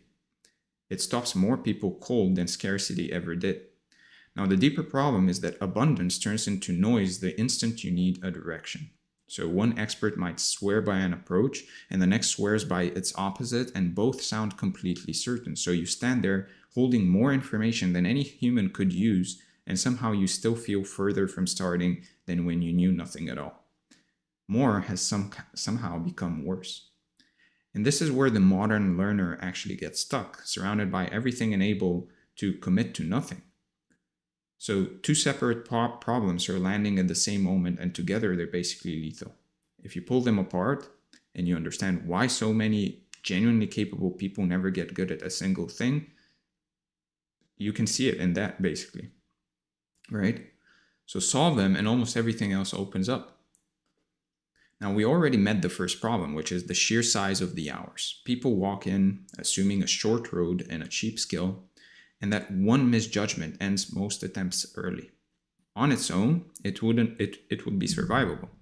It's the second problem that turns the first one deadly. So, underestimating size means you expect the payoff long before the hours could possibly produce it. You set the timeline by how motivated you feel instead of by what the skill actually demands of you. And when the payoff misses your invented schedule, it feels like talent betraying you, when in truth, the clock was just never going to bend to a guess. So the second problem is sharper and far more modern. You don't know what to learn. Everything is laid out in front of you, and none of it tells you which slice matters for your exact situation right now. So what happens is you freeze before the first real step, and you become unsure which thousands hours are even the right ones to start counting. And not knowing which hours count poisons the whole abundance. Every path looks basically defensible. Every creator points somewhere different, and choosing wrong feels expensive enough that people choose nothing. And the fear of sinking 100 hours into the wrong thing stops them from basically sinking 1 hour into anything. Now, a frozen learner rarely stays frozen for long. The paralysis turns into bouncing, a book this week, a new guru the next, then a course, a system, a framework, a fresh start every fortnight. Each switch feels like progress, since it basically arrives with a fresh hit of motivation, but the hours never really land in one place long enough to count, and you end up holding a pile of beginnings and almost nothing finished. Add up a few years of that, and the outcome is brutally specific. A head packed with knowledge, maybe, if you even took action on that, and almost no skill to show for any of it. And you can explain a dozen frameworks and execute none of them, since explaining and doing are completely different things, and only one of them ever got practice. So skill forms in the exact opposite way scattered learning does. It needs hours stacked in one place, repeated, and aimed at a single target for long enough to compound on themselves. Spread the same hours across 20 interests, and not one of them ever crosses into mastery. The total time can be identical while the outcome is nothing alike. Now, Michael Simmons, he's a writer by the way, has been making a version of this argument for years. The way he frames it, the old bottleneck was getting access to information, and the new bottleneck is really making sense of it. And I'm paraphrasing here, but that flip is the whole game right now. The scarce resource stopped being knowledge and became judgment. And David Deutsch pushes the same idea somewhere deeper into how knowledge grows at all. As I read him, real progress comes from building good explanations, and a pile of raw facts does almost nothing standing on its own. The modern flood hands you infinite facts, but what it can never hand you is the sense of which ones matter and what to build out of them. So the real bottleneck today comes down to one ability: choosing what to ignore. The person who can filter the noise down to one skill and one path has already cleared the wall that stops everyone else cold. Win that fight and your hours finally get to land where they actually count. And that, at last, is where the good news begins. So let's talk about the new advantage. So here's the part that should genuinely excite you. A new advantage has opened up inside all of this chaos. And it doesn't belong to the people you'd assume. The smartest and most gifted hold no special claim on it. It's available to absolutely anyone, And the wild thing is how few people ever reach down and take it. Almost everyone assumes the edge goes to talent, to the naturals who make it all look easy. We picture some inborn gift doing the heavy lifting while the rest of us watch from the sidelines. It's a comforting story, since if winning takes a gift you weren't born with, then sitting out was never your fault. Comforting and almost entirely wrong. Leaning on talent as the explanation lets you off the hook in the most flattering way available. The winners were simply built different, so your own stalling was never really in your hands. Your own fate was never really in your hands. It feels generous to yourself in the moment, and in practice, it hands away the one thing that was actually within your reach. Drop the talent story and the real advantage comes into view. It's focus, the plain ability to lock onto one skill and stay there while everyone else scatters. In a world built to fracture your attention into 100 pieces, sustained focus has grown rare enough to be a genuine edge. Can you imagine that? And unlike raw intelligence, it's something you actually get to choose. Strip away the talent myth, and what's really left rewards stamina more than brilliance. The gifted starter who jumps to a new shiny thing every month loses to the ordinary person who simply keeps showing up. Patience that stays put beats talent that wandered off. And the whole thing belongs to whoever flatly refuses to leave. So the strangest part is this edge sits almost completely unclaimed. That's the thing. Everyone's busy chasing the next method, the next tool, the next creator promising a shortcut, while the simplest move of all, staying put, gets ignored. And the opportunity is sitting right out in the open with almost no competition for it. And that's precisely what makes it so valuable right now. Now, claiming it comes down to 4 different things, and they're so plain, they'll almost feel like a letdown. None of them is clever, and you've likely heard each one on its own before. No single step carries the power by itself, but doing all 4 at the same time is what almost nobody manages, and that's where the whole thing lives. So the first move is to really choose one skill and actually commit to it. Not 3 of them with 2 backups, waiting in case this one disappoints. One clear target that you'll stay with through the dull middle stretch where nothing seems to move. That single decision will silence most of the noise instantly, since the moment you've chosen, the moment you've actually committed to something, 90% of the internet stops being relevant to you. Now, the second move is to ignore almost everything else on purpose. Thousands of sources can exist without a single one of them holding a claim on your time. This is far harder than it sounds, because every piece of content out there is engineered to feel urgent and essential, because it gathers attention. And learning to let it scroll past unread is what protects the hours you've already decided to spend. So ignoring well is itself a skill that almost no one bothers to practice. Every source is competing for your attention, and most of them deserve a polite no. So treating your focus as the scarce resource that it is, the thing to defend instead of spend freely, is really the real work hiding underneath learning anything in this era. And most people are waiting for permission to skip things, so here it is. You do not have to read every book or finish every course to get good at one skill. The fear of missing out is the exact hook that keeps people consuming forever and mastering nothing.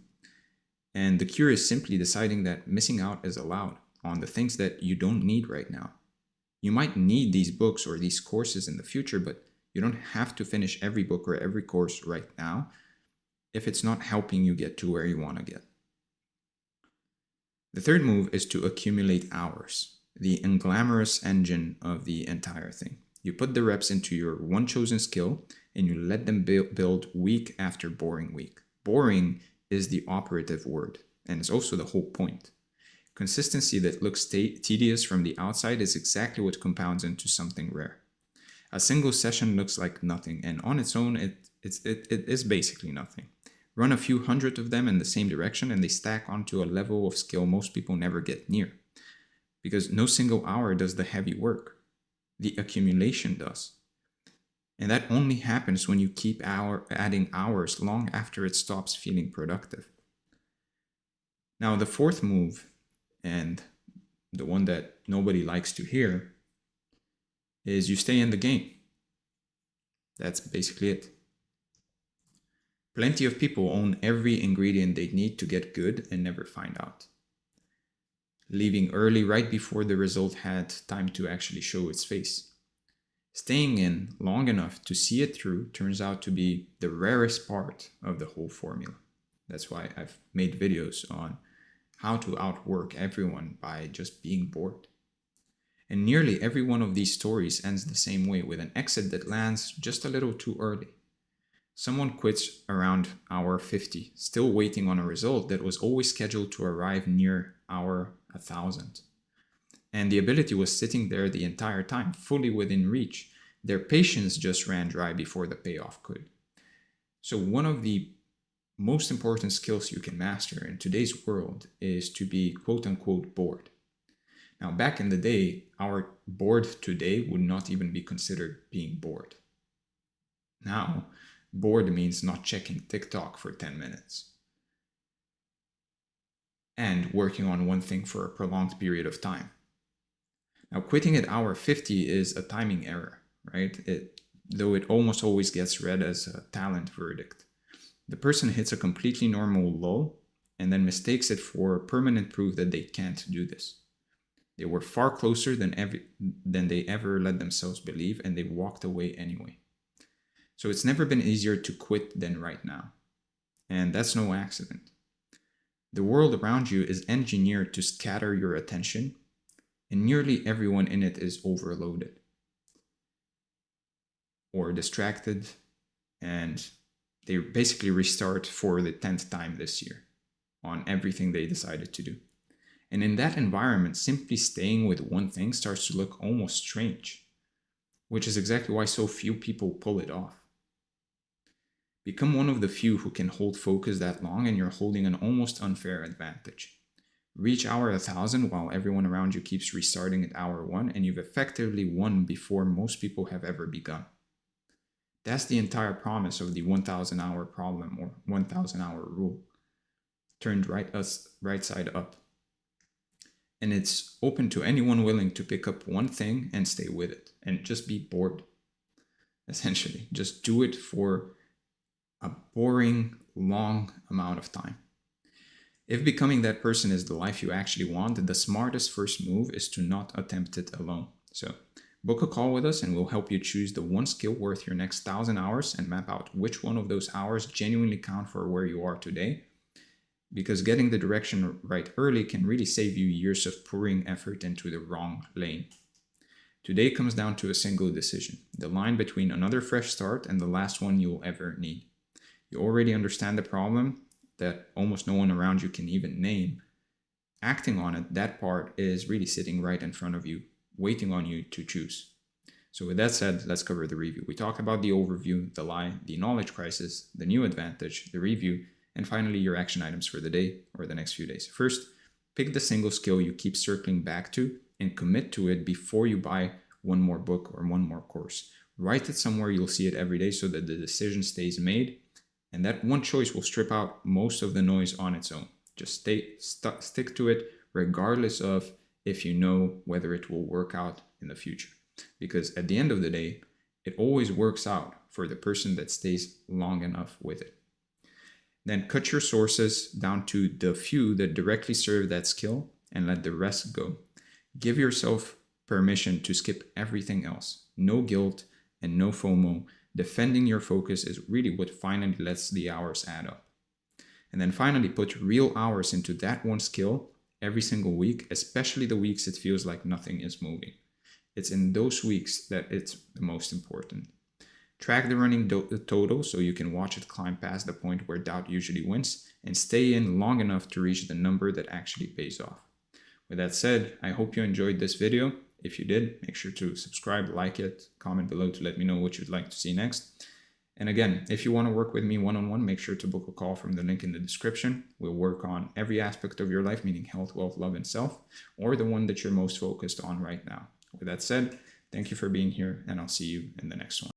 All right, hello and welcome to this training. As you can see from the title, what we're going to be covering today is the productivity engine. And as you can see from the overview, what we're going to be talking about more specifically is first the overview itself, the productivity lie, the core engine, the multiplier stack, the review, and then your action items for the day or the next few days. Now, before we get started, if you want to work with me one-on-one, make sure to book a call from the link in the description. We work with entrepreneurs and high performers from all sorts of different fields to help them master every aspect of their life, meaning health, wealth, love, and self, with one complete system. With that said, if you want this training along with its respective document, make sure to join the free community from the link in the description.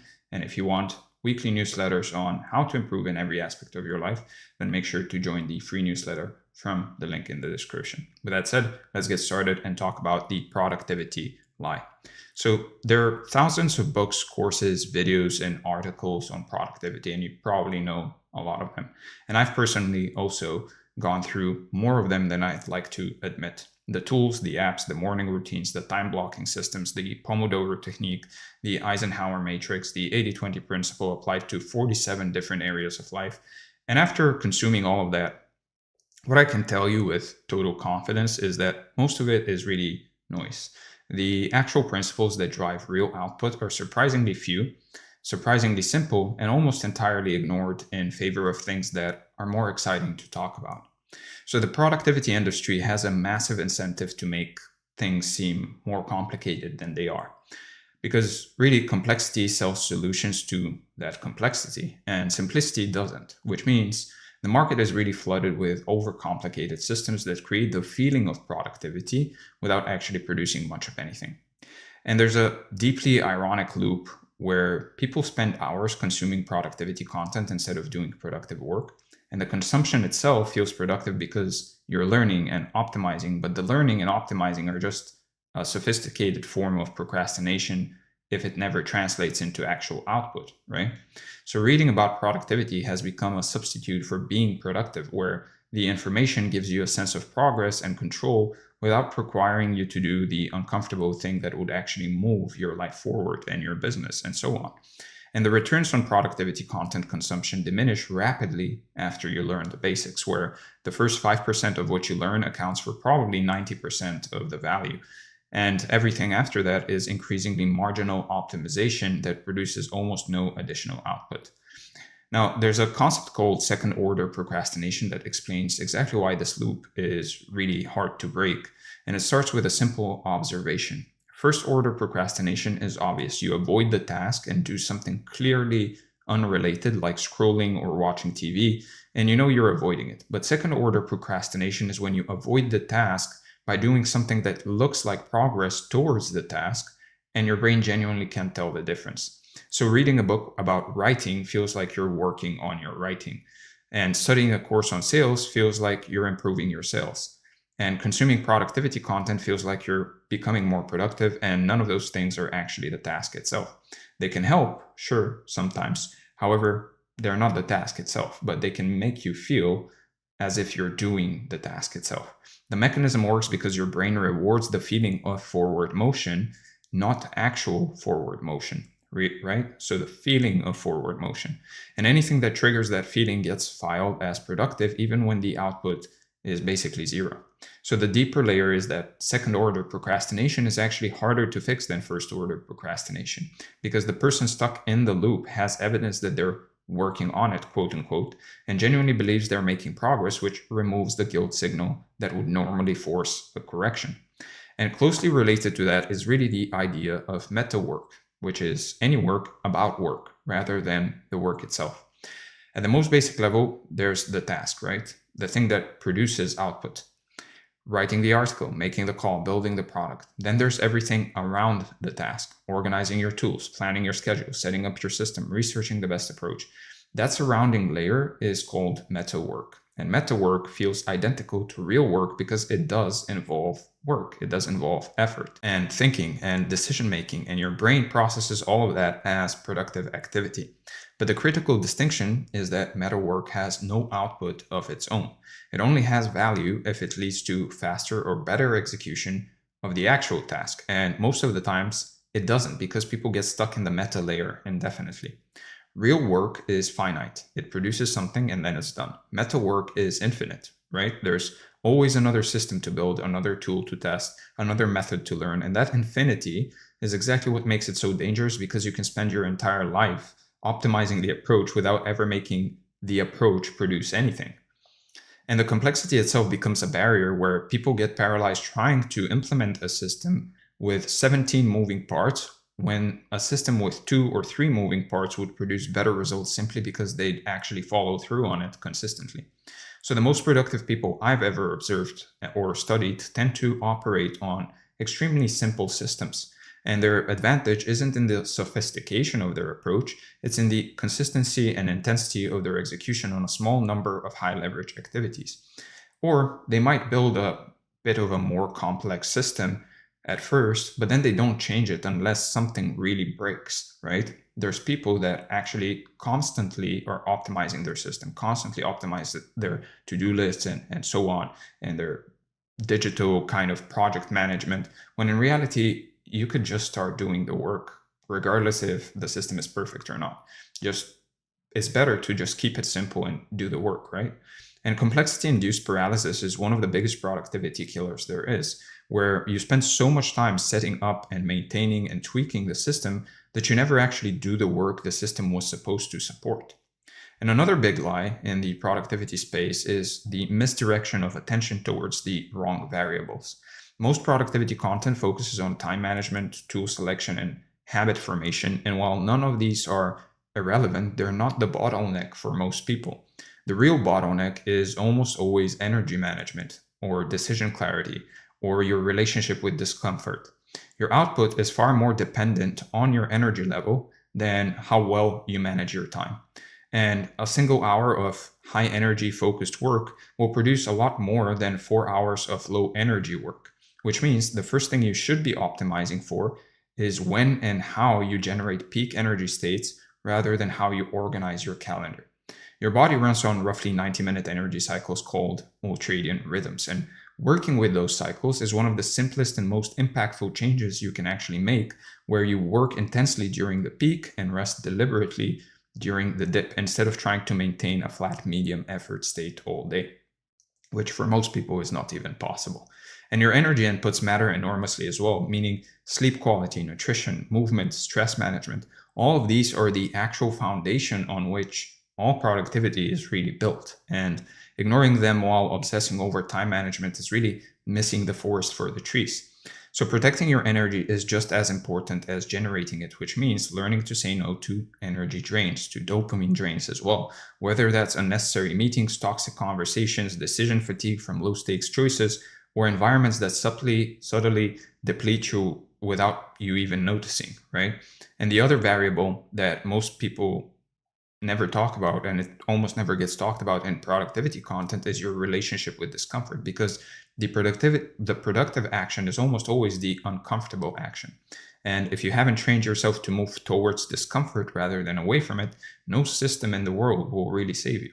Procrastination is almost always discomfort avoidance in one way or another, whether you're actually noticing it or not, where you're not actually too busy or too tired or too distracted. You're just avoiding the feeling that comes with doing the things that matter. And that avoidance pattern usually points directly at the highest leverage activity you should be doing. So building discomfort tolerance is a trainable skill, like we talked about in the previous piece, where each time you move towards the hard thing instead of away from it, you increase your capacity to do it again. And over time, the threshold of what feels uncomfortable raises so that things that used to paralyze you now are just routine. So after stripping away all the noise and the misdirection, what you're left with is really a handful of principles that actually drive output. And no, these are not amazing. They're not new. They're not going to sell 1 million books. They don't sound cool, but they're what works, and they've been validated by decades of research in cognitive science, neuroscience, and peak performance. And the people who implement them consistently outproduce everyone else by a factor that's almost embarrassing. So the research on what actually makes humans productive has been remarkably consistent for the last 30 years, and the core findings haven't really changed much, which tells you that these principles are fundamental, and anything that's been true for 3 decades is probably worth your attention. So the studies also replicate across different populations, industries, and contexts, meaning these aren't niche findings that only apply to knowledge workers or athletes or creatives. They apply to human cognition in general and performance in general, which makes them universally applicable to your life regardless of what you do. So the gap between knowing these principles and actually implementing them is where 99% of people fall down, because knowing that deep work, for example, produces results is not the same as actually doing deep work consistently, and the implementation gap is the real productivity problem for most people. So here are the actual principles that drive most of your output, right? The core engine. I'm going to lay these out plainly without the usual storytelling padding, because the value here is really in the principles themselves and in your willingness to implement them, and adding complexity to make them seem more impressive would be doing you a disservice. So the single highest leverage productivity behavior supported by research is deep work, meaning sustained periods of focused attention on a cognitively demanding task without interruption or distraction. And the research from Cal Newport and others shows that this type of work produces output that is orders of magnitude higher in quality and quantity than any other mode of working. The optimal deep work blocks is somewhere between 60 and 120 minutes based on the research. Now, most people can sustain 2 to 4 of these blocks per day maximum, which means your real productive capacity is about 4 to 6 hours of deep work per day, and everything else is really maintenance, admin, and recovery. So protecting those blocks is really the most important thing you can do for your productivity, because a lot of people can schedule them and yet then they get distracted and they allow the world to pull them in 1,000 different directions, which means they should go on the calendar first, and everything else should schedule around them if you're optimizing for productivity specifically. And interruptions during a deep work block should be treated with the same seriousness as interrupting a surgeon during an operation. Now, deep work capacity is also trainable, meaning if you can currently sustain 30 minutes of focused attention before your mind wanders, that's your starting point, and you build from there gradually, adding 10 to 15 minutes every week or two until you can basically sustain 90 plus minutes of unbroken focus. The best way to do this, by the way, is to sit down when you work, set a stopwatch, and notice the first time you get distracted, and then look at that stopwatch. It's going to tell you 15 minutes, 30 minutes, 20 minutes. Usually it's somewhere around that time before you actually get distracted. Just jot that number down somewhere, and next time try to beat it basically by, let's say, 5 minutes or 10 minutes. Now, deep work by definition means also single tasking, doing one thing and one thing only. And the research on multitasking at this point, we all know, is pretty unambiguous at this point. It doesn't work. It reduces your output quality by up to 40%, and it increases the time to complete tasks by up to 50%. And every tab you have open is really a tax on your cognitive performance as well. So the cost of context switching is much higher than most people realize, where every time you switch between tasks, it takes an average of 23 minutes for your brain to fully re-engage with the original task you were doing. So imagine you're writing, let's say, a newsletter, and you get distracted to check your phone. It takes 23 minutes for your brain to go back to the original task in reality, which means that checking your phone for just a second during a deep work block actually costs you nearly half an hour of productive capacity. And single tasking requires genuine discipline in today's environment, because everything around you is designed to pull your attention in multiple directions simultaneously. So the person who can actually resist that pull and stay on one thing for 90 minutes straight has an almost unfair advantage over everyone who can't. And it gets easier with practice, where the first week of strict single tasking feels almost painful because your brain is basically addicted to the stimulation of actually switching tasks. Every switch basically gives it a bit of dopamine. But after 2 or 3 weeks, the single focus mode starts to feel natural, and the productivity gains become so obvious that you never want to go back. And the single tasking starts to give you more dopamine than switching tasks. So the second core principle is really working in cycles that match your body's natural energy rhythms. So ultradian rhythms, basically. The research on ultradian rhythms shows that your body cycles through roughly 90-minute periods of higher and lower alertness throughout the day, and aligning your work with those cycles produces dramatically better results than the traditional work for 8 hours straight approach, which, by the way, most people don't actually do. So identifying your personal peak energy windows is step one. And for most people, the highest cognitive peak occurs within the first few hours after waking up, assuming you've had adequate sleep, with a secondary peak in the mid-afternoon. And scheduling your most demanding deep work during those peaks is the single biggest structural change that you can make to your day, if it's possible. So spend 1 week tracking your energy levels every hour on a simple 1 to 10 scale, and you'll see your personal rhythm clearly. And once you have that map, you can basically restructure your entire day around it so that high value work lands in those high energy windows and low value tasks fill the dips of energy. And matching task difficulty to energy level means you stop trying to do creative or analytical work when your brain is in recovery mode, which eliminates the frustration of feeling like you can't focus when really your body is just telling you that it needs a different type of activity or a break. Now, the recovery periods between cycles are also not optional, and research shows that deliberate rest between work blocks actually improves the quality, but also the speed of the subsequent work block. Meaning rest makes you more productive and more efficient rather than less. So skipping it is like skipping sleep and expecting to perform well the next day. Now, the type of recovery also matters, where scrolling social media or checking your email during a break actually increases your cognitive load. Because think about it, you basically have to process information, right? So you'd be doing yourself a humongous disservice if you did that in your rest period. The most effective recovery activities are just walking, breathing, brief meditation, or simply sitting quietly without input, all of which allow the brain to genuinely reset. And you might have noticed online videos popping up of people literally just staring at a wall for 30 minutes or so. That's a break. That's an actual break for your brain. So the recovery period doesn't need to be long. It can be 15 to 20 minutes between 90-minute blocks. That is usually sufficient. And the key is that the recovery is real and complete, rather than a half break where you're still mentally processing work-related information. Now, the third core principle is ruthless elimination of everything that isn't the task, that isn't high leverage.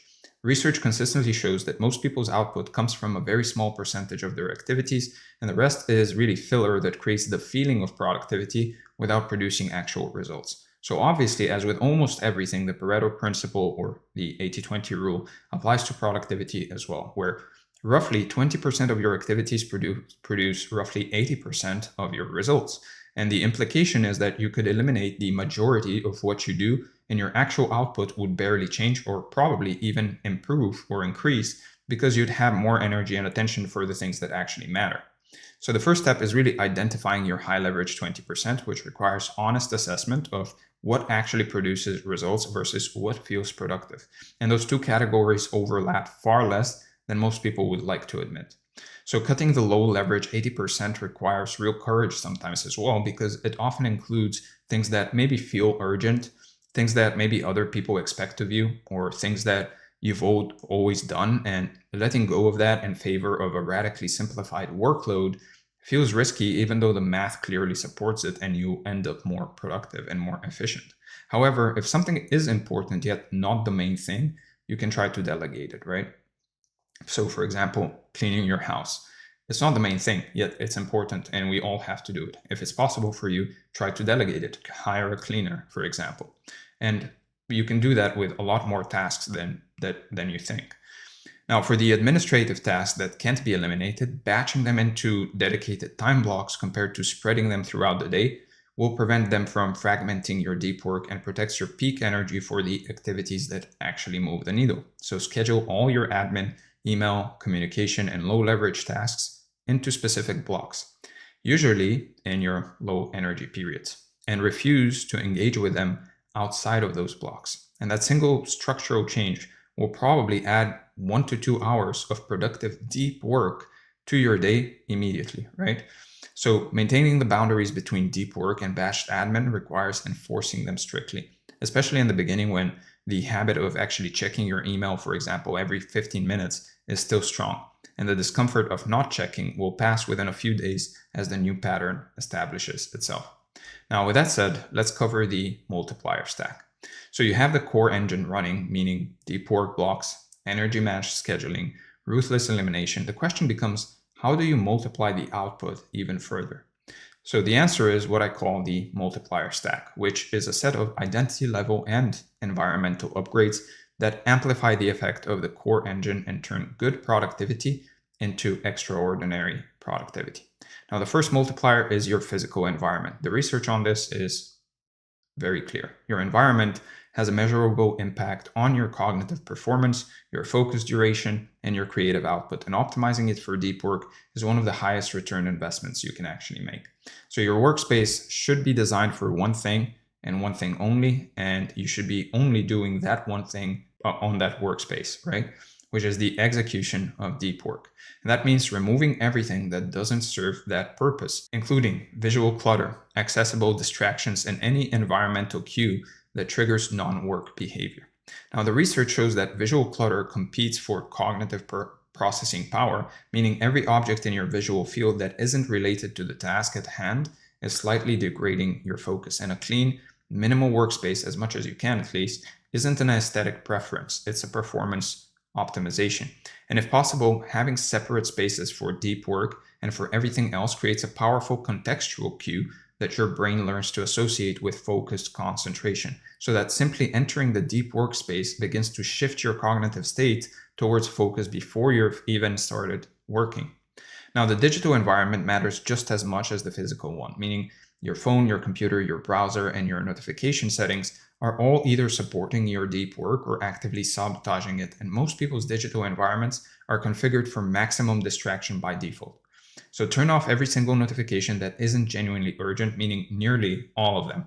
And the research shows that even notifications you don't act on still disrupt your focus because your brain registers them, it needs to process them, and then needs to find out whether they require action or not.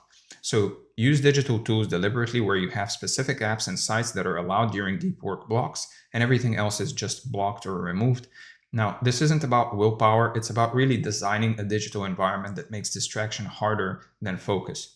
Now, the second multiplier is your internal state, meaning your emotional, physical, and mental condition at the time of work. And the research shows that working from an optimized state produces dramatically better output than working from a depleted or scattered state, even when the same amount of time is spent.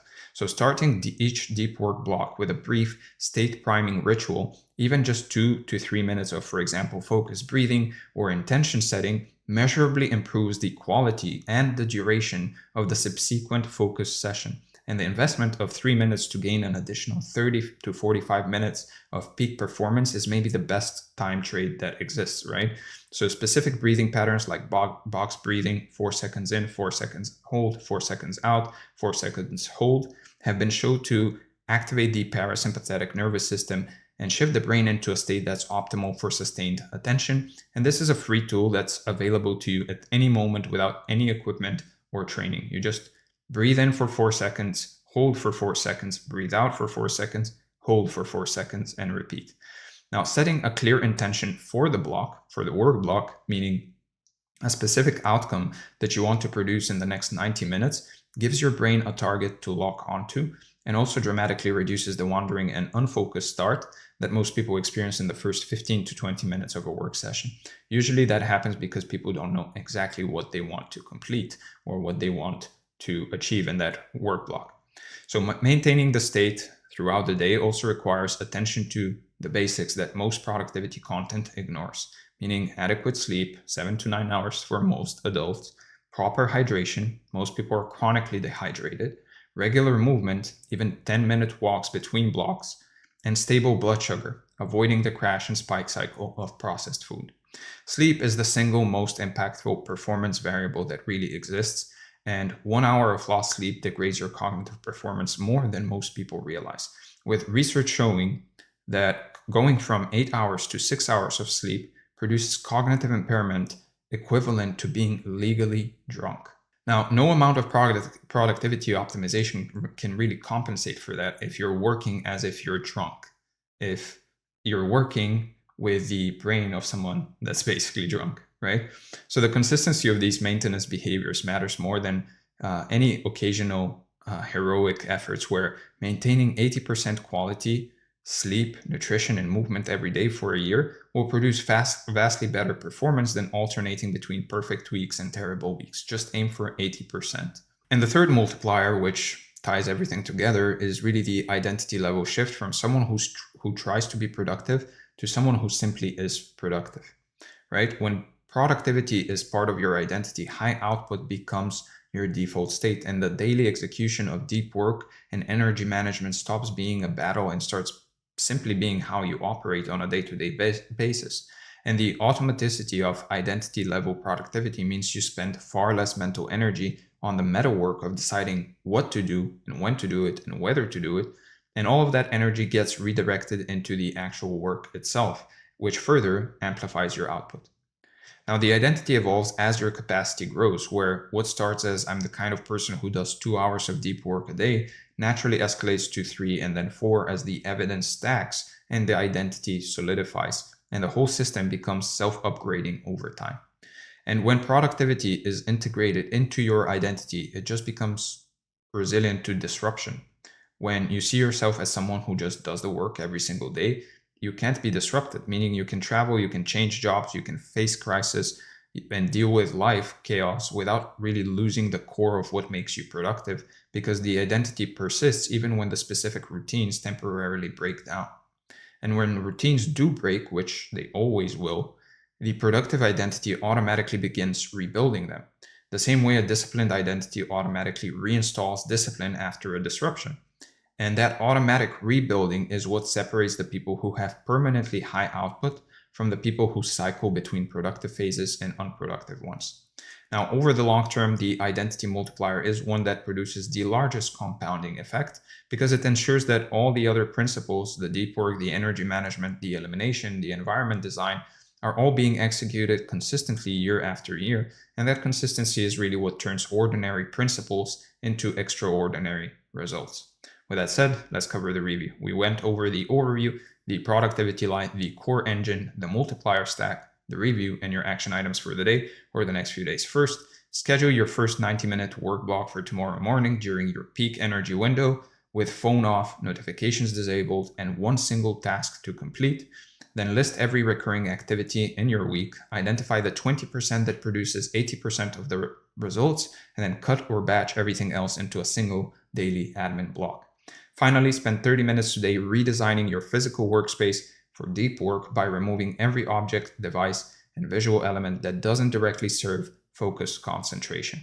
With that being said, once again, if you want to work with me one-on-one, then make sure to book a call from the link in the description. We work with entrepreneurs, creators, and high performers across all sorts of different fields to help them master their health, wealth, love, and self with one complete system. If you want this training along with its respective document, then make sure to join the free community from the link in the description. And if you want weekly newsletters helping you improve every aspect of your life, meaning health, wealth, love, and self, then make sure to join the free newsletter from the link in the description. Again, I hope this brought a lot of value. I hope it helped. If it did, make sure to let me know in the comments, like the video, subscribe, and I'll see you in the next one. Thank you for being here. All right, hello and welcome to this training. As you can see from the title, what we're going to be covering is how to achieve more in 1 week than most people do in 12 months. And as you can see from the overview, what we're going to be covering more specifically is first the overview itself, then the invisible foundation, ruthless clarity, relentless execution, the long game, the review, and then finally your action items for the day or the next few days. Now, before we get started, if you like content like this, make sure to like the video, subscribe to the channel, and comment below to let me know what you'd like to see next. If you want to work with me one-on-one, make sure to book a call from the link in the description. If you want to connect with like-minded individuals on the same path to self-mastery as you, then make sure to join the free community from the link in the description. And if you want weekly tips on health, wealth, love, and self, then make sure to subscribe to the newsletter again from the link in the description. With that said, let's get started and talk about the invisible foundation. So there's most likely a thermostat mounted on the wall of your living room right now. And let's say it's set to 72 degrees Fahrenheit, which means no matter what happens in that room, the system will always correct itself back to 72. So if you open every window in the middle of January and the temperature drops to 55, well, the heater will kick on and slowly push it back up. And if it's the peak of summer and things climb up to 90, the air conditioning fires up and pulls it back down. Now, the thermostat doesn't really care what you want in the moment. It only cares about one thing, which is the number it has been set to. And it will fight you every single time you try to override it manually, because that's literally what it was designed to do. So the reason that this works so reliably is because the thermostat operates on a feedback loop, meaning it's constantly measuring the gap between where things are and where they should be according to its setting. And then it activates whichever mechanism closes that gap the fastest. So you don't even have to really think about it, because the correction is automatic and invisible, which is exactly what makes it so powerful and honestly so dangerous when you realize the same exact mechanism is running inside of you right now. So the whole point of a thermostat is that it doesn't require your conscious input. It just runs in the background doing its thing, which means you can be completely unaware that corrections are actually happening at all around you, while you're busy trying to push forward and wondering why things keep snapping back. And because it's invisible, most people never really think to question it. They just assume the temperature they keep returning to is somehow natural or realistic, or just the way things are for them, without ever considering that the set point itself might be the entire problem. Even if you manually override the thermostat for a while, say you hold the temperature at 85 through sheer effort and willpower for a few weeks, the second you let go or lose focus, the system pulls it right back down, which is why willpower alone never creates lasting change. The system always wins in the long run. Now, the reason I'm telling you all of this is because you have the exact same mechanism running inside of you, except instead of regulating temperature, it's regulating how much success, money, confidence, productivity, and fulfillment you allow yourself to experience before something starts pulling you back to a normal that you probably set years ago without even realizing it. So your internal thermostat was calibrated by everything you absorbed growing up, every message about what's possible for quote-unquote people like you, and every experience that taught you where the ceiling is. And it's been running on that programming ever since, quietly correcting you every time you start to drift too far from the number it was set to. And the corrections are almost never obvious either. They show up as procrastination, self-sabotage, sudden anxiety right when things are going well, picking fights, losing motivation, and at the worst possible time, all of which feel like personal failings but are actually just the thermostat doing exactly what it was designed to do. So now that you see how the thermostat works, let's talk about what actually sets the number, because this is where it gets really interesting. The set point on your internal thermostat is your self-concept, the collection of beliefs that you hold about who you are, what you're capable of, what you deserve, and what's realistic for someone like you. And here's the thing, your self-concept isn't really based on truth at all. It's based on repetition, meaning whatever you were told enough times or experienced enough times eventually hardened into an identity. And now that identity acts as the ceiling for everything you do. So your self-concept creates what I think of as an identity ceiling, which is basically the maximum altitude that your life can reach before your internal thermostat kicks in and starts pulling you back down. And the tricky part is that this ceiling feels completely real and rational from the inside, like you're just being realistic about your limitations, when in reality, you're just describing the thermostat's set point back to yourself. Now, the ceiling feels comfortable precisely because it is familiar. And familiarity is what your nervous system interprets as safe. So even when you consciously want more and you're genuinely working towards it, your body and mind are actively working to keep you in the range that feels known and predictable, because that's the only range you've learned to really regulate. And because the ceiling feels rational, you'll always find evidence to support it. You'll always point to past failures, other people's opinions, market conditions, timing, whatever it takes to justify that thermostat, to justify that level. Staying at the level of your thermostat is set to, which means the beliefs aren't just limiting you, they're also building the case for why the limits are real and reasonable. It's a basically self-fulfilling loop. So the way your self-concept got installed is almost embarrassingly simple. It was just repetition over time. The things your parents said, what your teachers assumed about you, how your peers treated you, what your early wins and losses taught you about your place in the world, all of that got absorbed and compacted into a story about basically who you are. And now you're living inside that story without really questioning whether it's even yours. Now, most of this happened before you had the cognitive ability to evaluate any of it critically. So you didn't really choose your self-concept the way you choose a career or a business model. It was more like it chose you.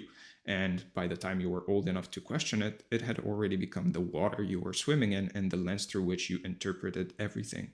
And once you realize this, you realize how dangerous it can be. And then once the self-concept is in place, you start unconsciously seeking out experiences that confirm it, which is the more dangerous part. You create this confirmation bias to basically confirm that self-concept, which psychologists call confirmation bias. And this creates a loop where your beliefs shape your behaviors shape your results, and your results reinforce those beliefs. So the whole thing feels airtight and self-evident from the inside. But the good news is, and really the whole point of this section, is that the set point can be changed because it was learned, which means it can be unlearned and recalibrated through very specific means, which we'll get into as we go. Now, the real problem shows up when there's a gap between who you want to be and who your thermostat says you are, because that gap is where all that friction really lives. Every time you set a goal that exceeds your self-concept, you're essentially trying to hold the temperature at the level your thermostat wasn't really set for. And the system will fight you on it until you either change the set point or exhaust yourself trying to override it.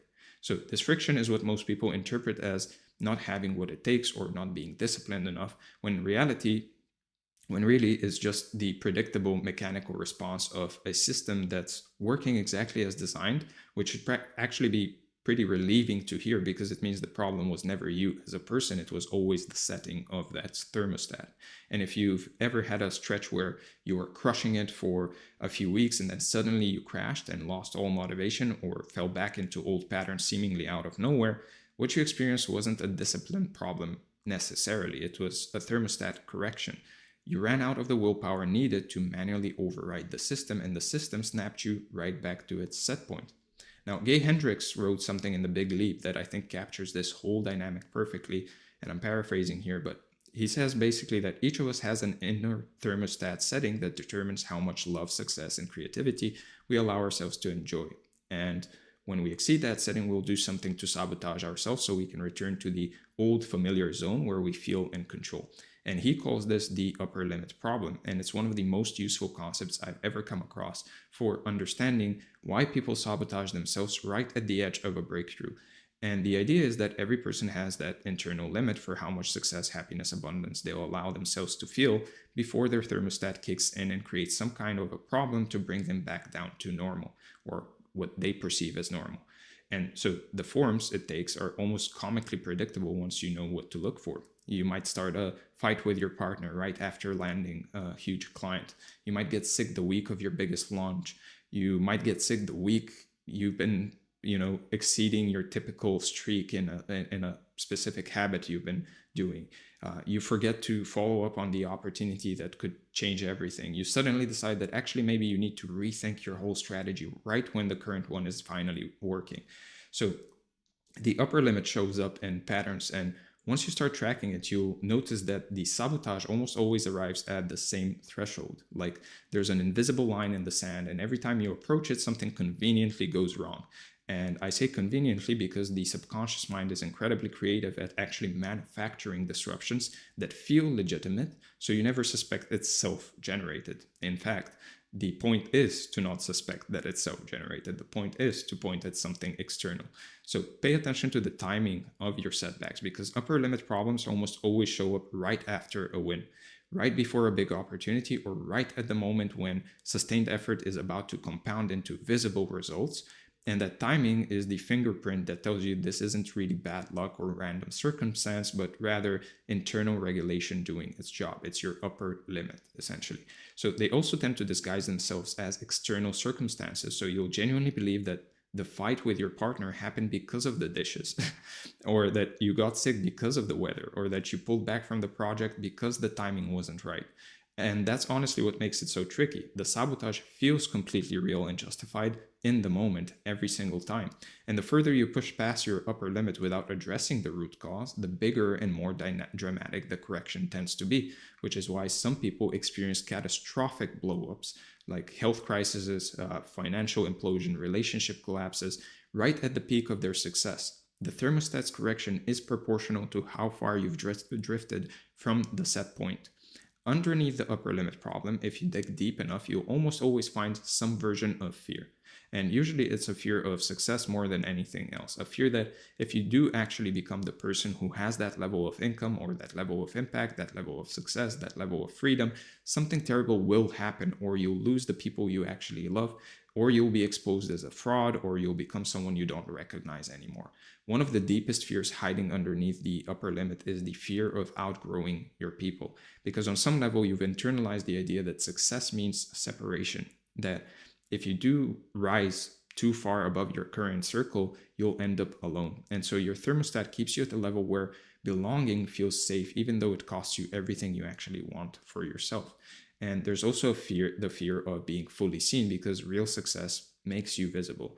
In fact, it makes you too visible. And visibility means exposure. And exposure means people can judge you, they can criticize you, they can reject you at a scale that feels much more dangerous than quiet mediocrity, which is why so many talented people stay in the shadows building things nobody ever sees. And they tell themselves that they just need a little more time to get it perfect, when in reality, they're just afraid of being seen. And I understand that. However, understand also that it is an upper limit problem. So here's where most advice on this topic really stops. They tell you to change your beliefs or think bigger or visualize your future self. And look, there's some value in all of that, but it completely misses the physical layer underneath the psychological one, because your thermostat is a thought pattern, sure, but it's also literally wired into your nervous system, which means you can have all the right beliefs in the world and still get yanked back to the old set point because your body hasn't gotten the memo yet. So your nervous system runs on something really simple, which is the question, am I safe right now? Literally, that's all it runs on. And it answers that question based on familiarity. So anything unfamiliar, even if it's objectively good for you, more money, more freedom, more success, more visibility, will get flagged as a potential threat, and your body starts producing the exact biochemistry of anxiety, overwhelm, and exhaustion that makes you want to retreat back to what's known. Now, this is why nervous system regulation is honestly the single most underrated productivity skill that exists right now, because if your body is stuck in a chronic low-grade fight or flight state, which, let's be real, describes most ambitious people running hard on caffeine and cortisol and nicotine pouches, then no amount of time blocking or deep work sessions is really going to produce the quality of output you're capable of, since the creative, strategic, problem-solving parts of your brain literally go offline when your nervous system reads the environment as threatening. So you can think of your nervous system's capacity like a container, and the size of that container determines how much intensity, uncertainty, how much success and discomfort you can hold before you start to dysregulate. And most people have a relatively small container because they've never deliberately expanded it. And so the moment life gets intense in either direction, good or bad, they overflow and the thermostat kicks in with anxiety, procrastination, numbing, or full-on shutdown. Now, the good news is that this container can be expanded through deliberate practices like breath work, somatic work, cold exposure, or even just the simple practice of pausing when you feel the urge to flee and learning to stay present with the discomfort.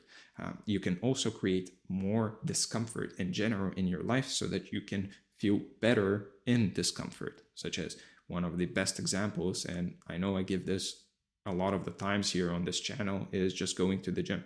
It is literally uncomfortable for your body to be lifting heavy weights. So anyway, over time, this will just teach your nervous system that unfamiliar territory doesn't automatically mean danger. And that's really where the deep recalibration really happens in the body at the level of the wiring itself.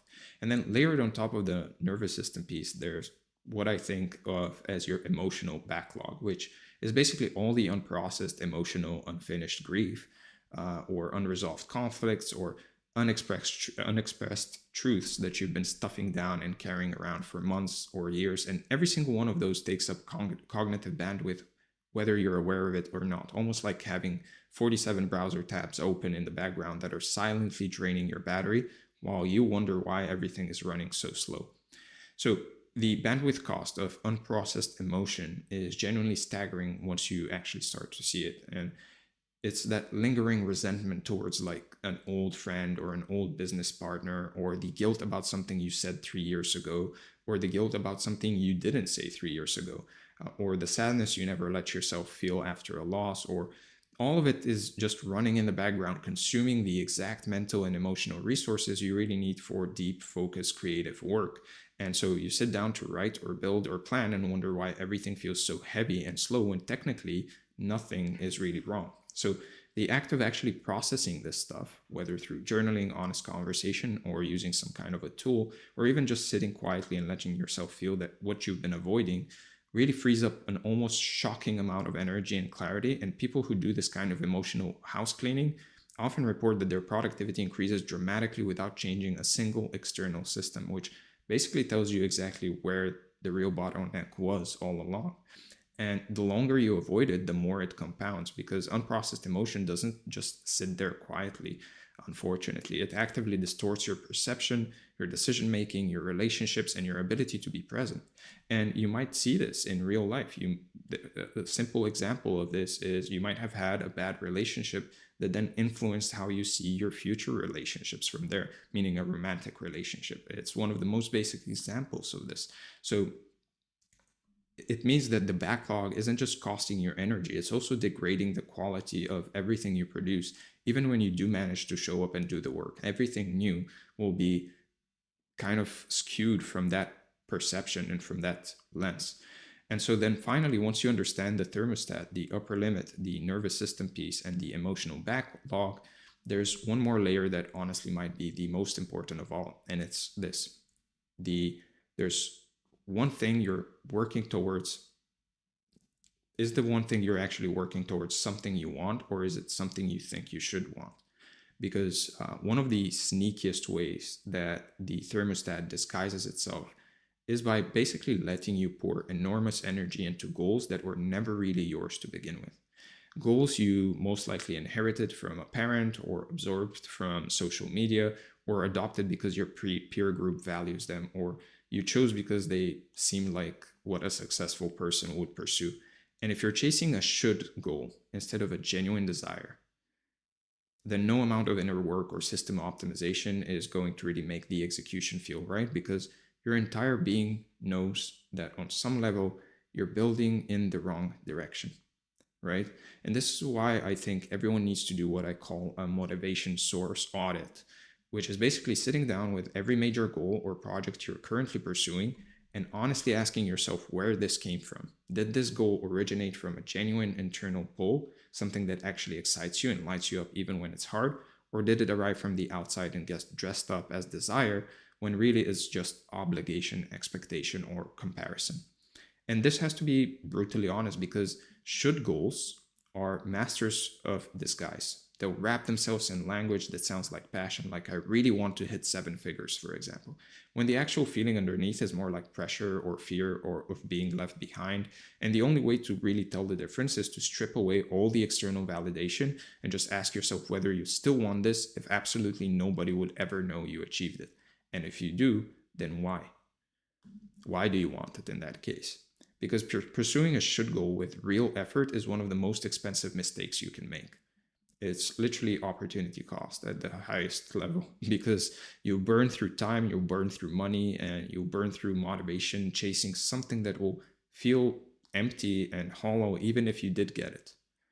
And along the way, you'll build up resentment and exhaustion that actually bleeds into every other area of your life, which is how you end up looking successful by every external measure, but feeling completely empty on the inside. So genuine desire, on the other hand, has a very different quality to it, right? And if you've ever felt genuine desire, then you'd know what I'm talking about. It's quieter, more patient, often a little scary, and it tends to persist even when nobody's encouraging you. In fact, it tends to persist even when everybody is against you, and the logical case for pursuing it looks weak on paper. Genuine desire comes with a sense of being pulled towards something rather than having to push yourself towards it. And the energy it generates is almost self-sustaining in a way that willpower-driven effort simply can never replicate over the long term.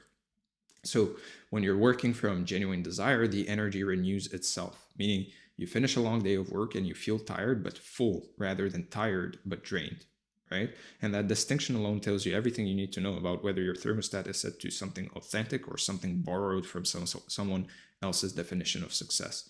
And when your goals are actually aligned with what you genuinely want at the deepest level, something interesting happens with your thermostat. The resistance drops dramatically. The upper limit still shows up, but in much smaller and more manageable doses, because you're no longer fighting yourself on two fronts, meaning the internal resistance and the misaligned direction.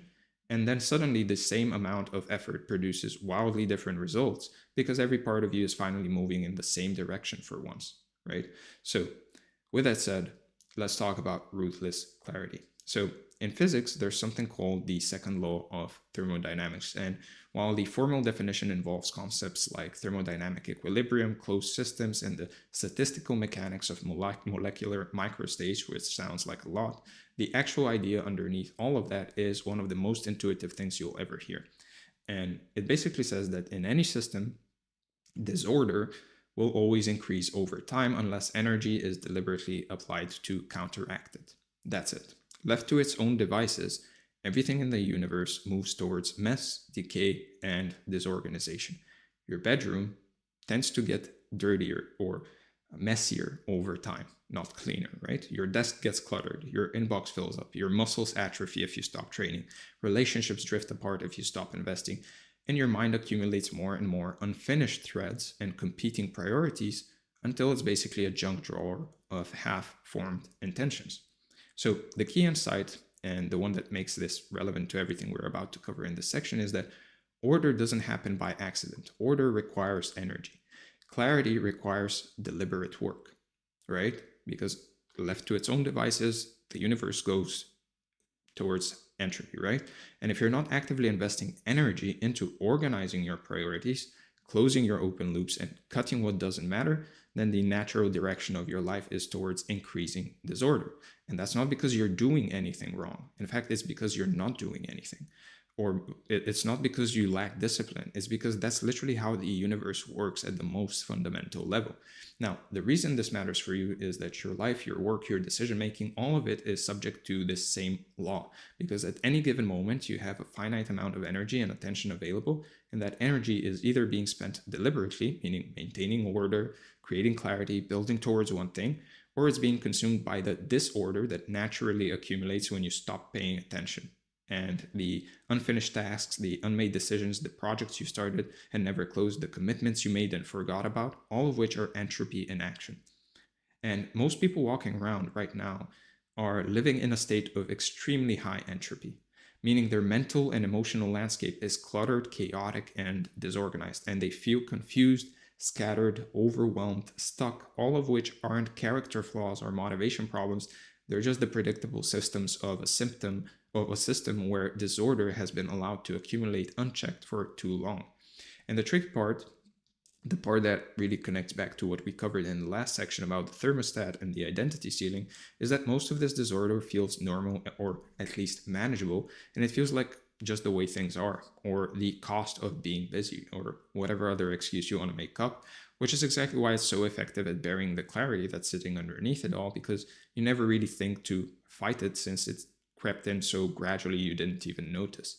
Now, the fastest way to restore clarity is almost never to try harder or think more or add more information to the mix. It's to systematically reduce the disorder, to apply energy specifically towards simplifying, towards cutting, towards closing, and towards organizing, which is what this entire section is about. And once you do it, what you really need to focus on becomes so obvious, it almost feels like cheating, because the answer was always there, right? Just buried under layers of entropy you'd stopped seeing. So here's the thing most people get wrong, and I got this wrong for a long time too. They assume that clarity is something you arrive at through thinking. Like if you just analyze the situation long enough, or double check for long enough, or read one more book, or take one more course, the path will just reveal itself. But clarity almost never works that way. Clarity is what's left when you remove the things that are obscuring it, right?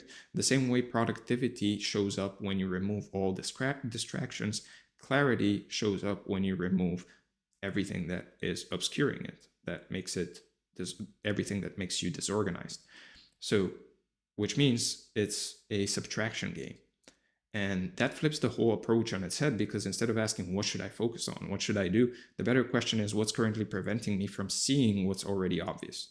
What should I cut, right? And this is fundamentally a different orientation, because the additive approach, meaning more input, more research, more planning, actually makes the problem worse.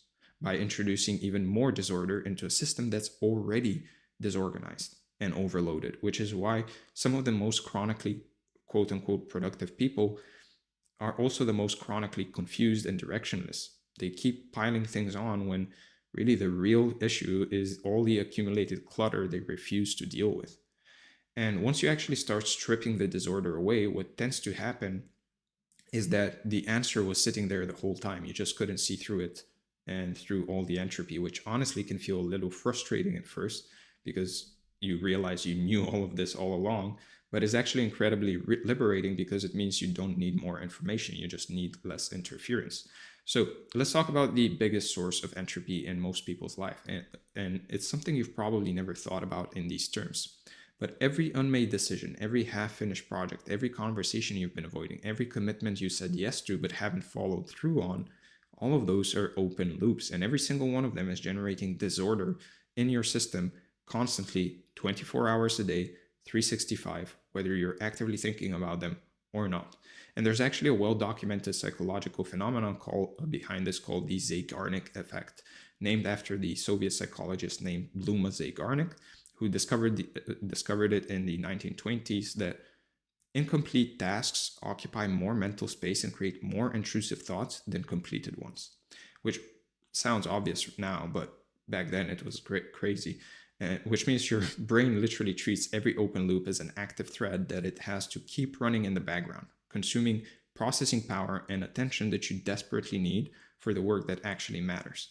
So if you actually sat down right now and made a complete inventory of every open loop in your life, every email you need to respond to, and every decision you've been postponing, every half-started project collecting dust, every I should really get to that item floating in your head, you'd probably be stunned at the number, because most people are carrying somewhere between 30 and 100 of these things at any given time. And each one is really like a tiny program running in the background of your mind, consuming a small but real amount of cognitive bandwidth that really adds up to a massive drain when you multiply it across all of them. And it's the unmade decisions that are especially expensive, because a task you haven't done yet at least has a clear next step. But a decision you haven't made creates a kind of mental fork in the road where your brain has to keep holding both options open simultaneously, which is extraordinarily taxing and is what I think of as decision debt, where every postponed decision accumulates interest in the form of mental fatigue and mounting anxiety that makes the next decision even harder to make. So the really insidious part is that you stop noticing most of these open loops after a while. They just basically become the background hum of your life, and you adapt to the reduced bandwidth the same way you'd adapt to a slight headache that never really quite goes away. You forget what it feels like to really think clearly because you haven't thought clearly in months or maybe years, and you're now just used to it. And that reduced state becomes your new default, your new normal. And then what happens is that the disorder from all these open loops cascades into your actual work and your work sessions. So you sit down to do focused work on the thing that matters most, and within 5 minutes your brain starts pinging you with all the unresolved stuff. Like, did you reply to that person? What about that thing you promised? You should probably deal with that invoice. What about that meetup with friends you said yes to? And now you're fighting against your own mind just to stay on task, which is exhausting and completely unnecessary if you just close those loops beforehand. So the fix for this is actually pretty straightforward, and it starts with a complete brain dump where you get every single open loop out of your head and onto paper. And then you go through each one and either do it if it takes less than 5 minutes, or you schedule it, delegate it, or decide to drop it entirely, because the goal here isn't to complete everything on the list at all. The goal is to make a decision about everything on the list, right? Since it's the lack of decision that creates the disorder. And once the decision is made, the loop closes even if the task hasn't been completely done yet. And a huge part of this is honestly just giving yourself permission to drop things, because a lot of those open loops are should commitments. And there's that word again, like we talked about in the last section, that you basically said yes to out of obligation or guilt, or have been carrying around ever since. And the simple act of consciously deciding, I'm not doing this, and removing it from your mental inventory just frees up a disproportionate amount of bandwidth relative to how small the item might seem. And this is also not a one-time event, right? It's a practice, because New loops open every single day. You get new messages, new requests, new ideas, new decisions to make, new emails, whatever. And if you don't have a regular cadence for basically processing and closing them, you'll be right back to the same cluttered, disordered state within a week or two. This is the age we live in. So this is why a brief weekly review where you inventory and close your open loops is probably the single highest ROI ritual you can adopt for sustained mental clarity. Now, for me, I do it every Sunday, and I call it the Sunday reset, where I close all of these. Anything that has accumulated over the week, basically, that I haven't decided on or done, it gets done on a Sunday. So once you've started closing the open loops and reducing the background noise, the next move is really to look at the actual work itself and apply the same entropy principle there, because here's what's true for basically everyone. The vast majority of your results come from a very tiny fraction of your actual activities, and the vast majority of your activities produce almost nothing of real value. And this is the Barada principle in action, the 80-20 rule, which by now most people have heard of, but almost nobody actually applies with the level of ruthlessness it actually demands. Now, the real power of 80-20 isn't in knowing that some things matter more than others. That's obvious.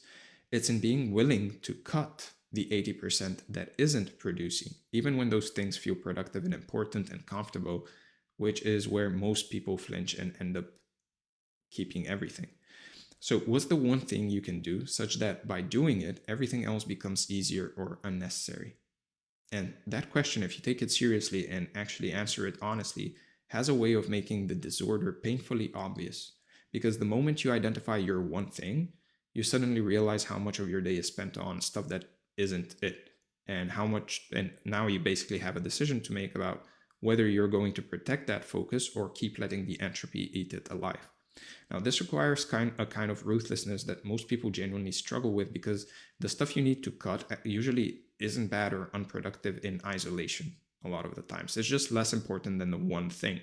And less important feels like a terrible reason to stop doing something that seems perfectly reasonable on its own, which is why most people end up with a full calendar of reasonable activities that collectively produce mediocre results at best. And then there's the Parkinson's law, which states that work expands to fill the time available for its completion, meaning that if you give yourself 8 hours to do something, it'll take 8 hours to do it, right? If you give yourself 3, you'll most likely find a way to do the essential parts in 3, which ties directly back to the 80-20 idea, because artificial time constraints force you to automatically prioritize what matters and then cut what doesn't, since you literally don't have enough time to waste on the low value activities anymore if you actually stick to your deadline. And the compounding effect of this kind of focused elimination is genuinely wild, because when you go from spreading your energy across 15 things to pouring it all into 1 or 2, the quality and speed of your output in those areas increases dramatically, and that concentrated output creates momentum, which creates confidence, which creates even more clarity about what to do next, and suddenly you're in a positive spiral instead of the scattered low-grade overwhelm you were operating in before. So here's the part that connects all of this together and addresses one of the biggest noise generators that nobody talks about, which is perfectionism disguised as high standards. Now, the US Marine Corps has a planning doctrine that's built around what they call the 70% rule, which basically says that if you have 70% of the information, have done 70% of the analysis, and feel 70% confident in your decision, you just move. You just go and do it. Because waiting for 100% means you'll be too late every single time, and the cost of delay almost always outweighs the cost of a slightly imperfect decision. Now, this applies directly to your work, because so much of the disorder in people's systems comes from endlessly refining, researching, double-checking, and polishing things that are already good enough to ship, right? And every hour you spend moving from 80% to 95% is an hour you're not spending on the next high leverage move, which means perfectionism isn't necessarily a quality issue. It's actually a clarity issue, because if you were truly clear on what mattered most, you'd know that speed of execution on the right thing beats perfection on anything. And so the deeper truth here is that you learn more from shipping something imperfect and getting real feedback for it than you ever could from sitting in isolation trying to get it right in your head. And honestly, if you are a perfectionist, your 70% is most people's 110%. So just ship, right? Because the real world is the ultimate entropy filter. It tells you immediately what works and what doesn't, and that information is worth more than any amount of internal deliberation, which means the fastest path to clarity is often to just act, observe, and then adjust and refine rather than think, plan, and wait. So giving yourself permission to be strategically incomplete, actually lean into the imperfectionism, the being incomplete, giving yourself permission to launch at 70%, to make the decision with imperfect information and correct course as you go, is actually one of the most powerful disorder reduction strategies available to you, because it collapses all the mental loops around, is it ready? And should I wait? And what if it's not good enough? Into a single clean directive: ship, learn, iterate. And to follow my example here, most likely this video will be uploaded with 0 editing. And so there you have it, before you say that I don't practice what I preach. Now, there's one final source of disorder that honestly might be the hardest one to deal with, because it lives outside of you and comes from the people you spend the most time with, your social circle. Whether you realize it or not, it holds an unconscious image of who you are and what you're capable of and what's normal for someone in your position. And that collective image exerts a constant gravitational pull on your behavior, on your ambitions, and your sense of what's possible. And it's a bit like what we talked about earlier with the thermostat, except this time the thermostat isn't inside you. It's distributed across your relationships. And so every time you try to make a move that breaks from the group's expectations, you'll feel a subtle, or sometimes very unsubtle, pressure to come back into line. And they will force you into it most of the time. Now, every social group has an equilibrium, a homeostasis in a way. A kind of unspoken agreement about the acceptable range of success, of ambition and behavior within the group. And if you start to push above that range, the group will almost always try to pull you back, usually through teasing, skepticism, guilt, or just a general shift in energy around you that makes you feel like something is off. And most of the time, this isn't malicious. A lot of the time, people don't know it. Occam's razor says, don't attribute to malice what could be easily attributed to ignorance or stupidity. And so it's just the group's thermostat doing its thing, because your growth makes other people uncomfortable about their own stagnation. And the easiest way for them to resolve that discomfort is really to get you back to the level where you're no longer a mirror that they have to look into. Because your success is literally a mirror for them, right? All of your achievements become a mirror for what they're not achieving. All of your achievements show what they aren't achieving. And so this pull is especially powerful because it's mostly invisible. You don't wake up and think, my friends are limiting my potential today. You just find yourself unconsciously dimming your ambitions, sometimes downplaying your wins, not even sharing with them, avoiding certain topics, or making decisions that keep you safely within the range that won't create friction with your people. And all of that is entropy. It's disorder pulling you back towards the group's baseline that you mistake for your own thoughts and preferences. It's groupthink at its core, basically. So the people around you are either giving you implicit permission to grow or implicit pressure to stay the same.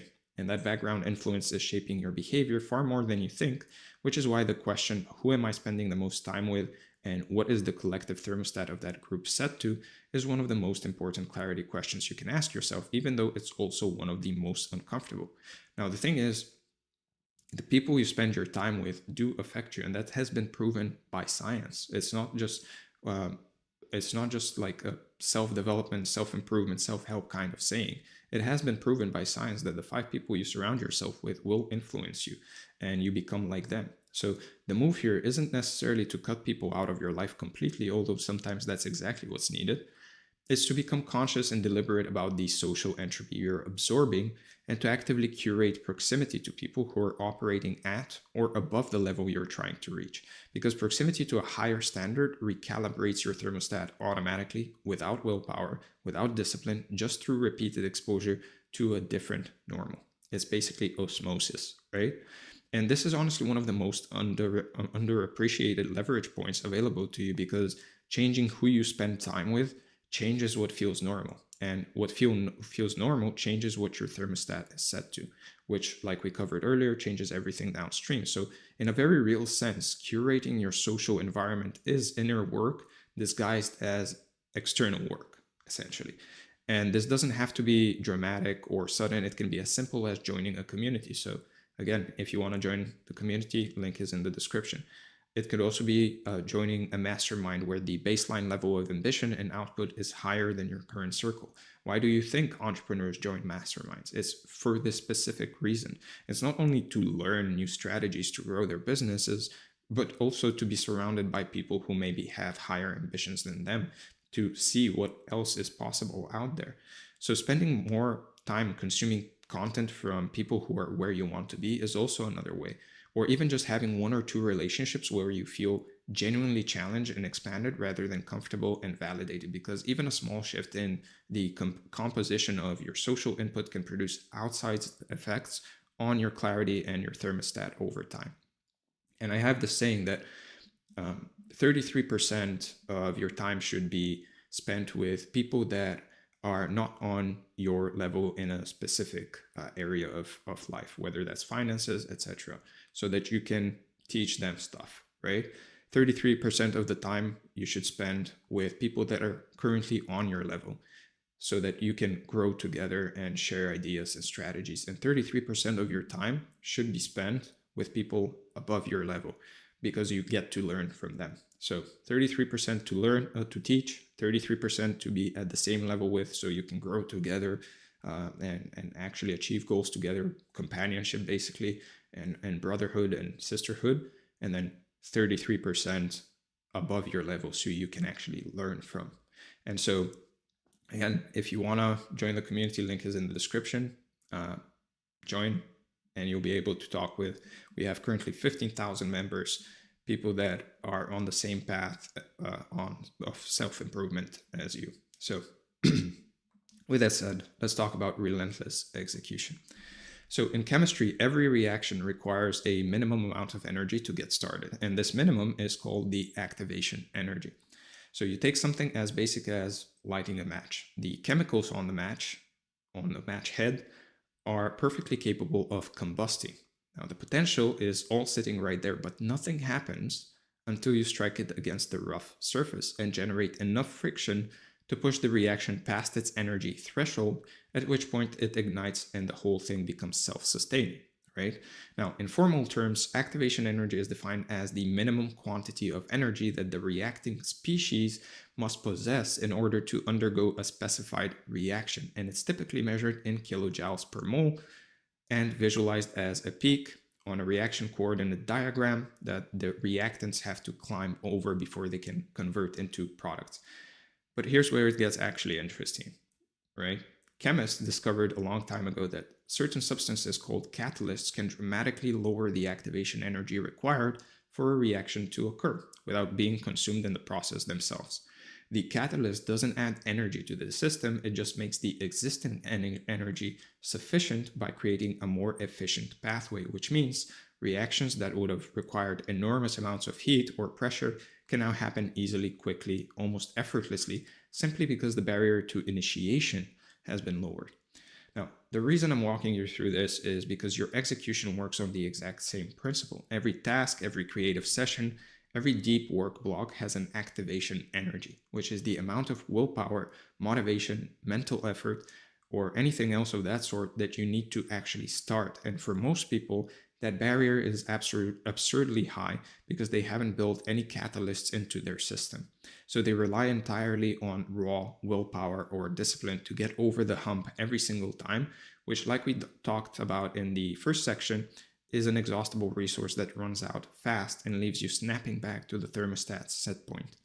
Now, this is why the just be more disciplined advice is really so useless in practice, because it's essentially telling you to brute force your way over a high activation energy barrier through sheer effort alone, day after day. And that's the chemical equivalent of trying to start a fire by rubbing your hands together instead of just using a match, right? So the people who seem to execute effortlessly or who produce consistently without appearing to struggle the way everyone else does they haven't figured out some secret willpower hack. They've just built better catalysts into their daily architecture, which means the activation energy for their most important work is so low that starting feels almost automatic. And that's really the whole game when it comes to execution, making it as easy as possible.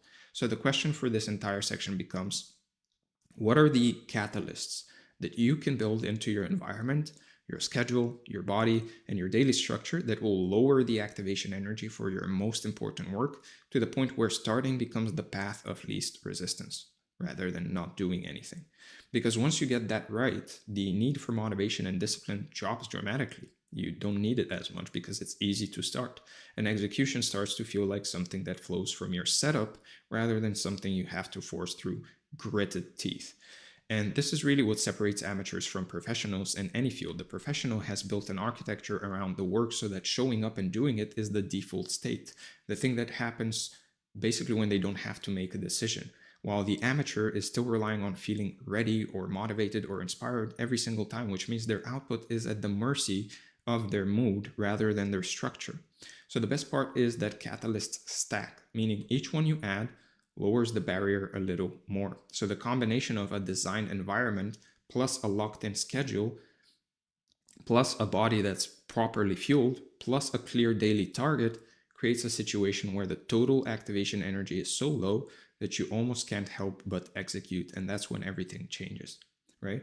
So let's start with the most important catalyst of all, which is protecting the conditions for deep, focused, uninterrupted work. Now, Cal Newport made this idea mainstream with his book Deep Work, and the core argument is pretty simple. The ability to focus without distraction on a cognitively demanding task is becoming increasingly rare and increasingly valuable, which means the people who cultivate this ability will disproportionately thrive, right? And he's right. Most of what actually moves the needle in your business or creative work or project requires deep concentration, and the kind where you're fully locked in for 2 hours or 4 hours and you're producing at a quality level that scattered, distracted effort simply cannot match. You're just in the flow. Now, the problem is that deep work doesn't just happen. It has to be fiercely protected because everything in your environment is designed to pull you out of it. Notifications, messages, social media, other people's urgencies, even your own restless mind can jump in between tasks. And so the catalyst here is really building a fortress around your deep work hours, which means phone off or in another room, notifications killed, door closed, literally or figuratively, and a clear block on your calendar that you treat with the same seriousness you treat a meeting with your most important client. Now, 2 to 4 hours of genuine deep work per day is honestly enough to outperform 95% of people, because 95% of people don't even do an hour of real deep work a day, because most people don't do any real deep work at all. They do 8 hours of shallow work with occasional bursts of semi-focus. And so even a modest daily commitment to real depth puts you in a completely different league of output. Now, the reason why people do so much shallow work is because most people work a 9 to 5, 8 hours. And if we go back to the law that we were talking about earlier, work expands to fill the time you've given it. A lot of the tasks people do nowadays don't necessarily require 8 hours of deep work. And so most people just do those tasks with some shallow, semi-focus kind of work. And when you protect these blocks, the deep work blocks, consistently enough, something starts to happen where you drop into flow states more easily and more frequently, which is that zone where time disappears and your output quality spikes dramatically. And so flow is really the ultimate catalyst, because once you're in it, the work produces its own energy and its own momentum rather than consuming yours.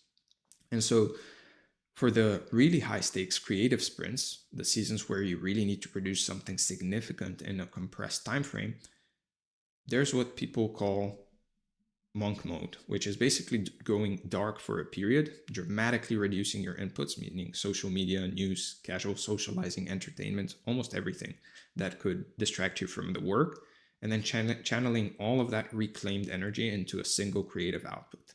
And it sounds extreme, and honestly it is. That's the whole point of it, but the results are disproportionate because you're temporarily eliminating almost all of the entropy we talked about in the last section, and you're directing your full bandwidth at one thing. Now, the key word is temporary. Monk mode isn't a lifestyle. It's a tool you deploy strategically for a few weeks or a month when you need breakthrough output. And then you come back to a more balanced rhythm once the sprint is really done. And most people dramatically underestimate how much cognitive bandwidth they're actually losing to passive inputs. The scrolling, the podcasts, running in the background, all of that, the constant checking of messages, all of which feels harmless, but is actually fragmenting your energy and attention and raising the activation energy for deep work by keeping your mind in a perpetual state of low-grade stimulation that basically makes focus concentration feel almost painful by contrast. Now, here's something that almost every productivity video and book gets completely wrong, or at least incomplete.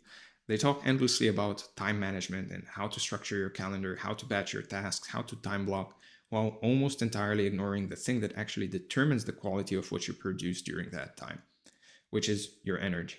Because you can have the most perfectly organized schedule in the world, but if you're running on 4 hours of sleep, your blood sugar is crashing at 2 p.m., and your cortisol is through the roof from chronic stress at 6 p.m. in the evening or 8 p.m. in the evening when you're supposed to be winding down to go to sleep, the quality of the work you produce during your meticulously planned deep work block is going to be terrible.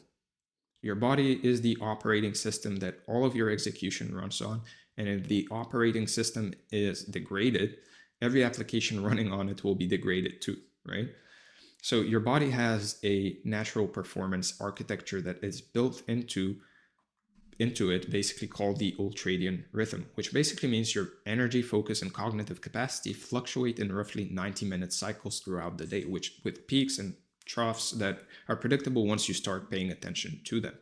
Now, most people have their highest cognitive capacity in the morning, though this kind of varies by their chronotype. Some people have it in the evening or late morning, etc. And that's when your deep work should happen, because you're scheduling your most demanding creative tasks or strategic work during a low energy trough is like trying to sprint uphill with a weighted vest on. So figure out your golden hours, the 2 to 4 hours where your brain is the sharpest and your energy is highest. Now, if you wear some kind of a fitness tracker like a Whoop band or an Oura ring, you can kind of see that basically when you look at your stats. And so if not, just try to figure out when you feel like you enter flow almost effortlessly. And a lot of the times it's going to be either late morning or early morning for most people. However, for some, it can be evenings or late afternoon. And that's a big, rarity, in my opinion, late afternoons, because that's when typically 99% of people have a crash. But if you are that type of person, it's good to know. So figure out your golden hours, the 2 to 4 hours where your brain is sharpest and your energy is highest, and then you guard those with your life. No emails, no meetings, no admin work during those hours. That's your deep work window, and it's sacred. And then match your task types to your energy levels throughout the rest of the day. So no shallow tasks like email, admin, or scheduling should happen during your low energy periods. And creative strategic work happens during your peaks, because the simple act of matching alone can really increase your effective output by 30 to 50% without really adding a single extra hour to your day, just by matching the tasks to the best times to do them. And underneath all of that really sits the physical foundation that most people completely ignore when they talk about productivity, which is sleep, nutrition, movement, and stress management. Now, this isn't a wellness lecture, so I'm not going to go too deep into it. This is a performance conversation because the research is overwhelming that poor sleep under 7 hours consistently degrades your cognitive function by the equivalent of being legally drunk, right? That blood sugar crashes from processed food create the exact brain fog and lethargy people try to solve with more caffeine. And that chronic stress literally shrinks the prefrontal cortex, which is the part of your brain responsible for planning, for focus, and for decision making. So 7 to 8 hours of quality sleep is honestly the single highest leverage productivity hack that exists, and it's free. If you're sleeping 5 or 6 hours and trying to compensate with discipline and coffee, you're operating at maybe 60% of your capacity and wondering why everything feels so hard. And then how you eat directly affects your cognitive performance throughout the day, because your brain consumes about 20% of your total energy, even though it's only 2% of your body weight, which means what you put into your body in the morning determines the quality of the work your brain can actually produce for the next several hours. And most people are fueling a high performance engine with the cheapest gas available and then blaming the engine for underperforming. Most people eat cereal for breakfast and then they wonder why they can't be productive. So the final piece, the one thing that basically ties all of this together, and honestly might be the most underrated execution principle of all, is that the order in which you do things matters just as much as what you do. Same tasks, same efforts, same amount of time, completely different results, depending on how you sequence them. And you can think of it like dominoes. If you line them up correctly, a small flick of the first one topples the second, which topples the third, and by the end of the chain, you're knocking over pieces that are orders of magnitude larger than the one you started with. But if the dominoes are arranged randomly, that same initial flick does absolutely nothing, right? And this is why starting your day with your most important task, the one thing from the clarity section, during your highest energy window is so powerful, because that early win creates a momentum cascade where each completed task builds energy and confidence for the next one. And by the end of the day, you've accomplished more by 2 p.m. than most people do in a full week. And you've accomplished more in a week than people do in 12 months, simply because you sequence the work in a way that lets each piece build on the last. And conversely, this is exactly why starting your day with email or social media can be so destructive, because those activities scatter your attention, right? And you get these flicks of dopamine basically, and hits of dopamine in the beginning of the day before you've actually even done any work. And so you need to ignore all of that. Ignore any social media in the morning, ignore any emails, because at the end of the day, you're otherwise filling your mind with people's priorities, and you burn through your golden hours on low value reactive tasks, which means by the time you actually sit down to do your real work, your activation energy is sky high. Your focus is most likely going to be fragmented, and you've already basically lost the most valuable part of your day to entropy. So the fix is pretty that simple. Decide the night before what your most important task is for tomorrow, and then make that the very first thing you do when you sit down to work. Before you open your inbox, before you check your phone, before you let anyone else's agenda into your brain. And this one sequencing decision, done consistently and right, will produce more real output over the course of a year than any productivity system, app, or framework ever could. And then when you zoom out and look at all these pieces together, the catalyst, the deep work protection, the energy management, and the sequencing, what you're really looking at is an execution architecture, a structure that makes high output the default outcome of showing up rather than something you have to fight for every single day. Like we talked about at the beginning of this section, the catalyst doesn't add energy to the system. It just makes the existing energy sufficient by creating a more efficient pathway. And that's really the whole point of everything we've covered here. You don't need more power or motivation or discipline or hours. You just need a better pathway to go through during your day. And once that pathway is built, the execution really takes care of itself.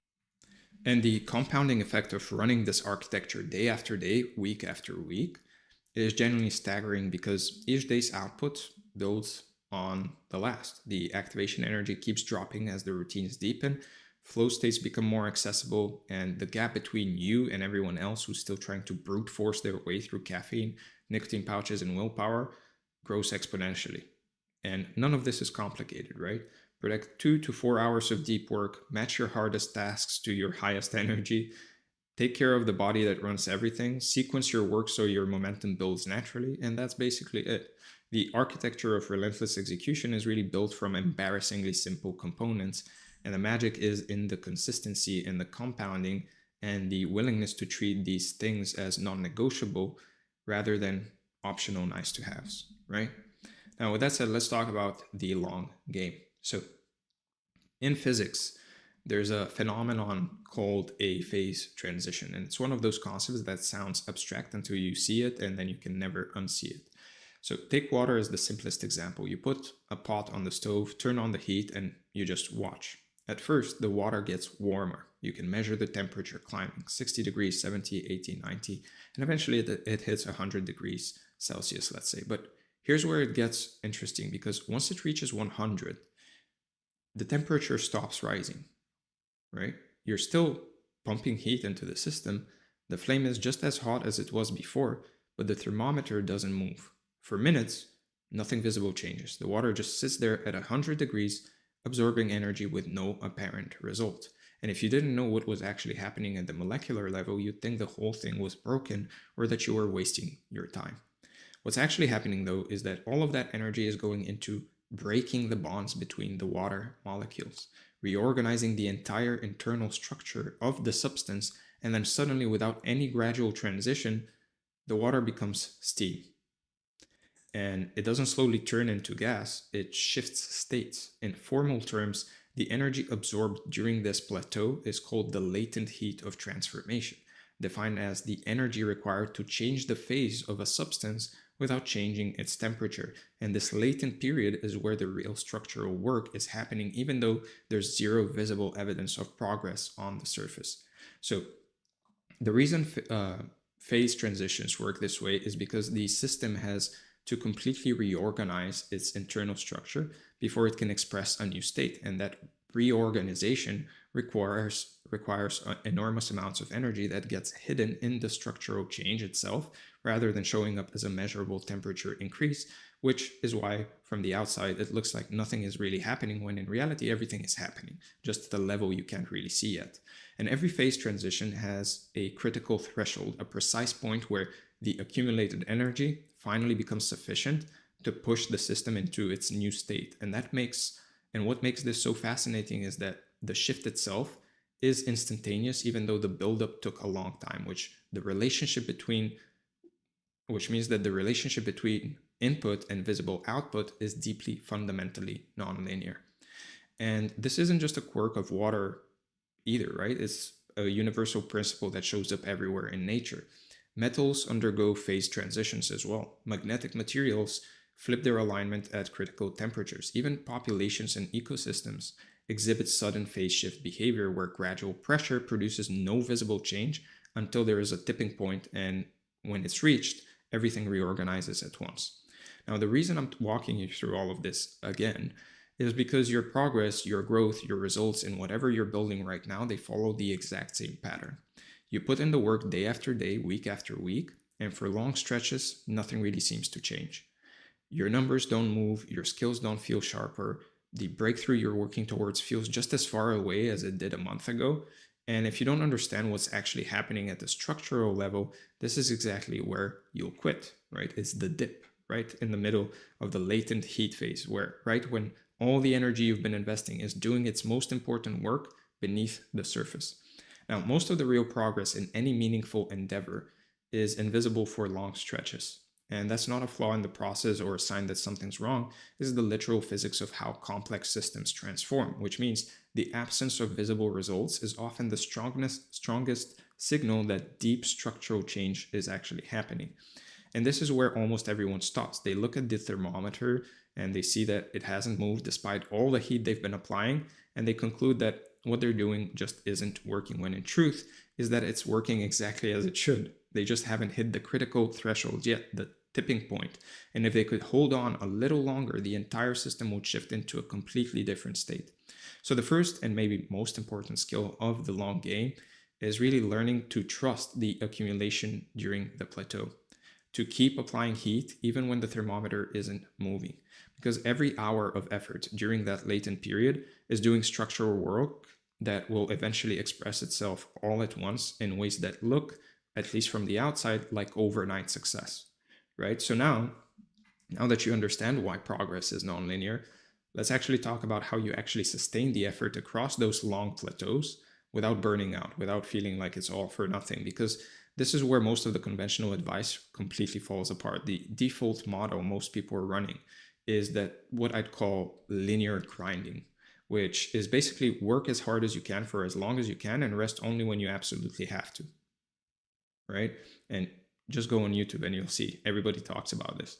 And it sounds disciplined and tough and cool and virtuous, but it's actually a terrible strategy for any game that lasts longer than a few weeks. The human body and mind don't work in straight lines. They work in waves, in cycles, in oscillations.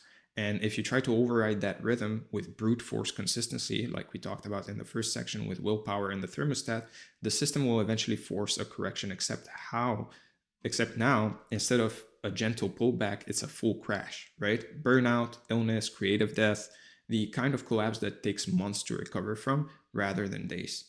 So the alternative, and honestly, the thing that separates people who sustain high output for years from people who flame out every few months, is rhythmic cycling, which means deliberately alternating between periods of intense output and periods of genuine deep rest, and treating both phases as equally productive and equally non-negotiable.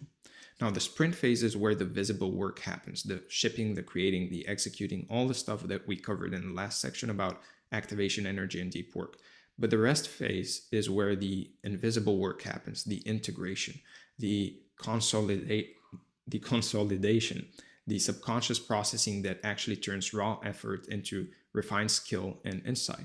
And you can think about what happens when you sleep after learning something new. Your brain doesn't just shut off, it actively reorganizes and consolidates everything you took in during the day, strengthening the neural pathways that matter and pruning the ones that don't, which is why you often wake up with solutions to problems you couldn't solve the night before.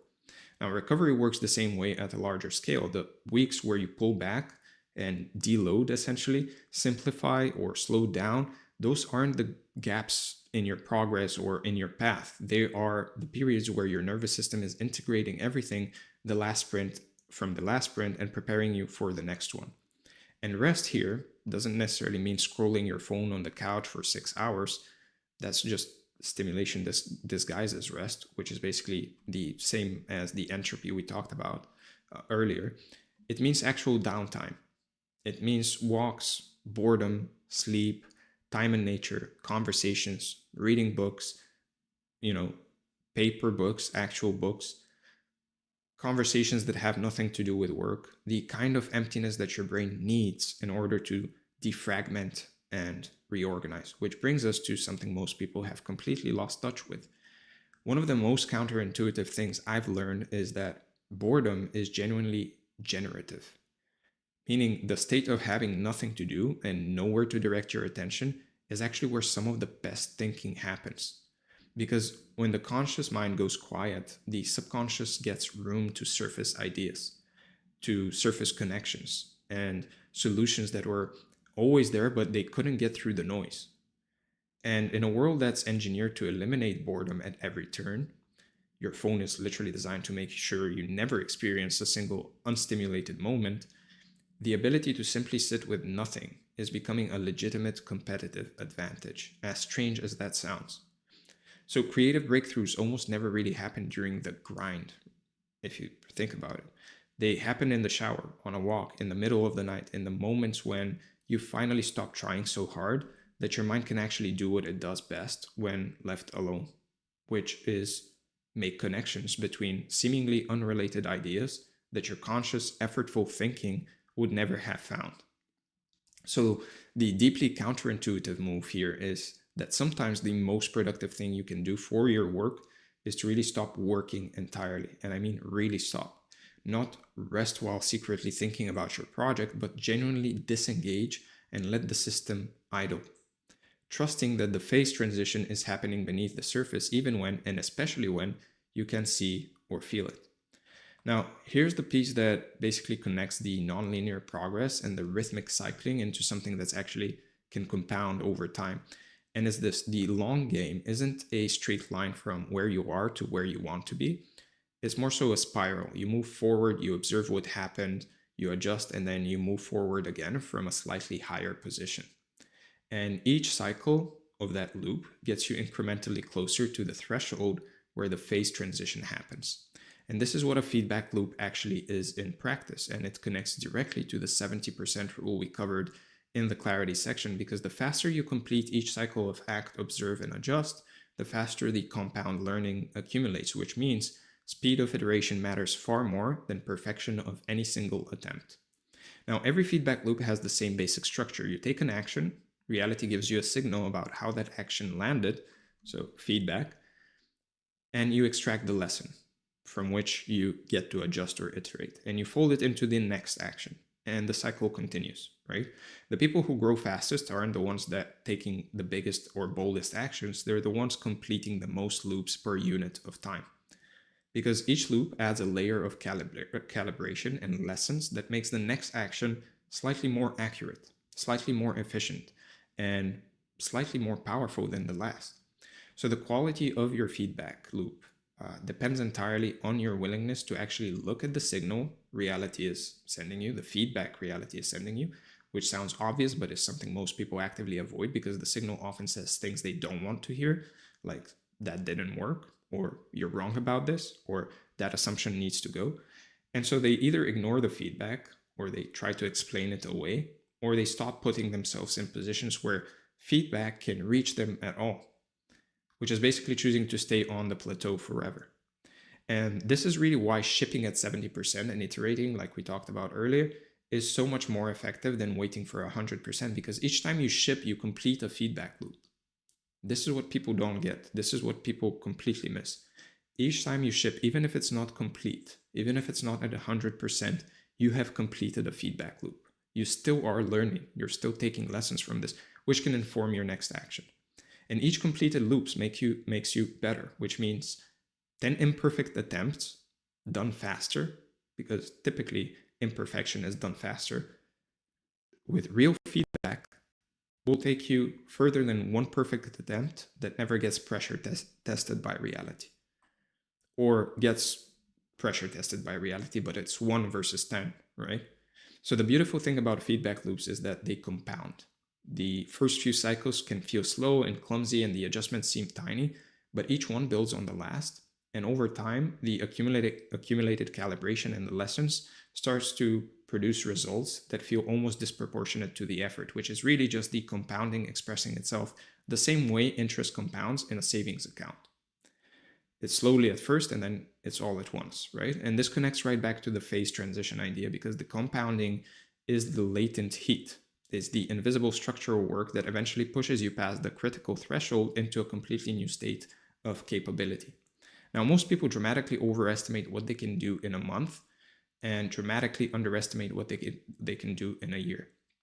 And the reason is that they're thinking in linear terms when the actual math is exponential, because each iteration improves not just the output, but the quality of the process that produces the output, which means the rate of improvement itself is accelerating even when it doesn't feel like it.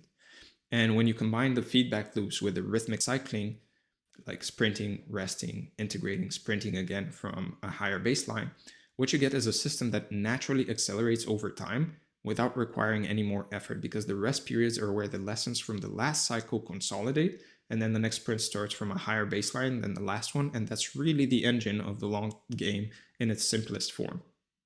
And then layered underneath all of this, quietly determining the actual power of everything we've been talking about, there's something that almost nobody discusses in the context of performance, and it's integrity. And I don't mean integrity in the vague, moralistic, be a good person sense. I mean it in the engineering sense, like structural integrity, which is the degree to which a system is whole, intact, internally consistent, and functioning as designed without hidden cracks or contradictions that weaken the entire structure under load. When a bridge has structural integrity, for example, it can bear enormous weight. When it has hidden fractures, it collapses under pressure that should have been manageable. So your performance works exactly the same way. The most basic unit of personal integrity is the promise you make to yourself. Every time you say, I'm going to wake up at 6, and then you don't, every time you commit to a writing session and then you skip it, every time you set a boundary and then you fold, you're creating a tiny fracture in your internal structure. And each one of those fractures teaches your nervous system that your word doesn't mean anything. And that's how your confidence completely gets devastated and destroyed over time. You can't have confidence because you literally can't have confidence in yourself, because your word literally means nothing to you. Which means your self-concept, that thermostat from the very first section, quietly adjusts downward to match the evidence, because you've literally proven to yourself that you're someone who doesn't follow through, that you're someone that you shouldn't be trusting at all. And these fractures compound in the same way the positive feedback loop does, except in reverse. So each broken promise makes the next one easier to break, which lowers your self-concept further. So it's a negative feedback loop, right?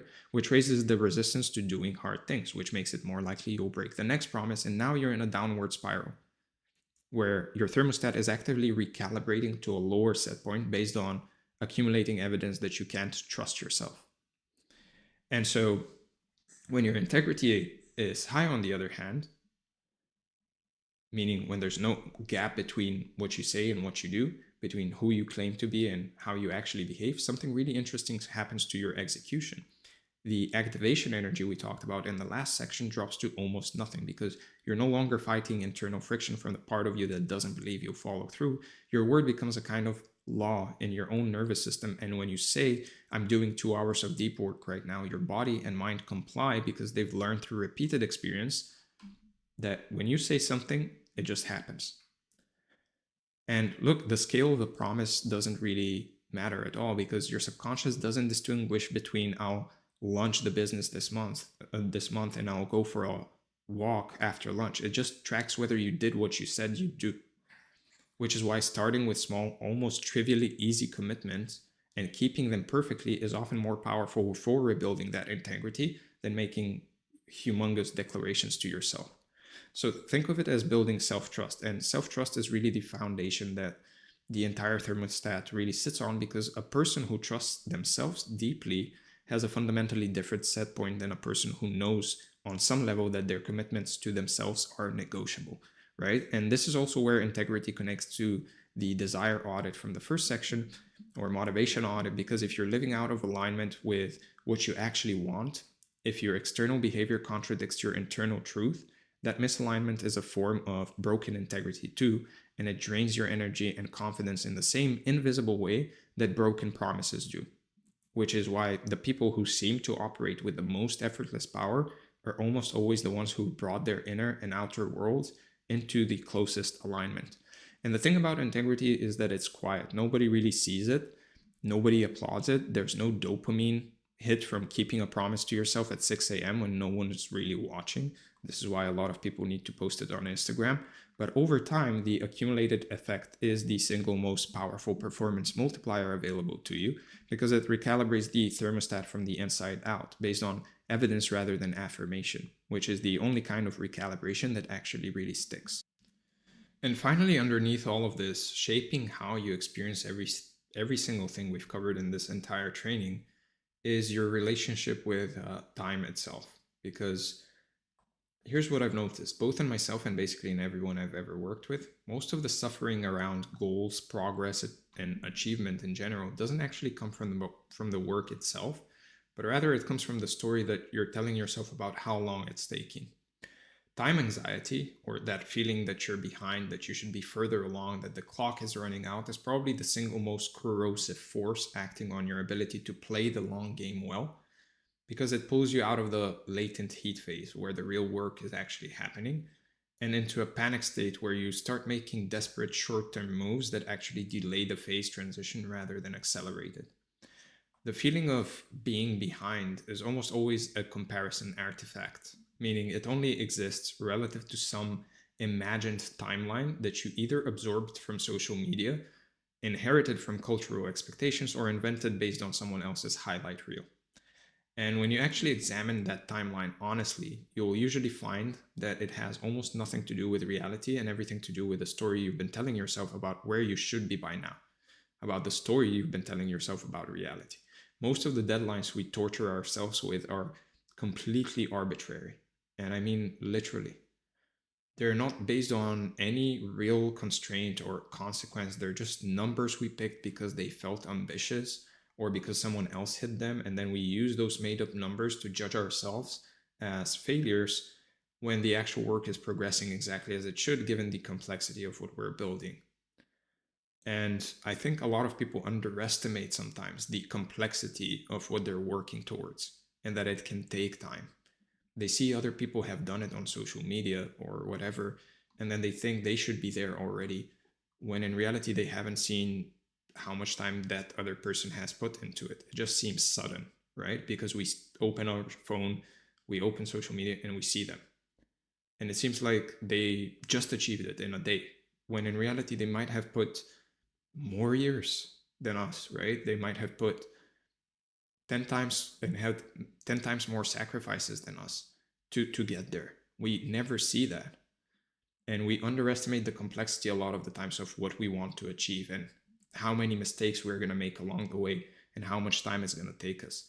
And time anxiety doesn't just feel bad, it actively degrades your performance, because a nervous system stuck in I'm running out of time mode is a nervous system in fight or flight, or freeze for that matter, which means the same prefrontal cortex shutdown we talked about in the first section, the same degraded decision making, the same narrowed creative capacity, all triggered by a threat that exists entirely in your imagination. So the antidote is, and honestly it sounds almost too simple, is to bring your attention back to the phase you're actually in right now, rather than living in the imagined future where you've either succeeded or failed. The latent heat phase requires presence. It requires you to be there and do the actions that you're supposed to do. It requires you to trust the accumulation, to keep applying heat without obsessively checking the thermometer, and to understand that the gap between where you are and where you want to be is not a problem to be solved, but a distance to be walked, one day at a time, one feedback loop at a time, one kept promise at a time. And the only way to really accelerate that is to just learn more, or to surround yourself with others who have gotten there and get some experience from them, because they've gone through the lessons and the experiences themselves, and they can basically shortcut your way, right? They can shortcut your way because they can tell you which mistakes to avoid, or at least how to do things the right way so that you avoid the mistakes by default. Everything in nature moves in seasons, including you, and some seasons are for planting, some are for tending, some are for harvesting, and some for lying fallow, right? And trying to harvest during planting season doesn't really make the harvest come faster. It just destroys the crop. So learning to read which season you're in and giving yourself fully to that season's work, even when it's the slow, invisible, unglamorous, boring kind, is really the deepest form of strategic patience there is. And there's a kind of surrender involved in playing the long game as well, and it's the surrender of your attachment to controlling when the phase transition happens. You can control the heat, meaning your effort, your consistency, your systems, the lead indicators. You can control the quality of your feedback loops, and you can control your integrity, but you cannot control the timing of the shift. And the moment you stop trying to, something loosens in your entire system. When you realize that you're not entitled to the results of your work, you're only entitled to the work, and you're okay with that, the anxiety drops, the thermostat settles, and paradoxically, you often find that the breakthrough arrives faster than it would have if you kept white-knuckling the timeline. So with that said, let's go over the review. We talked about the invisible foundation, ruthless clarity, relentless execution, the long game, the review, and finally your action items for the day or the next few days. First, sit down this week and run an honest inventory of your open loops, your should goals, and your current thermostat set point, because until you see that disorder clearly, you can't really do anything about it. And awareness alone will close more loops than any productivity system ever could. Then build your execution catalyst by identifying your golden hours, locking in a daily deep work block during that window, and deciding the night before what your single most important task is for the next day, so that when you sit down to work, the activation energy is already as low as it can get. And then finally, pick one small promise to yourself, something almost trivially easy, and keep it perfectly every single day for the next 30 days, because rebuilding structural integrity at the foundation level is the fastest way to recalibrate your thermostat from the inside out and start trusting yourself enough to actually sustain the long game. With that said, I hope you enjoyed this training. If you made it so far, make sure to subscribe, like the video, comment below to let me know what you'd like to see next. If you want to surround yourself with like-minded individuals who are on the same path to self-improvement as you, make sure to join the free community from the link in the description. Subscribe to the newsletter to get weekly tips on health, wealth, love, and self. And if you want to work with me one-on-one, then make sure to book a call, again, from the link in the description. With that said, again, I hope you enjoyed this. I hope it brought a lot of value. I made a few mistakes here and there. I hope you guys excuse me for that, but I'm trying to just one-shot this training. With that said, again, thank you for being here, and I'm going to see you in the next one.